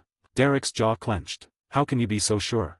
Because I've met him, Scott said, his voice steady. I nearly killed him a few days ago when he got too close to Allison. Derek's expression shifted, the weight of Scott's words sinking in. Finally, he muttered, thank you for telling me. He turned to leave. Scott called after him, where are you going? To see him, Derek said without hesitation. Scott stepped forward. Wait, before you go to him and get yourself killed, I need your help with something. Derek frowned. What is it? We discovered that there is an evil creature that feeds on humans in town, and I'm here to see if Deaton can identify it, so listen to what we discovered and see if you know anything about a creature like this. Scott said. Then Scott gestured to Styles. Show them the pictures. Styles pulled out the photos and spread them across the counter. This woman, he said, pointing to the first picture, was drained of every drop of blood. He moved to the other two. And these two? Their livers and spleens were ripped out. Derek studied the images, his brow furrowing. Could be a Wendigo. He muttered. Deaton picked up the pictures, examining them closely. The first victim possibly a vampire, he said finally. But vampires disappeared long ago. If this is one, they're either incredibly bold or very inexperienced, to let the prey they fed on be discovered like this. Why did you say that they are either bold or very inexperienced? Allison asked. Because the way a vampire kills is very obvious, and once a vampire is discovered in any place, everyone hunts them, be it hunters or werewolves. No one likes a vampire. Deaton answered. Allison nodded. I see. And the other two victims? Scott asked. Deaton shook his head. Cannibalistic creatures are numerous. Without more evidence, I can't say for certain. Styles asked. Doc, you mean there are two psychos running around town killing people, not just one? Deaton nodded grimly. Yes, Styles. It's likely we're dealing with two different creatures. Styles groaned. Fantastic. Scott turned to Derek. Have you ever encountered a supernatural creature that made every part of you scream to kill it, like it was your instinct? Derek's expression shifted slightly. No, but my mother once told me about something that made her feel that way when she was young. What was it? Styles asked. Derek hesitated. A Ouija, a cannibalistic monster made of ice. She encountered it in Alaska with her pack. They burned it to kill it. Allison's eyes widened. Could that be what we're dealing with? Deaton shook his head. No, Ouija prefer cold, snowy climates, and they consume their victims entirely. This doesn't match their pattern. Scott sighed, rubbing the back of his neck. Since we don't know what it is and can't track it, I'll patrol every night for a while. Maybe I'll get lucky. Allison, Styles didn't go out after dark. Got it. Both nodded, their expressions serious. Derek straightened. I have to deal with Peter. Scott placed a hand on his shoulder. Be careful. Peter is stronger than you think. He isn't a normal alpha. You've seen what he can turn into. Derek didn't respond but gave a small nod before leaving. Scott turned to the others. Okay, I'm starving. Let's grab something to eat. They said their goodbyes to Deaton and headed to a small diner. The three of them slid into a booth, the tension finally easing as they placed their orders. As they ate, Allison hesitated before speaking. Should I tell my parents about this? About the creatures? Scott shook his head. They probably already know. And how would you explain how you found out? I don't want them knowing about me. Not yet. Allison nodded slowly. Okay. Don't worry too much, Scott said with a reassuring smile. Whatever these things are, they won't go near the hunters. Thanks for reading. If you like this story, please consider leaving an honest review. 36, Chapter 36, Jackson's Stupid Gamble. 36, Chapter 36, Jackson's Stupid Gamble. Derek's POV. Derek slammed the clinic door behind him, his emotions boiling over as he jumped into his car. He drove fast, his mind replaying the conversation with Scott and the others. Scott's confirmation of Peter's actions burned in his thoughts like a wildfire. This ends today, Derek growled, his hands tightening on the steering wheel. Arriving at Beacon Hills Memorial Hospital, Derek parked hastily and stormed through the halls, ignoring the curious glances of nurses and patients. He approached Peter's room and pushed open the door without hesitation. Inside, Peter sat quietly on a wheelchair, his was motionless, giving no hint of his predatory nature. Derek approached him, his breathing heavy, his rage barely contained. Peter, Derek whispered, stepping closer to the man who had once been his mentor and family but was now a monster in his eyes. He stared at Peter for a moment, his emotions in turmoil, before his claws extended. With a growl, he lashed out, aiming for Peter's throat. Peter's hand shot up with inhuman speed, catching Derek's wrist mid-swing. What do you think you're doing, Derek? He said, his voice low and menacing. Derek's glowing blue eyes flared as he pulled back, preparing for another strike. You killed her. You killed Laura. Peter pushed Derek back. It wasn't what you think. I don't care. Derek roared, his fangs elongating as he lunged again. Peter met him head-on, his movements fluid and powerful. Derek fought with everything he had, but Peter's superior strength as an alpha quickly overwhelmed him. With a brutal swipe, Peter sent Derek crashing into the wall. Derek struggled to his feet, clutching his side where Peter's claws had raked him. You're a monster, Derek spat. Peter's expression darkened. And you're weak. He took a deep breath, and his scars from the fire vanished before Derek's eyes. Derek froze, watching as Peter's burned skin smoothed and his body radiated strength. What are you doing? Peter smirked. Healing. Something your sister's alpha power helped me accelerate after years of agony.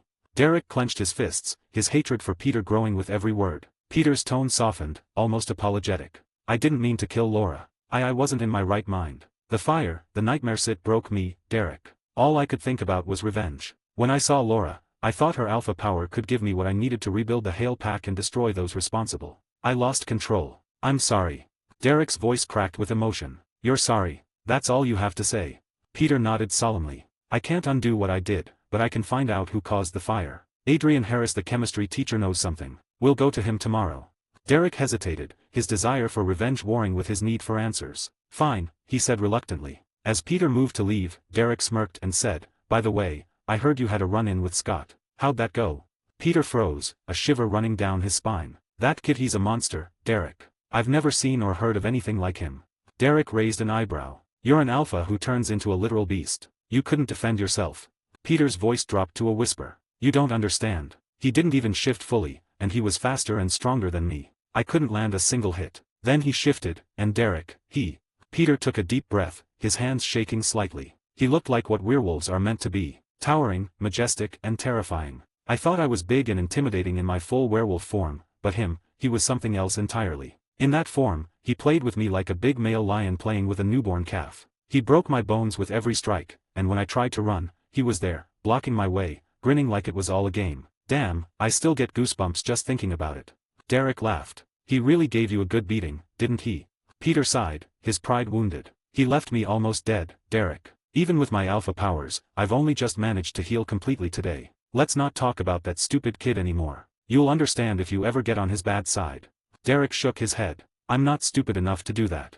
Scott's POV. The next morning, after class, Scott leaned against his locker, waiting for Allison. He was enjoying the calm when Jackson strode up, his usual smug expression in place. I know what you are, McCall, Jackson said with a sly grin. Scott raised an eyebrow, smirking. Oh yeah, what's that, Jackson? Jackson leaned in, lowering his voice. You're a werewolf. Scott chuckled, crossing his arms. Go on.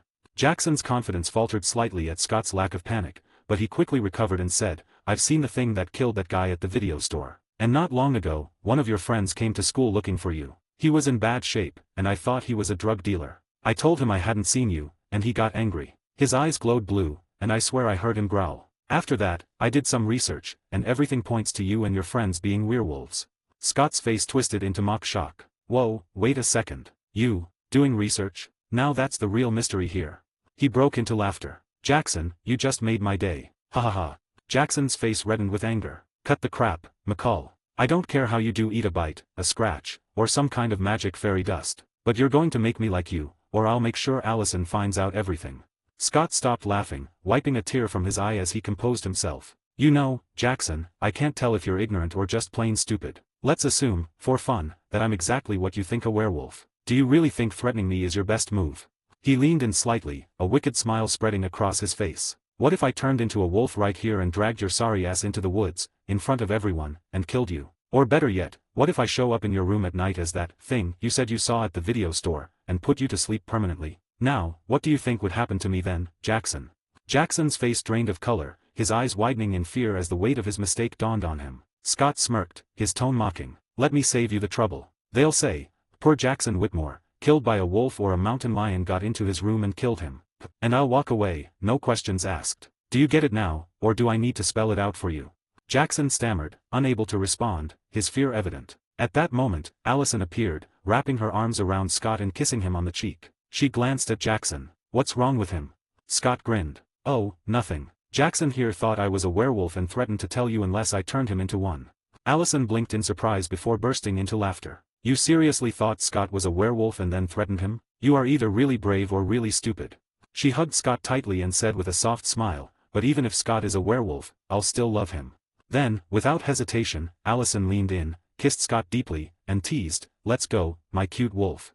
With a playful laugh, she spun around and darted toward the cafeteria. Scott laughed, howling playfully. Wait for me, babe. He chased after her, leaving Jackson frozen in place, pale-faced and muttering to himself, was I dropped on my head as a child. 37, Chapter 37, The Pendant. The cafeteria buzzed with its usual lunchtime chatter as Scott, Allison, and Styles sat at their table. Allison absently picked at her food while Styles, ever the ball of energy, tried to engage her in conversation. Across from them sat Lydia, her usually vibrant demeanor replaced by a visible cloud of sadness. Scott noticed and leaned closer to Allison, lowering his voice. What's up with her? He asked, gesturing subtly toward Lydia. Allison sighed. Jackson broke up with her. Through a text. Scott's brow furrowed, his lips curling into a disgusted sneer. What a coward. He couldn't even do it face to face. Then Scott said. Lydia is better off. She is way too smart for someone like Jackson. Lydia, overhearing, snapped her head up and glared at Scott. Mind your own business, McCall. Do I look like I need you to comfort me? Scott raised his hands in mock surrender, a smirk playing on his lips. No, you definitely don't look like it. But I can feel it, Lydia. Your energy's all off, and it's bumming me out. Lydia's eyes narrowed dangerously. What did you just say? Scott shrugged nonchalantly. Nothing. Before Lydia could retaliate, Scott turned his attention to Allison, who was engrossed in a thick book. What are you reading, babe? Allison glanced up and smiled. It's about La Bte Duke Vauden. After you told me that story the other day, I wanted to learn more. Scott leaned closer to look at the book. Where'd you find this? Oh, it was in my dad's study, Allison replied casually. Styles, meanwhile, attempted to strike up a conversation with Lydia, only to be met with cold indifference. The awkward silence was broken when Scott suddenly laughed. What's so funny? Allison asked, curious. Scott shook his head. Nothing. Come on, let's go. We've got guests to meet. The trio bid Lydia goodbye, leaving her to her thoughts, and followed Scott out to the lacrosse field. When they arrived, Derek and Peter Hale were already waiting. Derek stood stoically with his arms crossed, while Peter looked unusually uneasy. Scott grinned widely, his tone dripping with playful sarcasm. Derek. Still alive, huh? But what's with the company? Derek snorted but didn't respond. Peter, however, shifted uncomfortably under Scott's gaze, a subtle shiver running through him. Scott chuckled. I see. If you can't beat them, join them, right? Allison, confused, pointed at Peter. Who's that? Scott's grin widened. That, babe, is Peter Hale. Allison's eyes widened in recognition. She instinctively moved closer to Scott, her body tense with wariness. Peter. Styles piped up, his voice laced with disbelief. The psycho alpha running around killing people. That Peter. Scott smirked, his gaze locking onto Peter. What are you doing here? Peter laughed nervously. You said as long as I didn't touch your little huntress or anyone close to you, you wouldn't interfere with my revenge. I'm here for that. Scott's expression hardened. Explain. Derek stepped forward. Your chemistry teacher Adrian Harris was involved in the fire. He might know who's really responsible. Scott nodded. Fine. Interrogate him. He doesn't have class right now, so you'll find him in his classroom. But let me be crystal clear, I don't care what he did, but there will be no killing on school grounds. Got it. Peter nodded reluctantly. Fine. Scott's eyes glowed faintly. And cover his eyes. We're coming with you.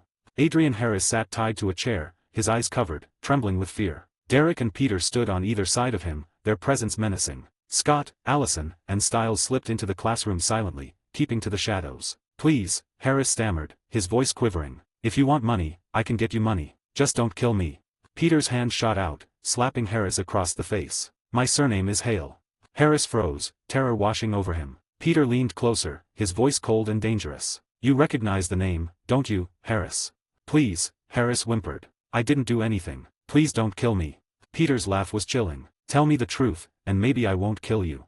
Harris gulped, his words tumbling out in a rush. 6 years ago, I met a woman at a bar. She asked me a lot of questions about chemistry, how to melt locks, dissolve bodies, start fires and get away with arson. Peter's eyes darkened. And you answered her questions? Harris nodded frantically. I didn't think anything of it. I was so excited to talk to someone who actually seemed interested in chemistry after teaching bored and stupid students year after year. But a week later the Hale house burned down. Peter's claws extended slightly, grazing Harris's neck. Her name, do you know it? I don't. I swear. Harris cried. But she had a pendant, a wolf pendant. A very distinct one. If you find the woman wearing it, you would find the arsonist. Peter slapped him, his voice icy. She's a murderer, not an arsonist, because arson happens to property, and what she did killed a lot of people, including children. Allison gasped, her body trembling as realization dawned. Scott quickly wrapped an arm around her, pulling her close. Without a word, he led her and Styles out of the classroom. After Scott and his friends left, Peter untied Harris. Draw the pendant for me. Every detail, Peter ordered, his voice cold and commanding. Harris, his hands shaking violently, grabbed the pencil Peter handed him and began sketching. His strokes were uneven, his fear palpable. When he was done, he hesitantly handed the paper back to Peter. Peter studied the drawing, his expression darkening. Without another word, he nodded to Derek. Derek's fist connected with Harris's temple, knocking him out cold. The two walked silently to the lacrosse field, where Scott, Allison, and Styles were waiting. Peter handed Scott the drawing of the pendant. Scott studied it briefly before showing it to Allison and Styles. The moment Allison saw the pendant, her face went pale. Her hands trembled as she clutched Scott's arm, tears welling in her eyes. The realization hit her like a tidal wave, confirming what she had feared. Scott's jaw tightened, and he handed the drawing back to Peter without a second glance. His tone was sharp. You can leave now, Peter. Peter's gaze shifted to Allison, who was visibly shaking. Your little girlfriend doesn't look so good, Scott. He remarked, his voice laced with a hint of malice. Scott didn't even look at him. Instead, he pulled Allison closer, his voice dropping to a low, menacing growl. Derek, take your uncle and leave. Peter ignored the warning. I know who the woman is, Scott. I had my suspicions before, but now I'm certain. She's Kate Argent. And I'm going after her, even if it kills me. Scott's glowing red eyes turned to Peter, silencing him. His voice, cold and deadly. Do whatever you want, Peter. But hear this, if you hurt Victoria or Chris, you'll wish you were dead. And Kate, she's not an easy prey. Peter's arrogance flared, but before he could respond, Scott's patience snapped. In a blur of motion, Scott lunged forward, gripping Peter by the neck and hoisting him off the ground effortlessly. Peter gasped, his bravado crumbling as Scott's claws dug into his flesh. Scott's voice was a dangerous whisper. I'm not in the mood, Peter. Say one more word, and I'll make sure you don't walk out of here alive. Peter's confidence evaporated, replaced by a raw, primal fear. Derek hesitated but stepped forward, cautiously. His voice was pleading. Scott. Scott's glowing eyes shifted to Derek. After a tense pause, he released Peter, letting him fall to the ground with a thud. Derek gave a small nod of gratitude. Thank you. He grabbed Peter by the arm and dragged him away. Peter stumbled but couldn't resist one final glance at Scott. He remembered that Scott wasn't just a high school kid, he was a force of nature, a monster in the truest sense. As soon as they were gone, Allison broke down completely. She collapsed into Scott's arms, her tears were streaming down her face. Her sobs racked her body, and Scott held her tightly. Styles stood nearby, watching the scene with a mixture of sadness and understanding. Quietly, he placed a hand on Scott's shoulder. Take care of her, man. Scott nodded. As Styles walked back toward the school, he spotted Jackson approaching from a distance. Jackson had seen everything that happened in the field, Scott lifting Peter like a chicken and his glowing red eyes that radiated danger. Despite the earlier warnings and the sheer terror he'd felt, Jackson's greed and longing to become a werewolf like Scott overrode his common sense. This time, Jackson thought to himself, I'll offer him money and ask politely. That'll work. But before he could get close, Styles stepped into his path, blocking him. Don't, Styles said flatly, his voice carrying a rare seriousness. If you value your life, don't bother them right now. Jackson hesitated, his eyes darting back to the field where Scott held a trembling Allison in his arms. The memory of Scott's red glowing eyes and how effortlessly he had dominated Peter replayed in his mind. His survival instincts kicked in. Gritting his teeth, Jackson nodded stiffly and turned away, muttering under his breath about timing and next time. Stiles shook his head and headed back toward the school, leaving Jackson to sulk in silence. Thanks for reading. If you like this story, please consider leaving an honest review. 38, Chapter 38, The Threat to Melissa. The air in the lacrosse field was still, broken only by the soft sound of Allison's quiet sobs. Scott held her tightly, his warmth shielding her from the chill of her emotions. He didn't say anything, knowing words wouldn't soothe her pain right now. He just waited, offering his silent support as her tears slowed. When her crying finally subsided, Scott loosened his hold just enough to look down at her. How are you feeling, Allison? Allison pulled away, her face streaked with tears and red with frustration. How do I feel? She repeated, her voice rising with anger. I don't know, Scott. My aunt, someone I thought of as a sister, someone I loved, turns out to be a murderer. And now, there's a psycho werewolf who wants to kill her, and you. She pushed him, her hands trembling. You don't want to save her. I know you don't. Scott opened his mouth to reply, but Allison's frustration boiled over, and she started hitting him on the chest with her fists. How do you think I should feel, Scott? Her voice cracked, and she broke down crying again, her hits becoming weaker until her hands fell to her sides. Scott didn't flinch or pull away. Instead, he wrapped his arms around her again, holding her tightly despite her initial resistance. It's okay. He murmured softly, waiting patiently for her storm of emotions to calm. When she stopped shaking, Scott gently tilted her chin up to meet his gaze. Allison, look at me. She hesitated, keeping her face buried in his chest. Scott persisted, his tone soft. Please, Allison, look at me. Reluctantly, she met his eyes, her own still brimming with unshed tears. Scott sighed and said, Allison, I don't like your Aunt Kate. In fact, I hate her for what she did. She didn't just burn innocent werewolves to death, she killed normal humans and children too. Allison's face crumpled with guilt. I'm sorry, she whispered. I lashed out at you. If I were you, I'd hate her too. Scott reached out, wiping the tears from her cheeks. His voice softened further. But if you want me to save her life, I will. Her eyes widened in surprise. You'd do that? He smiled faintly. Of course, I would. For you. Allison hugged him tightly, her voice barely audible. Thank you. And, I'm really sorry for earlier. Don't worry about it, Scott said. After a moment, Allison pulled back slightly and studied him. You've known what she did for a while, haven't you? I noticed it the day you met her at my house, but I brushed it off. And then, in Stiles' room, you said you knew who caused that fire. Why didn't you tell me sooner? Did you think I was too weak to handle it? Scott shook his head. It wasn't that. I know how much you love that crazy aunt of yours, so I wasn't going to be the idiot who told you she's a psychopathic murderer and broke your heart. Let's be real, if I had told you back then, you'd hate me instead of her and probably break up with me. I'm not that stupid. Allison smiled faintly through her tears. You think too much. I could never hate you. Yeah, right, Scott teased. Said the girl who just beat me up a minute ago for no apparent reason. Allison pouted, hiding her face against his chest again. Then, in a playful act of defiance, she bit him. Scott yelped dramatically, clutching his chest. Ouch, Allison, that's my nipple. Allison couldn't help but giggle, a small smile breaking through her sorrow. But soon, her smile faded, and she sighed deeply. I don't know how to handle this, Scott. How about this? Scott suggested. Take a day or two to process everything. Then, gather your family, tell them that you know about them being hunters and that you know about werewolves, and confront Kate about what she did in front of your parents. Lay it all out and see what she has to say. Allison considered his words before nodding. Okay, that's a good idea. Scott grinned. Of course it is. I thought of it. Allison rolled her eyes but smiled. Should we head back to school? Scott raised an eyebrow. Do you want to? No, Allison admitted. I just want to go home. Scott nodded. All right, I'll drive you. At Allison's house, Scott walked her to the door. Victoria greeted them with her usual calm demeanor. Allison, why are you home? Don't you have school this afternoon? I'm not feeling well, Mom. Allison said softly. Victoria's gaze softened. All right. Then she turned to Scott. Thank you for bringing her home, Scott. Would you like to come in? Scott smiled politely. No, thank you, Mrs. Argent. I need to get back to school. Melissa's POV. The hospital was busy as always. Melissa bustled from one task to another until a patient needed blood. She headed to the blood bank, her mind preoccupied with work. But when she opened the door, she froze. Inside, Dr. Eric, the new doctor, stood with red eyes, blood dripping from his mouth. Melissa instinctively wanted to scream, but before she could, he was in front of her. Shh, he said, covering her mouth. His fangs glinted before he sank them into her neck. Melissa struggled, but the sharp pain gave way to a strange numbness as he drank. When he finally stopped, he looked her in the eyes and commanded, You saw nothing. You came here, took the blood, and left. There's a hickey on your neck, cover it with a scarf and don't let anyone see it. With that, Dr. Eric vanished, leaving Melissa dazed. She grabbed a blood bag and returned to her duties, her only thought being to hide the hickey on her neck. Scott's POV. After school, Scott and Styles walked to their cars. "Are you okay, man? With everything that happened with Allison and all?" Styles asked. Scott nodded. "I'm fine." Then he grinned. "See you tomorrow, and don't wander around at night."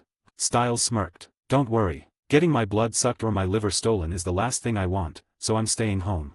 Scott laughed and headed to work at the animal clinic. After his shift, he went home, showered, and prepared dinner. He waited patiently for his mom to return. When Melissa finally came home, Scott greeted her with a smile. But as she approached, his enhanced senses picked up an odd scent. His eyes drifted to the scarf around her neck, and he noticed how tired she looked. "Hey, Scott, what's for dinner tonight?"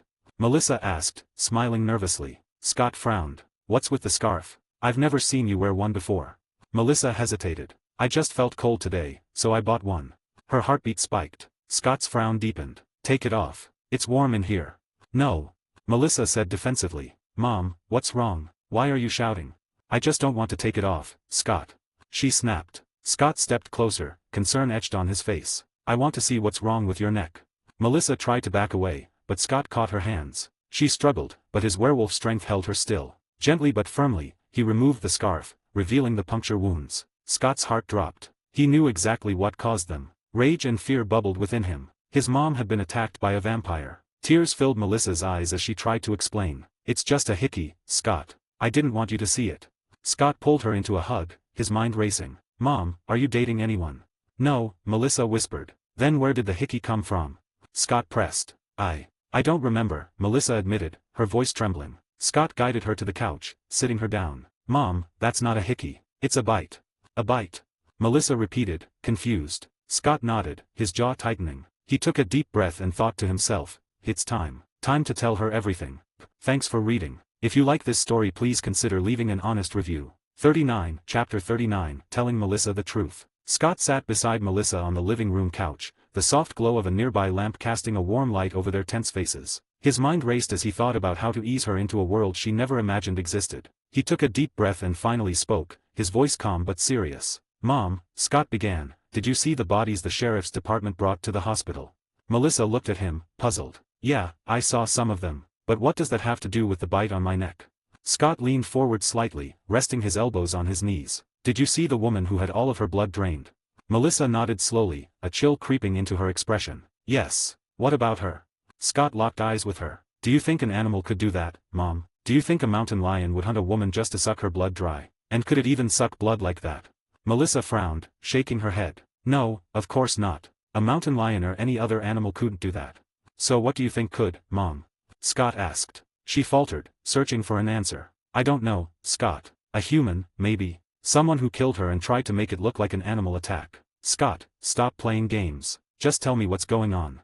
Scott straightened, meeting her eyes with unwavering seriousness. "All right, then. What would you say if I told you it wasn't a human or an animal, but a vampire? The same thing that bit you and drank your blood?"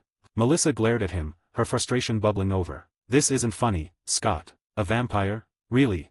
Scott's expression didn't waver. "Mom, I'm not joking. Vampires are real. The supernatural is real. And I'm part of it too." Her tone turned sharp, almost angry. "Vampires are real, and you're one of them? Stop this nonsense right now, or you'll be grounded." Scott couldn't help but chuckle under his breath, amused by her response. "No, Mom, I'm not a vampire. I'm a werewolf."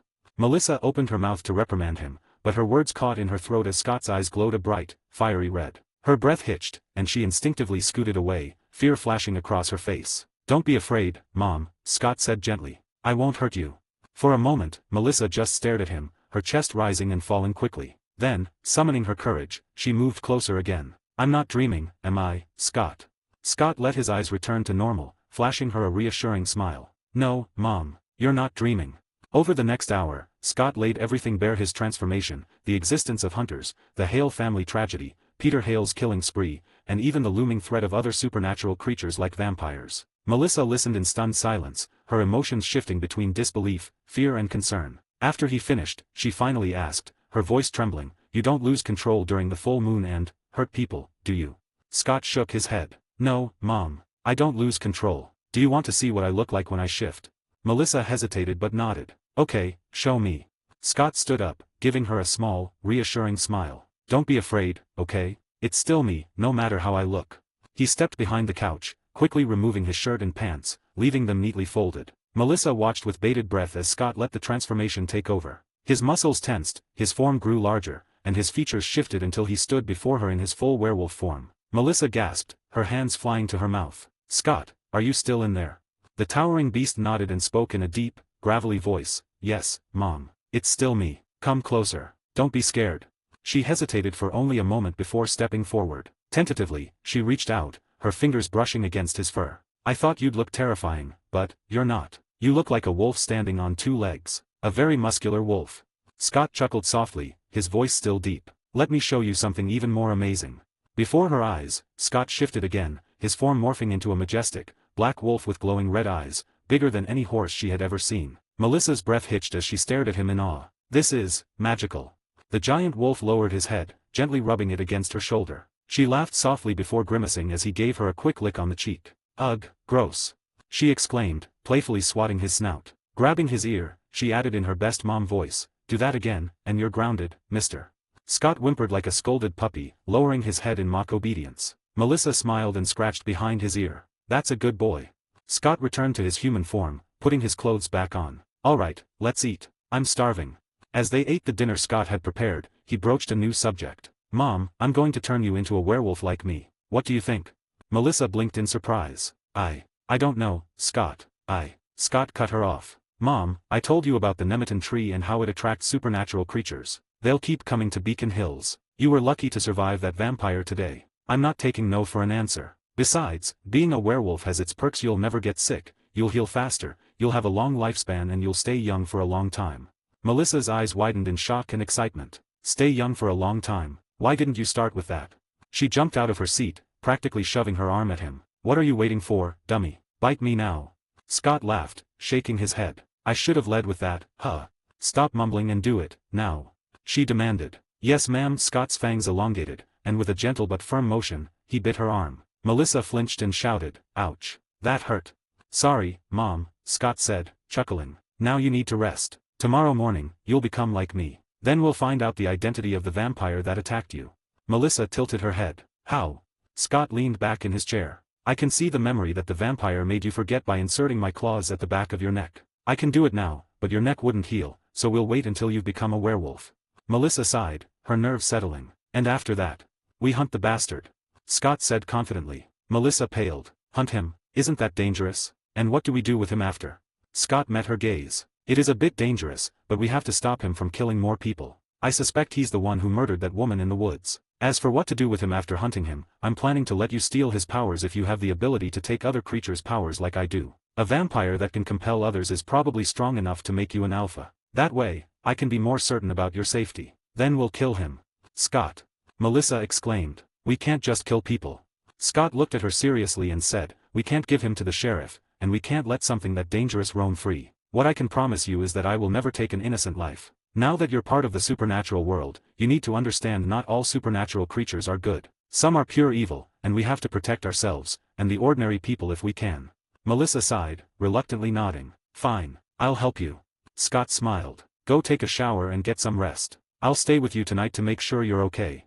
Later, as Melissa lay in bed, she glanced at Scott, who sat in a chair by her bedside. "Scott, will it hurt, turning into a werewolf?" Scott shook his head, his tone reassuring. "No, Mom, it won't hurt. You'll get a fever and maybe sweat a bit, but that's it. Now, stop worrying and get some sleep." Melissa smiled faintly. "Good night, Scott."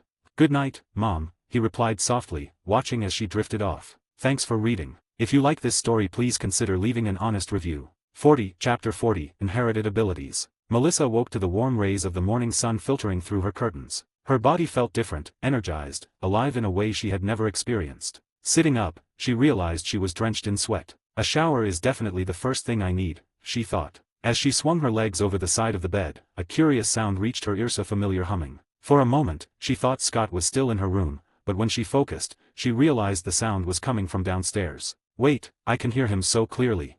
Intrigued, Melissa concentrated, and the humming grew sharper, along with the faint clatter of pans and the sizzle of food in the kitchen. She could even smell the aroma of bacon and eggs wafting through the house as if she were standing right next to the stove. Standing up, Melissa stretched, her muscles feeling lighter, stronger, as if a weight had been lifted. This is amazing, she whispered, running her hands down her arms, marveling at the strength coursing through her veins. Then her nose wrinkled. A sour smell caught her attention. Confused, she sniffed the air and realized it was coming from herself. "Oh, gross," she muttered. The sweat from last night was the culprit. With a grimace, she hurried to the bathroom for a much-needed shower. After cleaning up, Melissa dressed and headed downstairs, the mouth-watering smell of breakfast drawing her in like a magnet. She found Scott at the stove, expertly flipping pancakes onto a plate piled high with bacon and eggs. "Good morning, Scott," Melissa said, smiling warmly. "When did you leave my room? I didn't even hear you." Scott turned and grinned at her. "Good morning, Mom. I woke up about an hour ago. You seemed fine, so I didn't want to wake you. How are you feeling?" Melissa's face lit up with excitement. "I feel incredible. If I focus, I can hear the neighbors talking, I can smell everything, and my vision is so sharp it's like I have new eyes. And my body," she flexed her arms playfully. "I feel like I could lift a car. This is amazing." Scott chuckled. "That's just the beginning, Mom. You haven't even fully transformed yet." Melissa tilted her head. "What do you mean?" "In order to truly become a werewolf, you need to experience your first full moon," Scott explained, flipping the last pancake onto the stack. "And lucky for you, tonight's the night." Melissa nodded thoughtfully. "I see. So, what happens then?"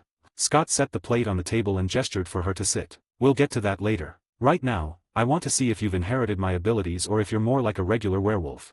Melissa raised an eyebrow. "How do we figure that out?" "It's simple," Scott said with a mischievous grin. "Just try leaving the house." Melissa looked at him, confused. "Leave the house? Why?" "Trust me," Scott said, crossing his arms. "I'll explain after you try."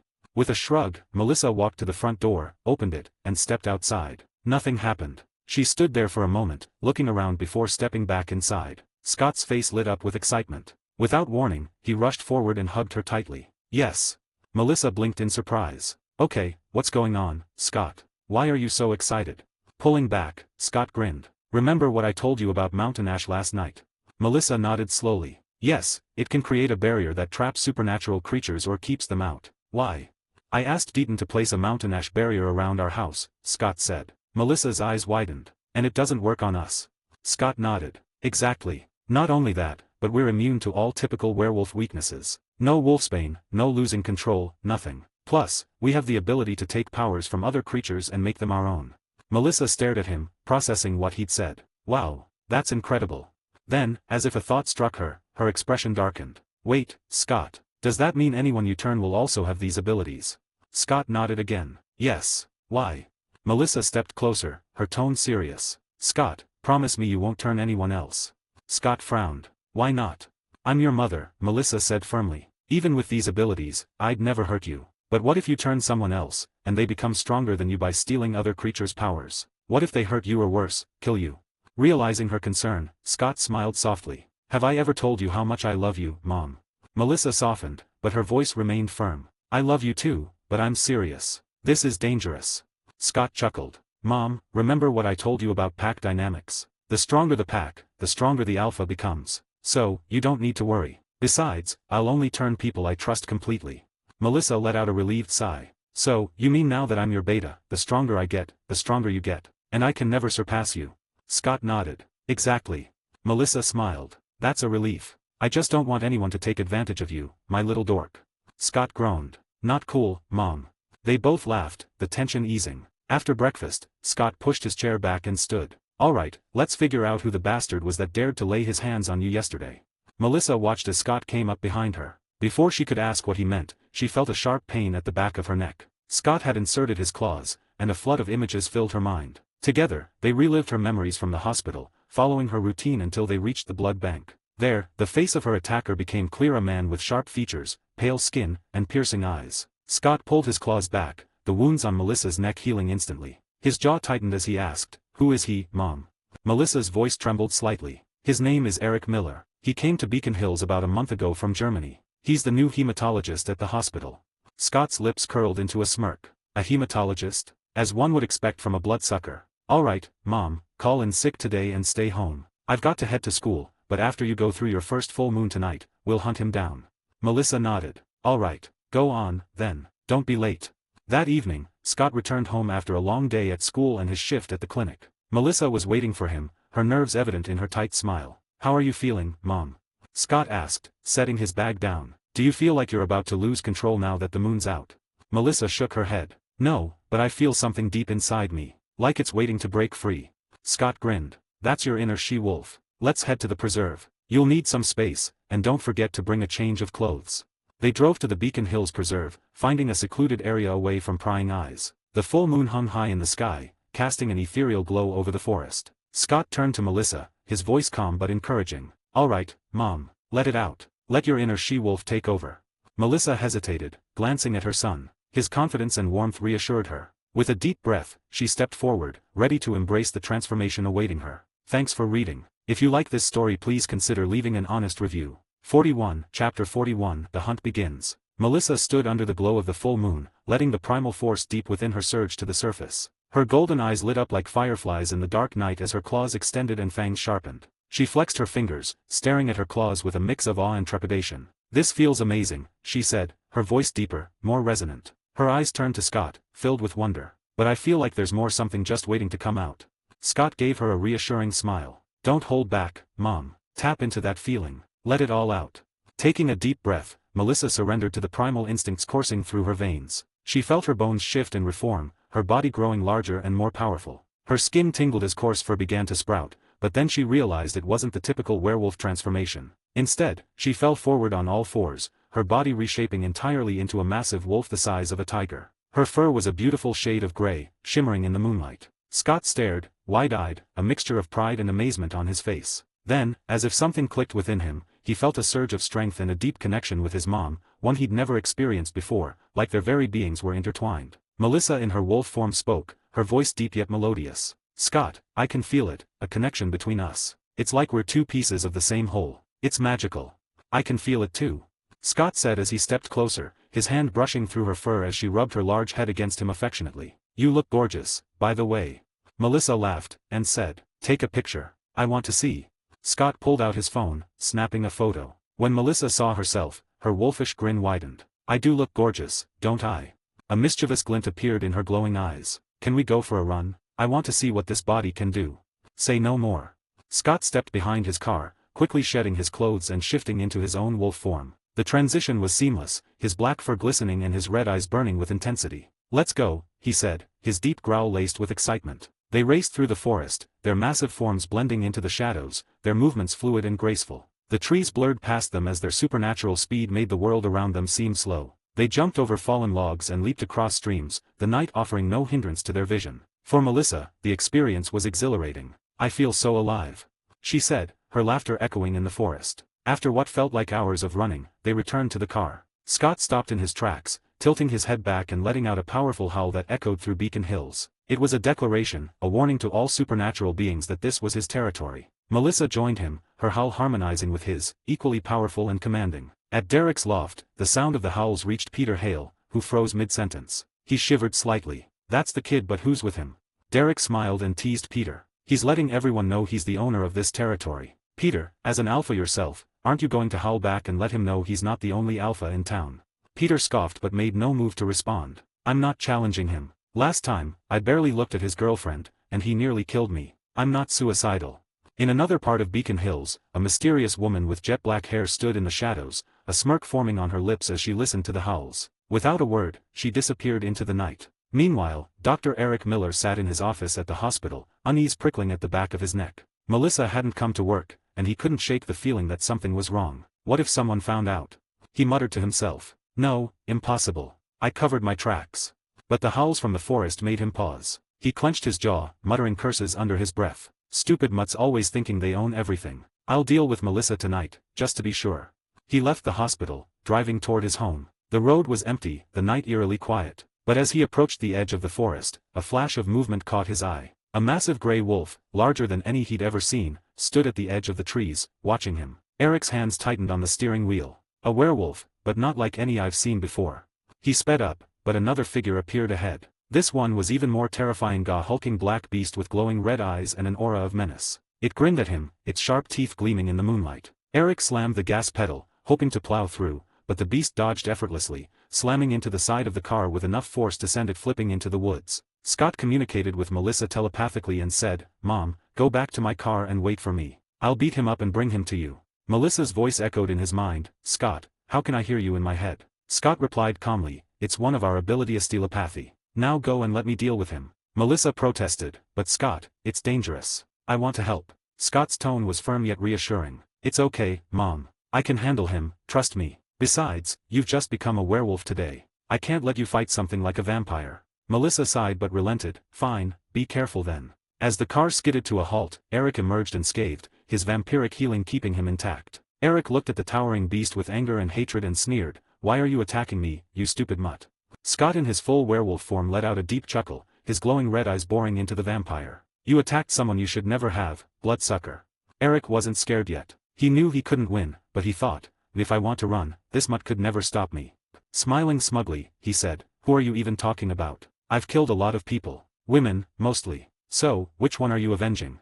Then, as if he pieced it together, Eric's smirk widened. "Oh, is it the nurse I killed yesterday? What was her name? Jennifer? But, you can't possibly know about her yet. I stuffed her in the morgue." "No wait. I see no it's that bitch Melissa, isn't it? Damn it, I should have killed her when she found me in the blood bank yesterday." Scott's face didn't shift in anger, only darkened with deadly calm. "Well, bloodsucker, you just earned yourself a painful death." Eric forced a confident smile and said, "I have to admit, you're strong, mutt. But if you think you can catch me, you're dreaming." With that, Eric turned into a blur and bolted. But to his shock, Scott kept pace with him, his massive form easily matching the vampire's speed. "You were saying?"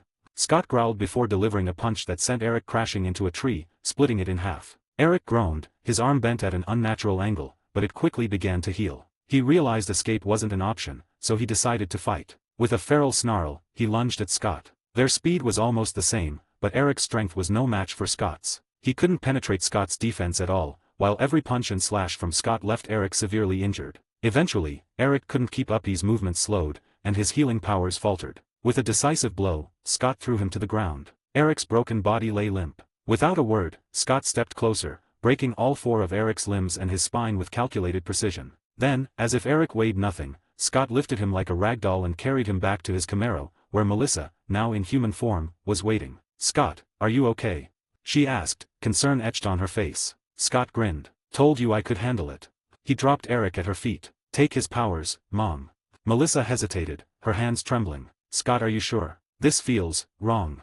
Scott's expression darkened. "He confessed to killing a nurse named Jennifer yesterday. Said he enjoys killing women. Don't feel sorry for him." Eric smirked despite his injuries. "Melissa, it was really you, bitch. I should have killed you yesterday." Melissa's hesitation evaporated. With a fierce growl, she punched Eric in the face. "That's for biting me." Her claws extended as she plunged them into his abdomen. "And this is for calling me a bitch." "Focus," Scott instructed. "Think about taking his powers. Feel it in your heart." Melissa closed her eyes, concentrating. She felt a warm, electric sensation traveling through her claws and into her body. Power surged within her, filling her to the brim. Her golden eyes shifted to a vibrant red, signaling her transformation into an alpha. She gasped, pulling her claws free. "I can't take any more. I feel full." Scott could feel that he had grown stronger again because Melissa had become an alpha. He also noticed his speed had been boosted slightly, confirming that she had taken the vampire's speed. "You did great, Mom. You even boosted me a little." Melissa wiped her hands and glanced down at Eric, now shriveled and frail, looking like a man over 100 years old. When Scott looked at her, he was utterly shocked. "Mom, you're going to love this."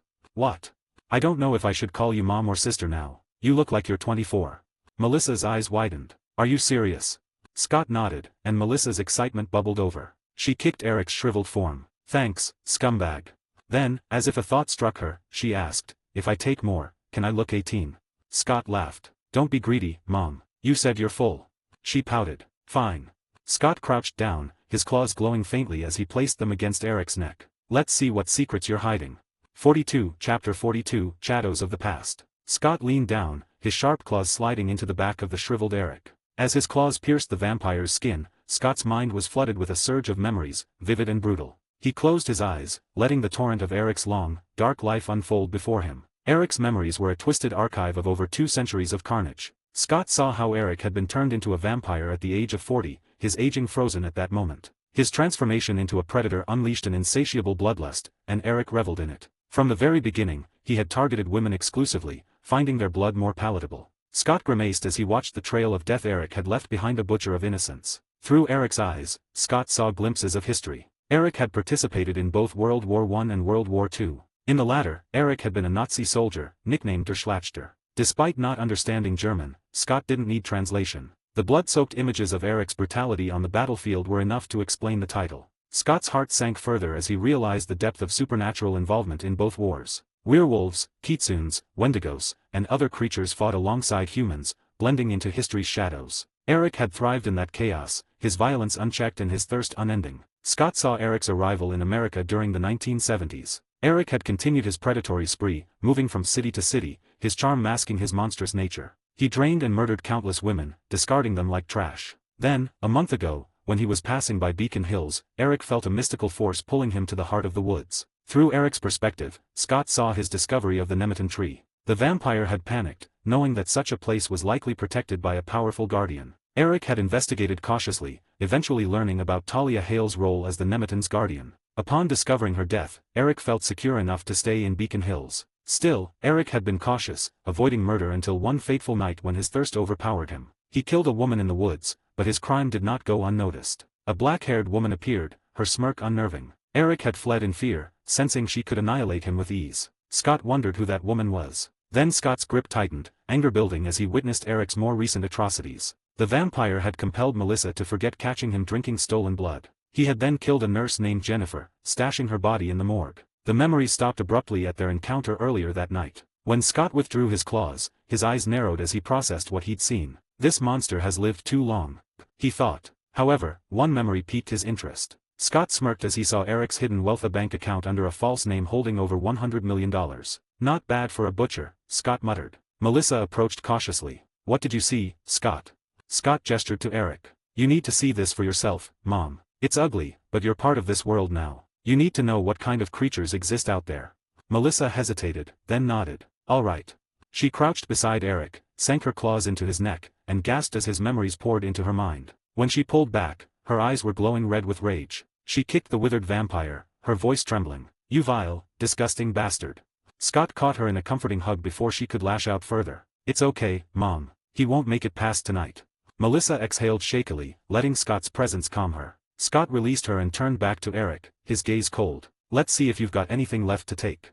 He drove his claws into Eric again, this time draining the vampire of his remaining power. Eric's body shriveled further, his skin clinging tightly to his bones like a mummified corpse. Melissa stepped closer, her curiosity piqued. How do we kill a vampire, Scott? Scott shrugged. Let's try the classic. Wooden stake to the heart, right? Spotting a dry branch nearby, Scott snapped it into a sharp point. With one decisive motion, he drove it into Eric's heart. The vampire let out a final, rasping wheeze before disintegrating into a pile of dust. Melissa watched, wide-eyed. The world is really magical, she muttered. Scott wiped his hands clean and turned to Melissa. I'm heading to Eric's house. He had some books on supernatural creatures I need to grab. Melissa frowned. Scott, don't you think someone might notice if you show up there? It could lead to trouble. Don't worry, Scott said with a grin. I'll be quick, and I'll cover my tracks. Melissa shook her head but smiled. Fine, just be careful. I'm going to run some more in my wolf form. I'll meet you back at the house. Scott nodded. Okay, Mom. Be careful and trust your instincts. If anything feels off, run. And you can always talk to me telepathically. Melissa smiled warmly. Got it. She began to shift, but something unexpected happened. Instead of her wolf form, Melissa transformed into her full werewolf form by accident. Fur sprouted across her entire body, covering her from head to toe. Her glowing red eyes intensified, radiating power. She grew taller, her muscles becoming more defined, and her posture shifted to a blend of human and wolf. Her head transformed completely, elongating into a wolf's snout, sharp teeth visible as her jaw flexed. To her surprise, her clothes didn't tear apart but instead stretched tight over her new form. A long, bushy tail emerged from her pants, swaying slightly as she adjusted to her new body. Whoa, Melissa muttered, her voice a mix of awe and surprise. What just happened? Scott laughed. Looks like you can shift into your full werewolf form now that you're an alpha. Congrats. Melissa examined her hands, now clawed and covered in fur. How do I look? Scott scratched his head, grinning. How should I put it? You look cute. Ha ha ha. He stepped closer and started rubbing her head affectionately. Before he could enjoy teasing her any further, Melissa growled and bit his arm, not hard, but enough to make him yelp. Ow, Mom, what are you doing? Scott exclaimed, pulling his arm back. Melissa glared at him. I'm not a dog, Scott. I'm a wolf. Don't pat my head like I'm some golden retriever. Scott chuckled nervously, backing off. All right, no head pats. Got it.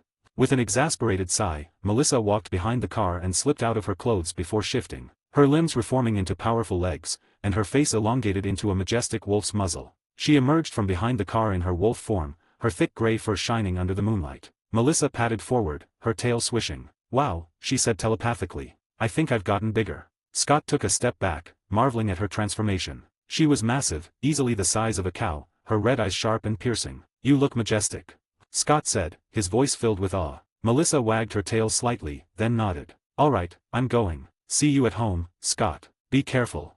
Scott smiled. "Always." With that, Melissa darted into the woods, her large frame disappearing into the shadows. Scott drove to Styles' house, dialing his best friend on the way. When Styles answered, his voice was full of excitement. "What's up, Scott? Throw on a black hoodie and grab some gloves. We're going on a little mission." Styles' curiosity piqued. "Mission? Where?" Scott smirked. "I'll explain when I get there. Just be ready." Styles' laugh echoed through the phone. "All right, I'm in. See you soon."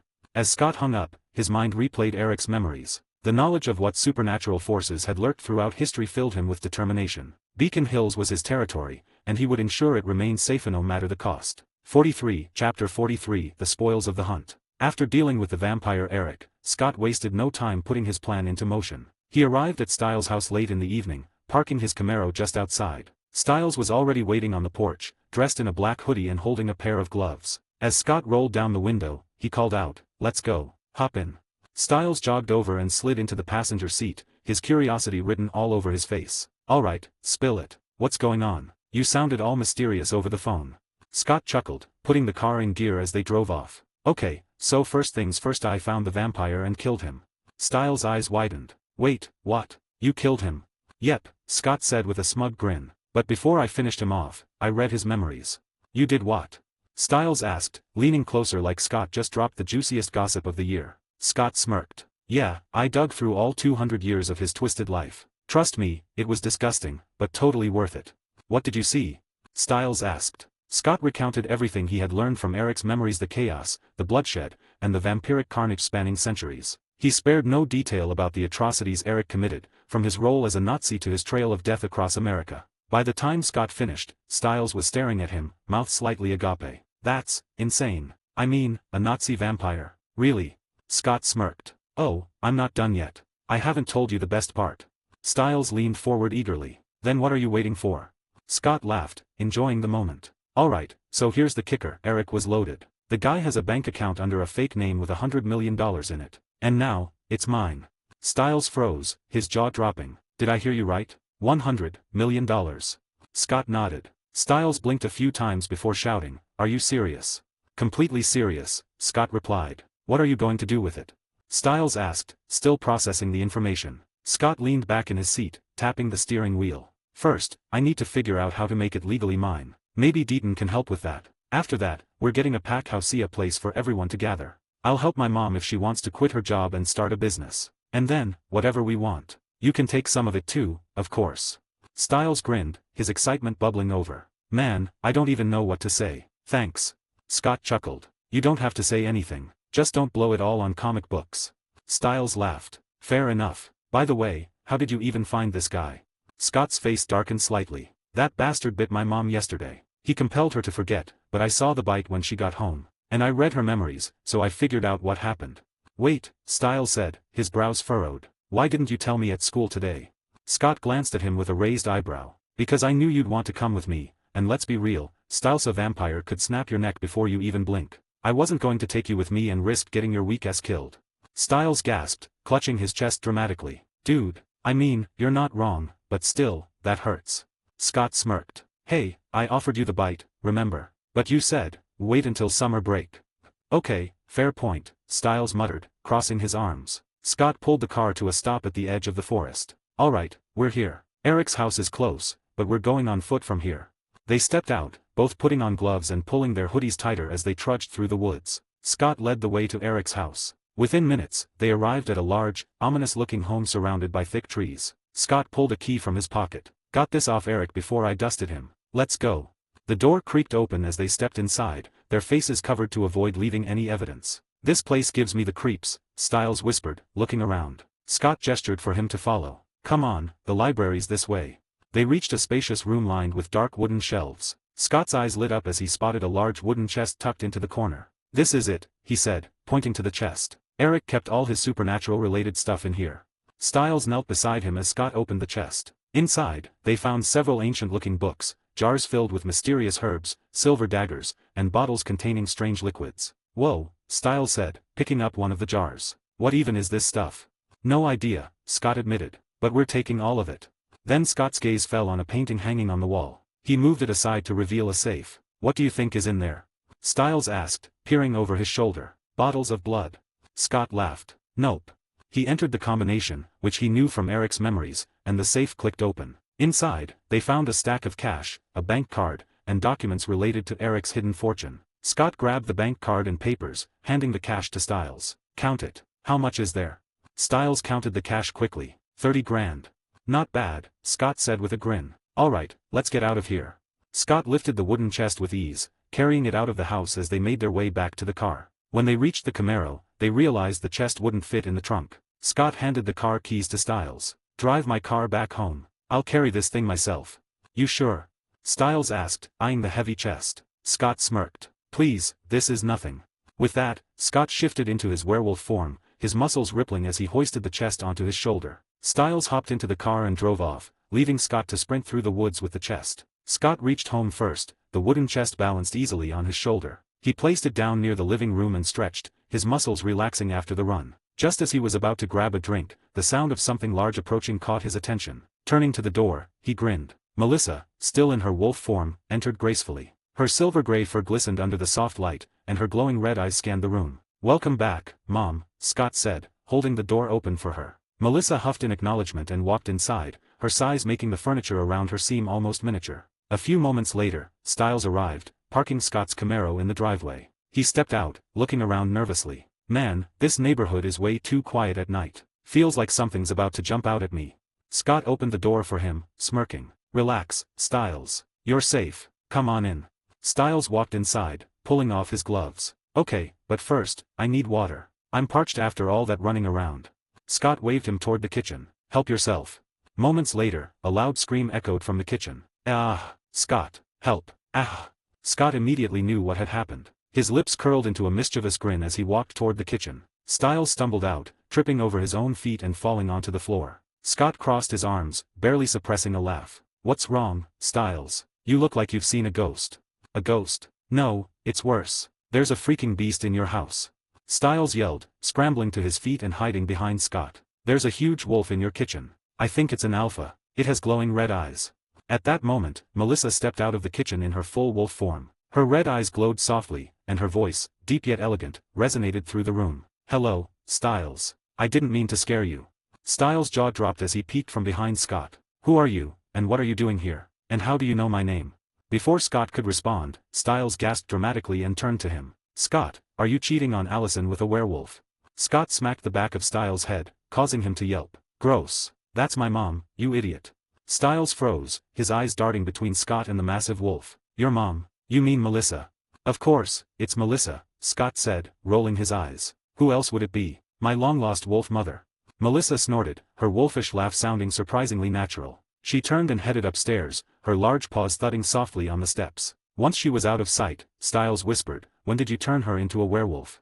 Scott leaned against the wall casually. "Yesterday." "Yesterday? Then why is she an alpha? Is she a true alpha like you? And isn't tonight a full moon? Why isn't she losing control?" Scott raised a hand to calm Styles' barrage of questions. "She's not a true alpha. She became an alpha after absorbing that vampire's powers. And she inherited my control ability. That's why she's fine." Styles' eyes widened. "Wait, does that mean all werewolves can absorb powers from other creatures?" Scott shrugged. "No idea about other werewolves, but me and my mom can. Probably anyone I turn will have the same ability." Styles looked thoughtful for a moment. "So, you're telling me every werewolf you turn will have this power and full control over themselves?" "Exactly," Scott replied with a confident nod. Styles punched Scott lightly on the arm. "Why didn't you tell me this sooner?" "Okay, I've changed my mind. You're giving me the bite after the winter formal in a few days." "Whenever you're ready, man," Scott said with a grin. Just then, Melissa returned, now in her human form. Her skin glowed with vitality, and her features looked younger and sharper than before. She smiled warmly at the two boys. Styles gasped, pointing dramatically. "Scott, you liar. That is definitely not your mom. Do you have a secret sister I don't know about?" Scott groaned and stepped away. "You idiot." Before Styles could say more, Melissa grabbed his ear, giving it a playful but firm tug. "So, you think I was old before, Styles?" "Ow, ow, that hurts." Please spare me. I was wrong. Styles whined, trying to wriggle free. Melissa laughed, letting him go. Rubbing his ear, Styles stared at her. You're really Melissa. You look so young. How? Scott smirked. Didn't I just tell you? She absorbed the powers of that vampire. Keep up, Styles. After that, the three of them gathered around the chest Scott had brought, and opened it. Styles picked up one of the books, flipping through its pages. This is incredible. It's like a supernatural encyclopedia. Weaknesses, rituals, creaturies, it's all here. Melissa nodded, her expression serious. These books are valuable. They'll be a great resource for us. Scott then told Melissa about the $100 million they found in Eric's account. Her eyes widened in concern. Scott, you'll get in trouble if you use that money, she warned. Don't worry, Mom, Scott reassured her. I'll make sure it's in my name and completely safe before we touch it. Scott then pulled out the $30,000 in cash they found and handed $10,000 to Styles. What's this for? Styles asked, stunned. Take it, buy whatever you want. Scott said. Styles hesitated, then grinned. Thanks, man, you're the best. Scott turned to Melissa, handing her $15,000. Here, Mom, use this and stop working double shifts. You can even quit if you want. Once I handle the $100 million, you can start your own business or just relax. Melissa's eyes softened as she accepted the money. Okay, I'll stop working night shifts, but I still want to work during the day. But for now, I'll take a vacation and maybe go shopping for some new clothes. Scott smiled. You deserve a vacation, Mom. Melissa hugged him tightly. Thank you, Scott. By the way, when are you bringing your little girlfriend over to meet me? Scott chuckled awkwardly. Maybe in a few days. She's still dealing with the fact that her lovely aunt is a murderer. Melissa winced. Oh, right. Poor girl. She glanced at Styles. How about you, Styles? Do you have a girlfriend? Styles flopped dramatically onto the couch, covering his face with a pillow. Melissa laughed. I see. She clapped her hands. All right, let's have some dinner. And you two need to get to bed, tomorrow's a school day. Styles, does your dad know you're staying here? Styles lifted the pillow slightly. Yeah, I told him I'd crash here tonight. Good, Melissa said with a smile. As the night wound down, the three of them shared a meal, with their laughter echoing through the house. 44, Chapter 44, Deaton's Solution. 44, Chapter 44, Deaton's Solution. The sun peeked over the horizon as Scott enjoyed his breakfast, savoring the quiet moments of the morning. Melissa is still asleep in her room, taking full advantage of her decision to take a vacation. Styles, still half asleep, trudged into the kitchen, holding a thick envelope. Hey, Scott, Styles mumbled, his voice groggy. I'm leaving the money you gave me here. If my dad finds out I have $10,000, he'll start asking questions I can't answer. Scott chuckled. Fair enough. You can leave it in my room. Just don't forget where you put it. Then they both finished their breakfast. All right, let's get you home to grab your bag, Scott said after washing the plates. After dropping Styles off, Scott arrived at school alone. The usual hustle of students filled the hallways, but his attention was drawn to a familiar figure approaching him. Jackson. This time, Jackson wasn't exuding his typical arrogance. Instead, his tone was measured, almost polite. Scott, Jackson began, his voice unusually calm. Can I talk to you for a second? Scott raised an eyebrow but nodded. Sure. What's up? Jackson hesitated, then spoke, his words deliberate. I want to be like you. I can pay you if that's what it takes. Scott sighed. Jackson, I'm not going to turn you, but I can tell you where to find someone who might. Jackson's eyes lit up. Really? Where? Scott crossed his arms, his tone serious. Before I tell you, are you sure this is what you want? Being a werewolf isn't just about strength and speed. There are risks: hunters, losing control, hurting people you care about. It's not a game. Jackson scoffed but faltered slightly. Yeah, but who wouldn't want to be stronger? Scott studied him for a moment before nodding. All right, if you're serious, go to the old Hale house in the woods. You might find Derek or Peter there. They're the ones you saw with me on the lacrosse field. The Hale house. Jackson's brow furrowed. The one that burned down years ago. Yeah, Scott said. Jackson's excitement dimmed slightly. And these hunters you mentioned, what are we talking about here? Scott's expression grew grim. The kind that won't hesitate to shoot you or slice you in half. Becoming a werewolf means painting a target on your back, Jackson. Jackson swallowed hard, but his determination didn't waver. I'll think about it. Scott clapped him on the shoulder. Well, think carefully. I'm going, class is about to start. The morning classes passed uneventfully. At lunch, Scott and Styles sat at their usual table, their trays piled with food. As they ate, Lydia appeared. She plopped down beside them without a word, her sharp gaze fixed on Scott. Where's Allison? She hasn't been at school for 2 days, and she's not answering my texts. Scott met her gaze calmly. She's not feeling well. She'll be back tomorrow. Lydia's eyes narrowed. You didn't break up with her, did you? Scott blinked, caught off guard. What? No, why would I? She just needs some time. Lydia's shoulders relaxed slightly. All right. She stabbed at her salad with more force than necessary. Scott leaned forward, his voice gentle. How are you holding up, Lydia? You know, with everything going on with Jackson. Her eyes flashed, a mix of anger and vulnerability. Mind your business, Scott. And I'm fine. Scott smiled softly. I know you're fine. I'm just saying, if you want to talk or something, you can talk to me and Styles. We can be considered friends, I guess. And friends help each other. Lydia snorted, her usual sass returning. Who wants to be friends with you two dorks? Scott clutched his chest dramatically. Ouch. That hurt.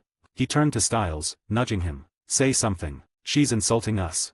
Styles opened his mouth, but Lydia's glare silenced him instantly. He shrugged and went back to his food. As Lydia stood to leave, Scott caught a fleeting smile on her face. Once she was gone, he turned to Styles with a grin. Hey, if you want to date her, you need to be more bold. But honestly, I don't think she's the right girl for you. There are plenty of girls who'd love a nerd like you. Styles groaned. I can't tell if you're trying to cheer me up or insult me. Scott laughed. Let's go. Class is about to start.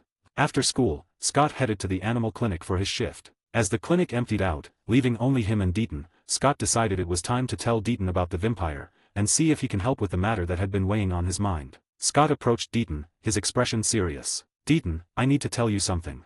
Deaton looked up from his work, his calm demeanor encouraging Scott to continue. I found the vampire, Scott began. He was working in the hospital. I fought him and I killed him. Deaton paused, setting aside the tools he'd been cleaning. The vampire you told me about. Scott nodded. Yeah, but that's not all. In his memories, I found something huge. He had a bank account under a fake name with over $100 million in it.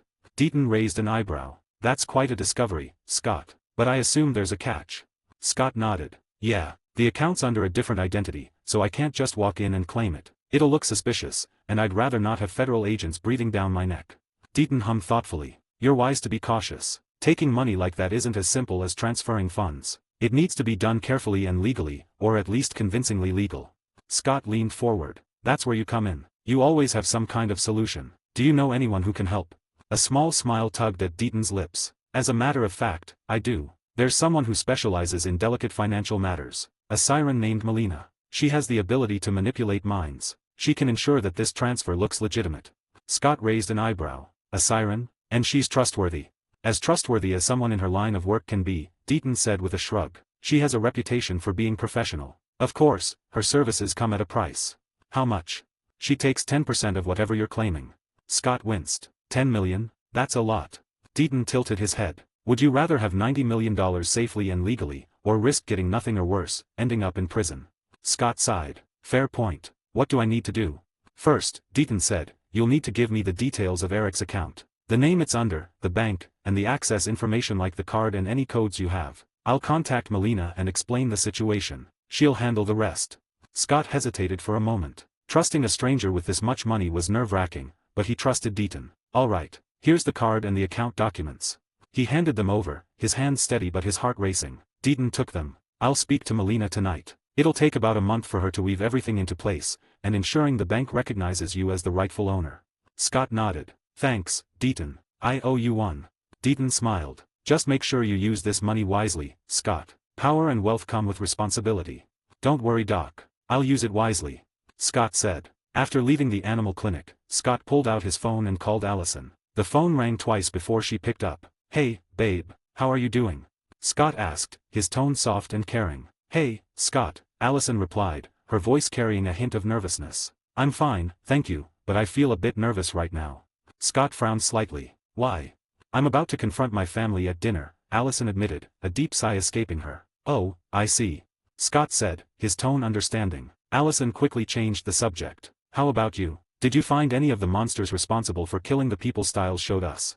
Scott nodded, even though she couldn't see him. Yes, I found one of Thema Vampire. But don't worry, he's dead. Allison gasped audibly. Really? Wait, how did you kill him? Is it like in the movies? Scott chuckled. Yeah, something like that. I stabbed him in the heart with a wooden stake. Then he turned into dust. Wow, Allison breathed, her amazement clear. That's both amazing and scary at the same time. Scott's voice softened. By the way, my mom wants to meet you. Allison's tone shifted, a mixture of excitement and nerves. What? Meeting your mom, that's. Scott laughed. Don't worry too much. My mom's easy to get along with. Honestly, I think she'll love you more than me. She's always wanted a daughter. Allison's laughter was light and genuine. Then I can't wait to meet her. Scott grinned. Alright, babe, I'll pick you up for school tomorrow. Love you.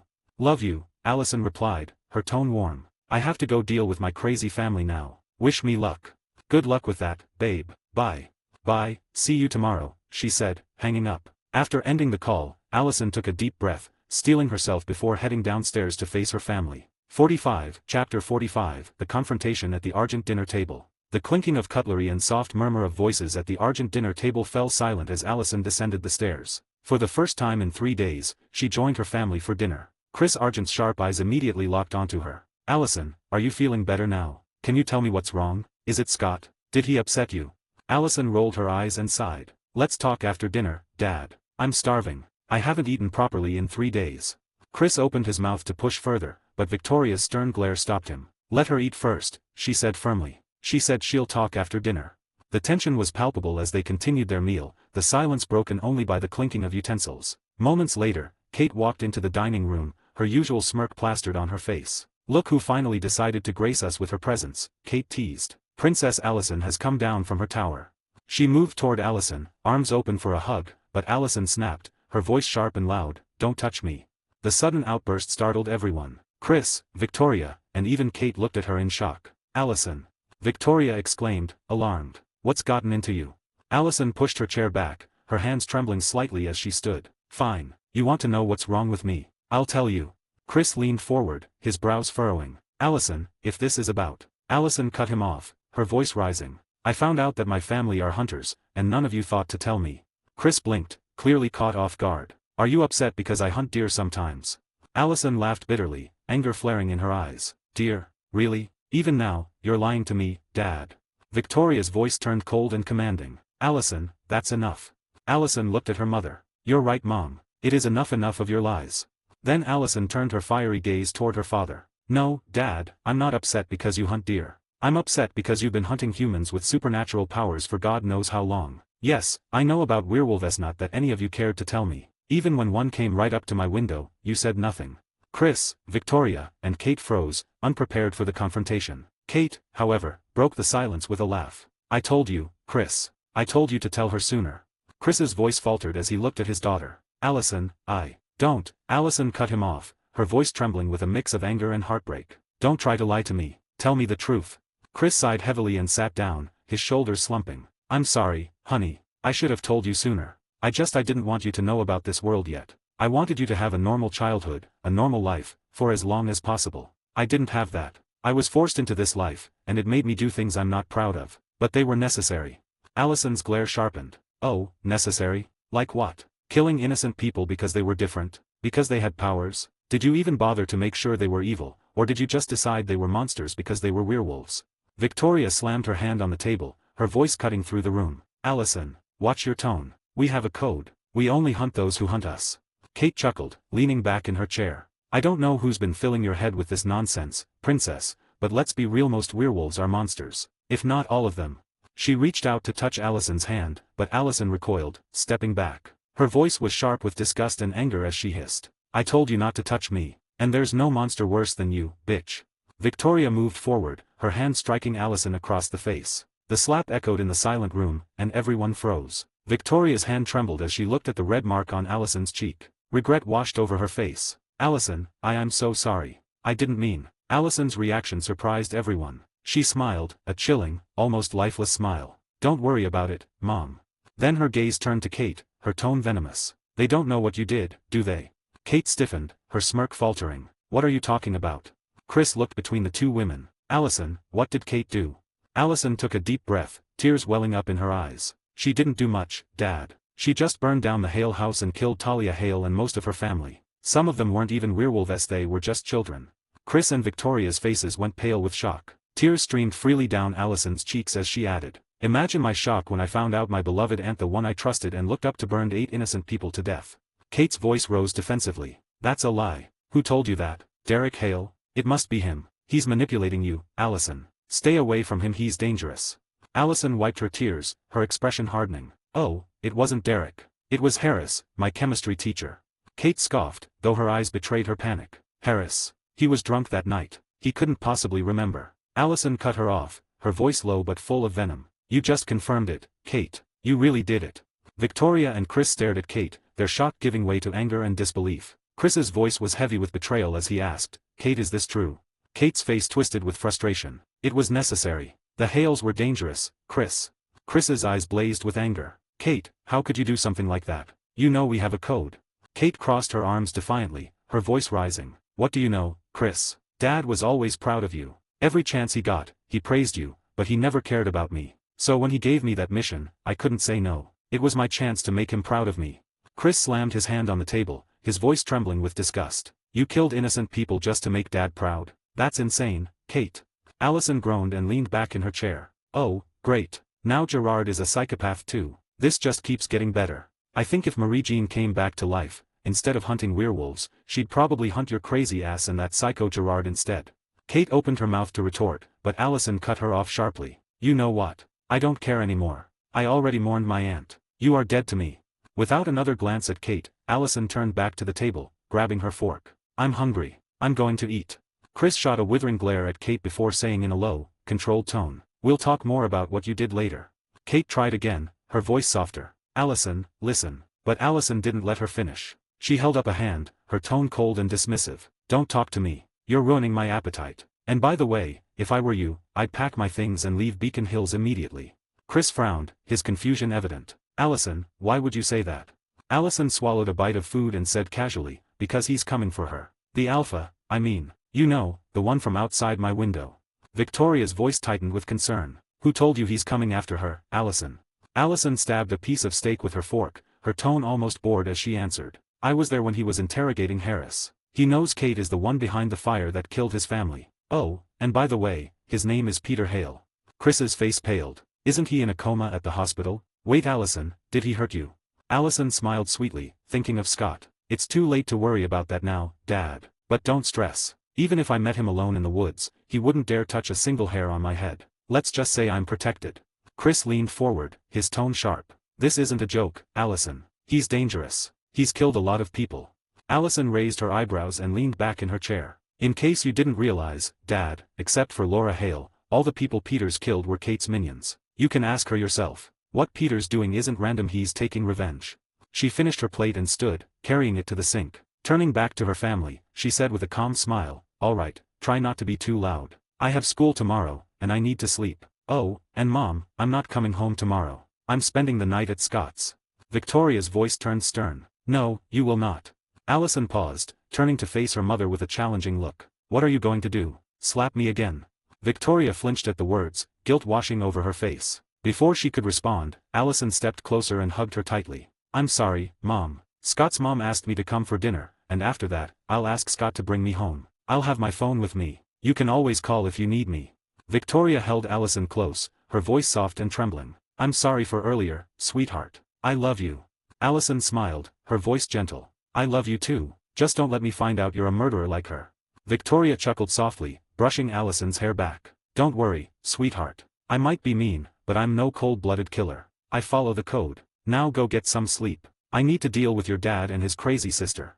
Allison gave her father a hug next, her tone softer but still laced with frustration. I love you, Dad, but I'm still mad at you. Chris smiled faintly, his voice heavy with regret. I love you too, honey, and I'm sorry for everything. Finally, Allison turned to Kate, her expression hardened once again. Even though I hate you for what you did, I don't want to see you dead. So leave Beacon Hills because there's no way you can kill what you turned Peter into.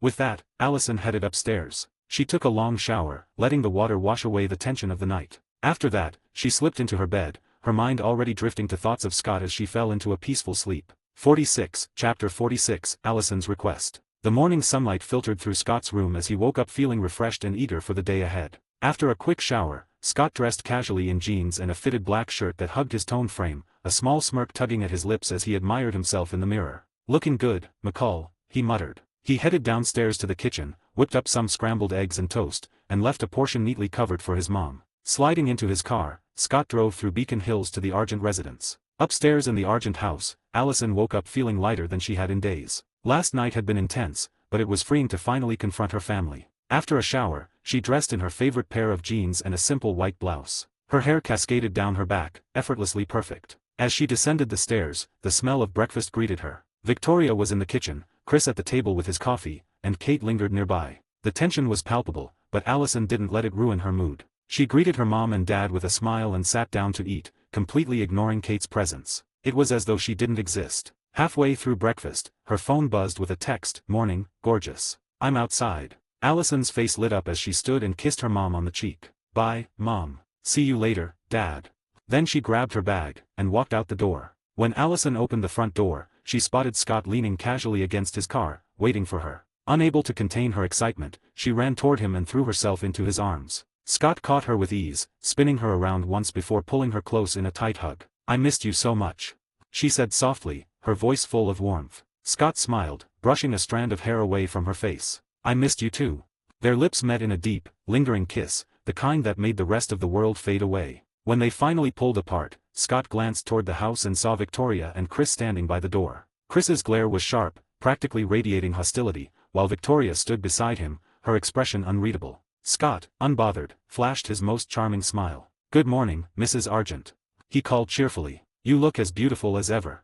Victoria raised an eyebrow but managed a polite nod in response. Scott then turned to Chris, who looked like he was moments away from exploding. "Hello, Uncle Chris. You should try smiling sometime. It might help with the wrinkles." Chris's fists clenched as he muttered, "You little punk." Scott's gaze shifted to Kate, who had just stepped outside. His expression instantly darkened, his eyes full of unmistakable disgust. Before anything more could be said, Allison grabbed his arm. "Let's go," she said, tugging him toward the car. After they left, Chris muttered, "I hate that kid." Victoria, thoughtful, said, "Did you notice the way he looked at Kate? His eyes were full of disgust." "I think he knows." Chris frowned. "Knows what?" "I think he's the one who told Allison everything about us. It makes sense now." Chris's jaw tightened. "I'm going to kill him." A sudden, sinister smile crept across his face. "Do you think he's a werewolf?" Victoria sighed. "I don't know. We'd have to test him. If he is." Chris smiled. "I'm going to hunt him down and make him break up with my little girl." Victoria placed a hand on his arm. "Tread lightly, Chris. Whatever Scott is, it's enough to scare someone like Peter Hale. And we don't want to provoke something worse than an alpha." Kate, who had been listening, interjected, "Why do you think Peter is afraid of him?" Victoria's eyes darkened. "Because Allison said it herself, even if I met him alone in the woods, he wouldn't dare touch a single hair on my head. Let's just say I'm protected." "Who do you think she's talking about?" Kate frowned. "Scott." Chris clenched his fists. "I need to find out what he is and who's backing him." Victoria gave him a warning look. "Just don't push Allison any further. She's still angry with us. If you try to force her hand, you might lose her completely." Chris snorted and headed back inside. As Kate moved to follow, Victoria grabbed her arm. Her voice was cold and firm. "Stay away from Scott. If you do anything stupid, you'll break Allison's heart again. And call it intuition, but if you weren't her aunt, you'd already be dead." Kate paled slightly but didn't respond. Victoria released her arm and walked inside, leaving Kate alone on the porch. As Scott drove, he glanced at Allison. "So, how did the revelation party go last night?" Allison smiled. "They were shocked. But luckily, when I told them what Kate did, it was clear they didn't know. If they had been part of it, I think I'd be completely broken right now." Scott reached over, placing his hand on hers. He could feel her emotions: relief, happiness, and lingering sadness. "And how are you feeling now?" "I feel good, actually." Scott's grin widened. "I heard today's your birthday. How about we ditch school and have some fun?" Allison pouted playfully. "Who told you it's my birthday? I'm still 16. Don't worry, babe. I like older women." Allison gasped, glaring at him. "You're dead." She lunged at him, playfully smacking his arm, pinching him, and even twisting his ear. Scott yelped dramatically. Okay, I was joking. I'm sorry. No biting." Their playful banter nearly caused Scott to swerve off the road. Regaining control, he let out a relieved sigh. "No more playing while I'm driving." Allison nodded, her tone serious. "Agreed. That was scary." Scott took her to an amusement park, and they spent the day laughing, screaming on rides, and winning stuffed animals. By the time they left, Allison was clutching an oversized teddy bear and smiling so much her cheeks hurt. Their next stop was a bakery restaurant. Scott approached the waiter with a grin. "It's my girlfriend's 16th birthday. Can you bring a birthday cake to our table?" The waiter smiled. "Of course. Should we sing for her too?" Scott nodded eagerly. "Yes, please." When the cake arrived, accompanied by 3 waitresses singing "Happy Birthday," Allison blushed furiously as the other customers turned to watch. But when she saw the number 16 on the cake, she smiled sweetly at Scott, her heart swelling with love. As the sun began to set, Scott drove them to a secluded spot overlooking Beacon Hills. They sat on the hood of his car, Allison nestled in his arms as the sky turned shades of orange and pink. "This is perfect," she whispered. Scott pressed a kiss to her temple. "You're perfect." For a moment, they sat in comfortable silence, the world around them fading away. No hunters, no werewolves, no secrets, just them. Happy birthday, Allison. He murmured. She looked up at him, her eyes glistening. Thank you, Scott, for today. Scott held her close, running his fingers gently through her hair. You're not sincere enough, babe. He teased, his lips curling into a mischievous grin. Allison smiled, turning around to face him fully. She leaned in and gave him a deep, passionate kiss that left them both breathless. Pulling back slightly, she whispered against his lips, "Is that sincere enough for you?" Scott chuckled. No. Before they knew it, their lips met again, and the intensity between them grew. The world around them melted away as they gave into the fiery passion that had been building for weeks. Their kisses grew more fervent, and their hands explored each other with newfound boldness. After a while, Allison broke free, her cheeks flushed and her breathing heavy. She looked into Scott's eyes and said softly, "Let's get into the car, Scott." Scott hesitated for a moment, his voice full of care. "Are you sure about this, Allison?" She nodded. Yes.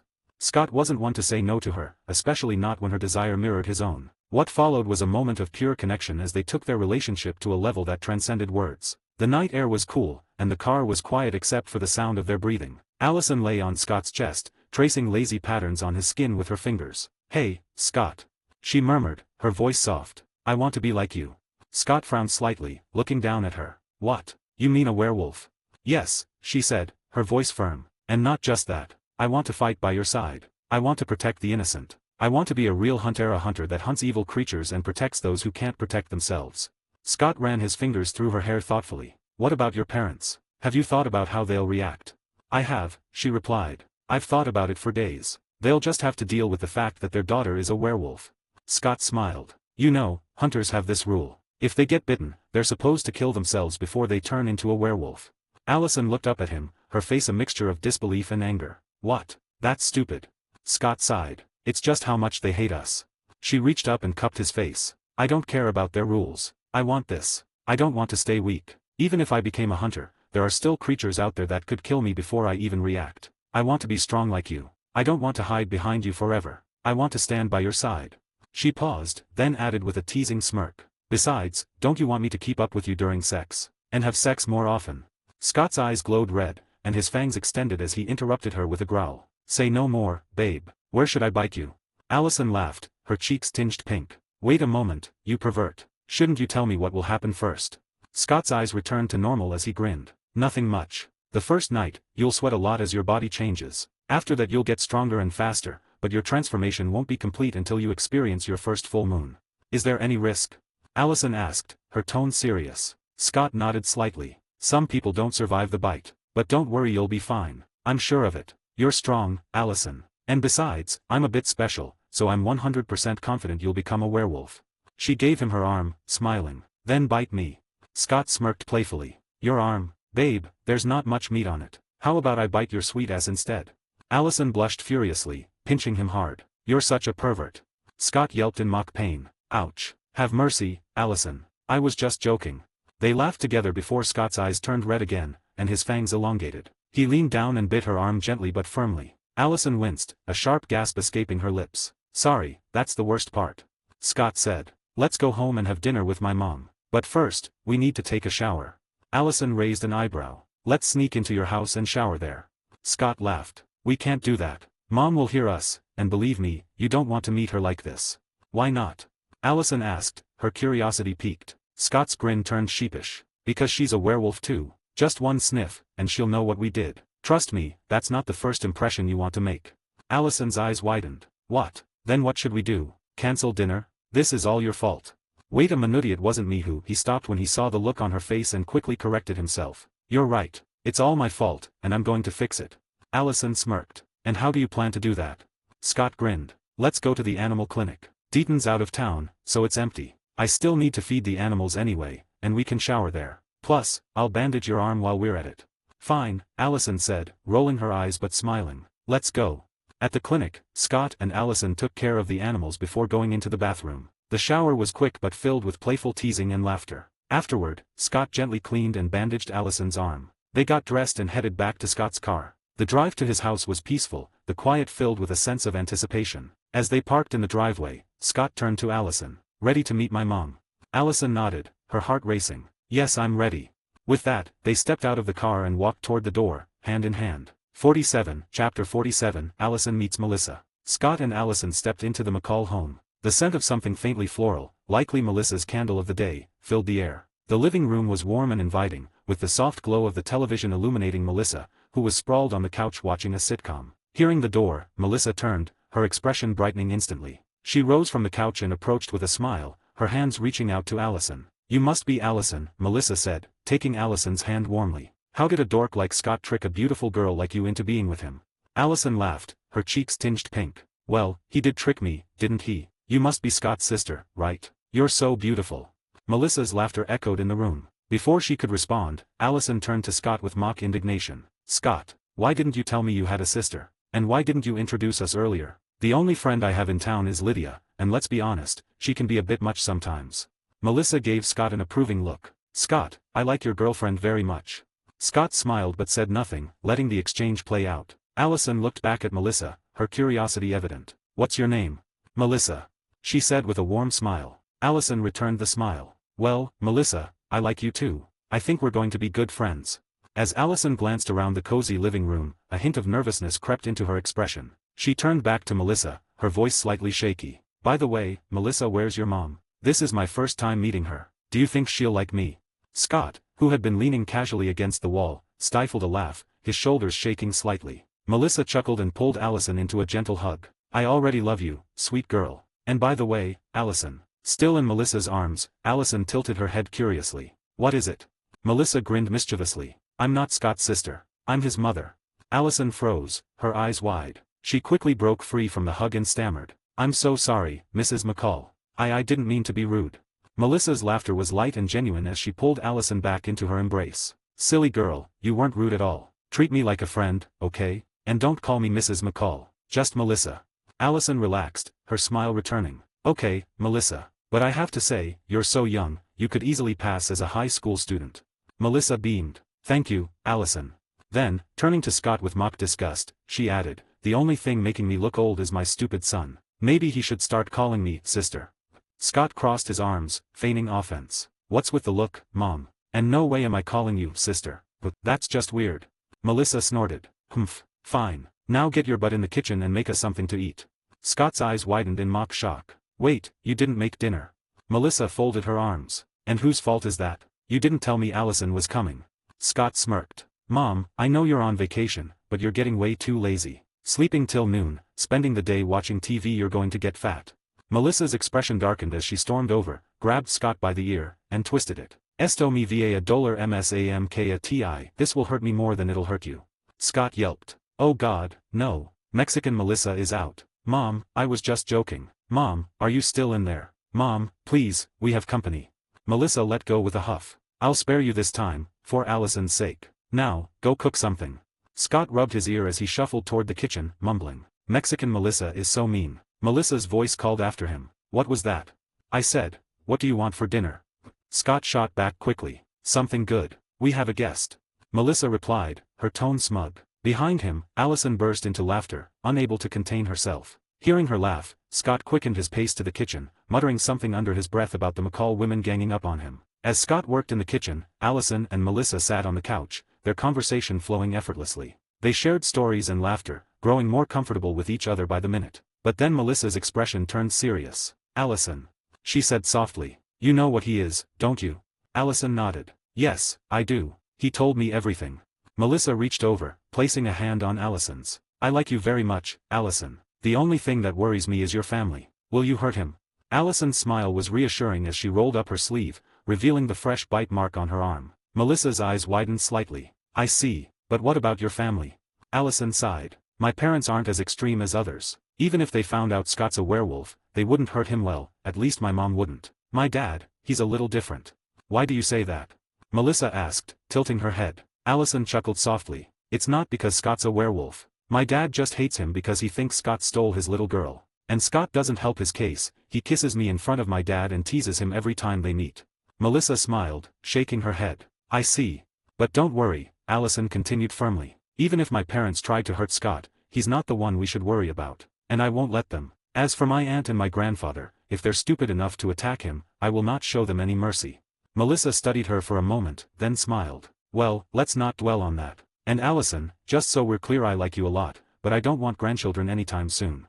Allison's face turned crimson, and she quickly changed the subject. Can you show me what you look like when you shift? Melissa chuckled, standing up. Sure. Meanwhile, in the kitchen, Scott was fully focused on cooking spaghetti bolognese, one of his favorite dishes from his previous life. He moved with precision and ease, his hands a blur as he chopped, stirred, and tasted. He also prepared a fresh chicken salad, balancing the meal perfectly with a refreshing drink. Every so often, Scott used his enhanced hearing to check on the conversation between Melissa and Allison, pleased to hear their laughter. Satisfied that they were getting along, he decided to give them their space. When Scott finished cooking, he wiped his hands, plated the food, and stepped into the living room. He stopped short, smiling at the sight before him. Melissa, still in her wolf form, had her massive head resting in Allison's lap while Allison brushed her fur. Scott chuckled. Ladies, I hate to break up whatever this is, but dinner's ready. Allison smiled warmly, and Melissa growled playfully. Finally, I'm starving. Melissa shifted back into her human form and joined them at the table, where they enjoyed a lively dinner filled with laughter and shared stories. After dinner, Scott and Allison prepared to leave, but Melissa stopped them at the door. She hugged Allison warmly. If he ever bullies you or anything, just tell me. I'll beat his ass for you. Allison giggled, while Scott groaned. Mom, seriously? I'm your son. Melissa turned to Scott, her tone firm. I don't want any other girl as my daughter-in-law, so don't screw this up. Scott saluted with mock seriousness. Yes, ma'am. Melissa smiled at Allison. You're welcome here anytime. Don't be a stranger, okay? Allison returned the smile. Thank you, Melissa. I will. On the drive back to Allison's house, she looked at Scott with a big grin. Your mom is amazing. She's so much fun. Scott chuckled. Yeah, she's one of a kind. What were you two talking about, anyway? Allison smirked. Girls talk. Not telling. She stuck her tongue out at him teasingly. Scott laughed, shaking his head. Allison's smile softened as she gazed out the window. You and your mom are so close. I envy that. You know how my mom is, and Kate, who I used to be close to, turned out to be a murderer.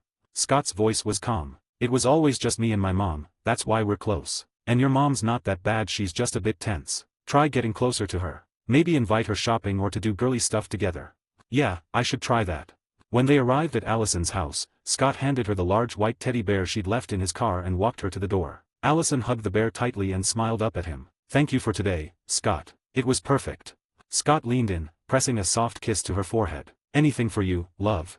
48, Chapter 48, Testing Scott. Scott had just said goodbye to Allison and was about to leave when the door opened abruptly. Victoria stood in the doorway, her posture sharp as usual, but with a more welcoming expression than he'd seen before. Scott, thank you for bringing Allison home. She said, her eyes narrowing slightly. Although, it's a bit late. Sorry about that, Mrs. Argent. Scott replied with a polite smile. Well, as long as you two are safe, it doesn't matter. Victoria said, her voice softening a little. Why don't you come in, Scott? Scott hesitated, glancing at Allison, who looked a little uncomfortable. No, Mrs. Argent, I have to head back home. But Victoria wasn't having it. She insisted. But I insist. We didn't talk much last time. Allison, clearly upset, interjected, Mom, but Scott quickly stepped in, sensing the shift in mood. It's okay, Allison. Scott said reassuringly. I don't mind talking to your parents for a while.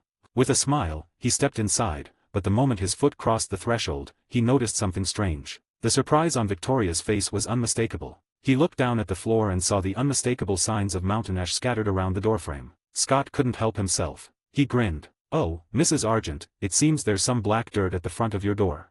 Victoria's face shifted in a mix of surprise and irritation, but before she could respond, Scott looked up and turned to Chris, who had appeared behind his wife. Uncle Chris. Scott said with a chuckle. As the man of the house, you should help out more. Clean the front door from time to time. Don't let Mrs. Argent do all the work, she's only one person.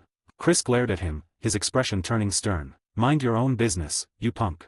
Scott smirked, unfazed, and walked past them into the living room. He made himself comfortable, and shortly after, Victoria and Chris followed him in, with Victoria holding 4 cups of tea. She handed one to Scott with a knowing smile. Scott took a sip, eyeing the delicate purple flowers floating in the cup. He raised an eyebrow. Mrs. Argent, what is this? Oh, just some fancy tea I bought in France. She said, her tone light, as though nothing was unusual. Scott took another sip and then pulled a flower from his mouth. I don't know who sold you this, Mrs. Argent, but this flower isn't tea. It's monkshood, a poisonous plant. Don't drink it anymore, and get rid of it. Allison, who had been about to take a sip herself, froze. What? She asked, her voice full of disbelief. What do you mean, monkshood? Scott turned to her and explained. Monkshood, also known as wolfsbane, is a toxic plant. It contains aconite. Aconite works by blocking sodium channels in excitable tissues like the heart, muscles, and nerves. It's dangerous. Chris shot him a suspicious glance. How do you know all that, Scott? Scott smiled easily. I work with a veterinarian, remember. He taught me about it after we had to deal with a dog that was poisoned with it. Allison's face turned hard as she stood up. What does this mean, Mom? Victoria's tone shifted, and she tried to remain calm. Sweetheart. Allison's anger flared. Don't sweetheart me, Mom. You know exactly what wolfsbane is, and you know what it does. So, tell me what's going on here. Chris stood up abruptly, his hand reaching for the gun holstered at his side. We just want to make sure you're safe, Allison. That's what parents do. But Allison wasn't buying it. You want to make sure I'm safe, or do you just want to control me? Allison. Victoria said sharply. Watch your tone. But the words didn't hold back Allison's frustration. You know what, Mom? She snapped. Even if Scott is a werewolf, I will still date him. I won't break up with him. Victoria's face hardened. I will not allow that, Allison. We are hunters. Allison's voice grew colder, her eyes flashing with anger. And what are you going to do about it? Slap me again like yesterday? Or imprison me for the rest of my life? Just as the words left her mouth, a crossbow arrow suddenly shot from behind a wall, aimed directly at Scott's leg. But with a speed that took everyone by surprise, Scott caught the arrow mid-flight. Kate emerged from her hiding place, a smirk spreading across her face as she stepped into view. Since Allison already hates me, she said with venom, I'll play the bad guy. Let's see if little Scott here will show us his true face. And although he passed the mountain ash barrier, we now know he isn't normal. No normal person could catch my arrow like that. Chris and Victoria immediately tensed, Chris pulling his gun out of its holster and aiming it at Scott, while Victoria drew a dagger from her belt, her posture defensive. Scott. Chris barked. What are you? Allison turned her gaze from Kate to Scott, but it was the expression on his face that truly unnerved her. The warm smile she had come to know was now gone, replaced by an eerie, almost chilling calm. Before anyone could react, Scott moved with lightning speed. In the blink of an eye, he had Kate by the throat, lifting her effortlessly off the ground. His voice was low and dangerous as he spoke to her, each word dripping with cold fury. You seem to have forgotten something, bitch. Scott growled. What did you think would happen after you shot your arrow at me? I can tolerate Chris and Victoria Thayre Allison's parents, and I can feel their genuine care for her. But you, I don't like you. In fact, I hate you for what you did to the Hale family. And if you weren't Allison's aunt, I would have killed you for shooting at me. Chris and Victoria stood frozen in shock, their guns and weapons lowered in disbelief at Scott's speed and strength. They hadn't even been able to react before he had Kate in his grasp. Victoria's voice trembled as she processed what Scott had just said. So you're related to the Hale pack? Scott let out a harsh laugh. No, Victoria, I'm not. Chris took a step forward, his eyes narrowing. Then why are you angry because Kate killed them? Scott held Kate up with one hand like she weighed nothing, his grip tightening. Let's not talk about the fact that Kate here killed innocent people including children when she set that fire. But do you know who Talia Hale was, Chris? Kate, struggling to breathe, managed to choke out a response. Talia Hale was an alpha werewolf. She was dangerous. She deserved to die. Scott's eyes flashed with fury, and before anyone could stop him, he slapped Kate hard across the face. Shut up, bitch. He spat. No one asked you to talk. Allison couldn't bear to look at Kate like that any longer. She rushed to Scott's side. Scott, release her, please. She said. And I promise you, if she tries to attack you again, I won't interfere. You can do whatever you want with her. Scott looked down at Allison, his expression softening slightly. Fine. He said with a resigned sigh. He dropped Kate to the floor, letting her crumple to the ground in a heap. Allison, still shaken, turned to her father, who still had his gun pointed at Scott. Dad, put the gun down. If he wants to hurt you, your stupid gun isn't going to stop him. She said, her voice firm. Chris hesitated for a moment before reluctantly lowering the weapon. Allison then walked over to Scott and sat beside him, her hand resting on his arm. 49, Chapter 49, A Conversation with the Argents. Scott stared at Chris and Victoria, his sharp gaze unwavering as the tension in the room grew thick. I'm sure you know who Talia Hale was, don't you? He asked, his tone edged with meaning. She wasn't just an alpha, she was a guardiana protector of Beacon Hills. Her teachings were clear. We are predators, but we don't have to be monsters. She kept this town safe for years, up until your crazy sister killed her because she wanted her daddy's attention. Kate sneered from the corner, her voice dripping with disdain. What do you know, you stupid brat? Scott gave her a cold smile, his voice sharp. I know enough, Kate. I know that a monster like Gerard will never love you, no matter what you do. If it benefits him, he'd throw you, Chris, Victoria, or even Allison under the bus without a second thought. Chris's jaw tightened, his knuckles whitening as he clenched his fists. Watch your mouth, kid. That's my father you're talking about. Scott snorted. And you, of all people, know what kind of man he is, don't you, Chris? Victoria, who had been silent until now, spoke up. Enough about Gerard, Scott. Tell me, what are you?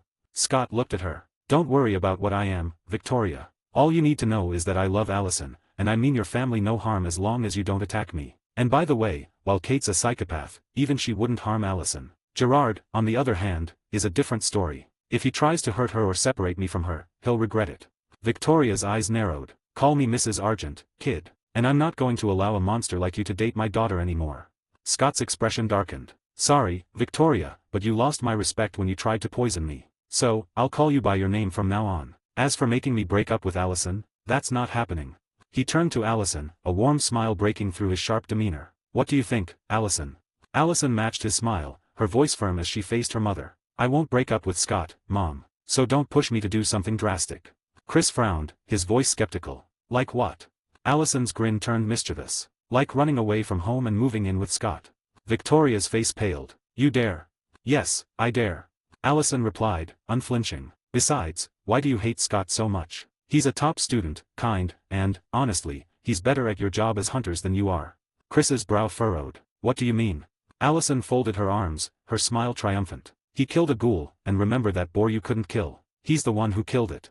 Chris's eyes darted to Scott, his voice filled with disbelief. You killed that boar. You said it was something else. Scott chuckled. What can I say? I'm modest. Allison interjected, her voice playful, added. By the way, do you know there's a vampire killing people in town? Victoria's face hardened. Yes, we know. And Allison, stay away from it. Vampires are extremely dangerous. Allison raised an eyebrow, her tone laced with curiosity. As hunters, what are you doing about it? Chris answered stiffly. We're doing our best to track it down. We found the second victim in the morgue yesterday, and we think the vampire is either working in the hospital or stealing blood from the blood bank. Allison smirked. That's it. Well, then you can stop looking. Scott already killed him. Kate scoffed, her voice dripping with skepticism. What? Stop joking, Allison. I don't know what your boyfriend is, but it's impossible for him to kill a vampire. Even a fledgling vampire is too fast and... Stop talking. Allison snapped, cutting her off sharply. I don't want to hear your voice. Chris's eyes locked onto Scott, his voice steady but edged with doubt. Did you really kill the vampire? When? Scott shrugged casually. 2 nights ago. His name was Eric. He was over 200 years old and very strong. The room fell silent. Chris and Victoria exchanged a glance. They knew how powerful a 200-year-old vampire could be. Chris finally broke the silence. How did you kill him? Scott leaned back, his tone calm and matter-of-fact. I stabbed him with a wooden stake, and he turned to dust. Before anyone could ask more questions, Melissa's voice echoed in Scott's mind. Scott, where are you? It's late, come back home. He responded telepathically. I'm at Allison's house, talking with her parents. I'll head home right now. Scott stood, brushing off his jeans. Sorry, I have to go. My mom's probably worried. Allison stood with him, her voice firm. I'm coming with you. I don't feel like sleeping here tonight. Chris's voice rose in protest. Allison. No, Dad. Allison cut him off. You just tried to poison him, and your crazy sister shot at him with a crossbow. I don't want to see any of you right now. I'll be back in 2 days, after the winter formal dance. Chris sighed heavily. Fine. Scott, give me your mother's number. Scott eyed Chris with caution, his tone sharp. No, I won't give you my mom's number. He paused, then smirked. But I'll give you my dad's number. You can call him. Scott gave him the number with a mischievous grin. As they stepped out of the house and into his car, Allison burst into laughter. You're terrible, Scott, giving him your dad's number. Scott grinned as he started the car. I wonder how awkward their conversation will be. Their laughter filled the car as they drove away, but Allison's expression soon grew somber. Scott, I'm sorry for what they did. Scott reached over, giving her hand a reassuring squeeze. Don't worry about it. They were rude, sure, but they're just trying to keep you safe. And, by the way, don't tell my mom about Kate shooting at me. She looks sweet, but she'd probably kill Kate if she found out. Allison hesitated, then admitted softly, I didn't want to stay there tonight because I'm changing. I'm already feeling feverish, and I'm scared they'll notice and try something. Scott frowned. I don't think they'd hurt you. I'm not afraid of that. Allison replied. I'm afraid they'd try to stop my transformation. Scott smiled, his tone light to ease her nerves. Good luck with that. There's no cure. But, hey, I'm glad you're staying at my place. Too bad you'll be in a deep sleep all night, though. Allison blushed and swatted his arm playfully. You're such a pervert. Besides, your mom will hear everything, so don't even think about it. Scott laughed. I think it's time I bought my own house. Allison giggled. You're 16, Scott, and you need a lot of money to buy a house. Scott smirked. Didn't I tell you? When I killed that vampire, I found a bank card with $100 million on it. That's why Deaton's out of town. He's helping me make the money legally mine. Allison's jaw dropped. You're rich now, then you definitely need to buy a house for us. She winked at him playfully. Scott grinned. As soon as the money's mine, I'll do it. When they arrived at Scott's house, Melissa greeted them at the door. Allison, you're back. Allison nodded. I didn't want my parents to notice I'm changing tonight. Melissa's expression softened. I see, you look like you could use some rest. Scott spoke up. She'll stay in my room. I'll keep an eye on her and make sure she's okay. Allison smiled, then headed upstairs to Scott's room, exhaustion taking over. She climbed into his bed and fell asleep almost instantly. Scott pulled up a chair beside the bed, watching her closely, ensuring she was safe through the night. Hi guys. I made a paid service in Telegram where you will find a great collection of fanfiction audiobooks organized and regularly updated. What you get? An unlimited access to the full audiobook library. New fanfiction audiobooks added regularly. You can play audios directly from Telegram anytime. Joining our service is available through a monthly subscription of $5. You can pay using PayPal or Ko-fi. So what are you waiting for? Send me a message on Telegram or Discord. I will provide the payment details. After the payment is confirmed, you will receive access to the private Telegram channel containing all audiobooks. If you enjoy fanfiction and prefer listening instead of reading, this library is made for you. Message me anytime to join.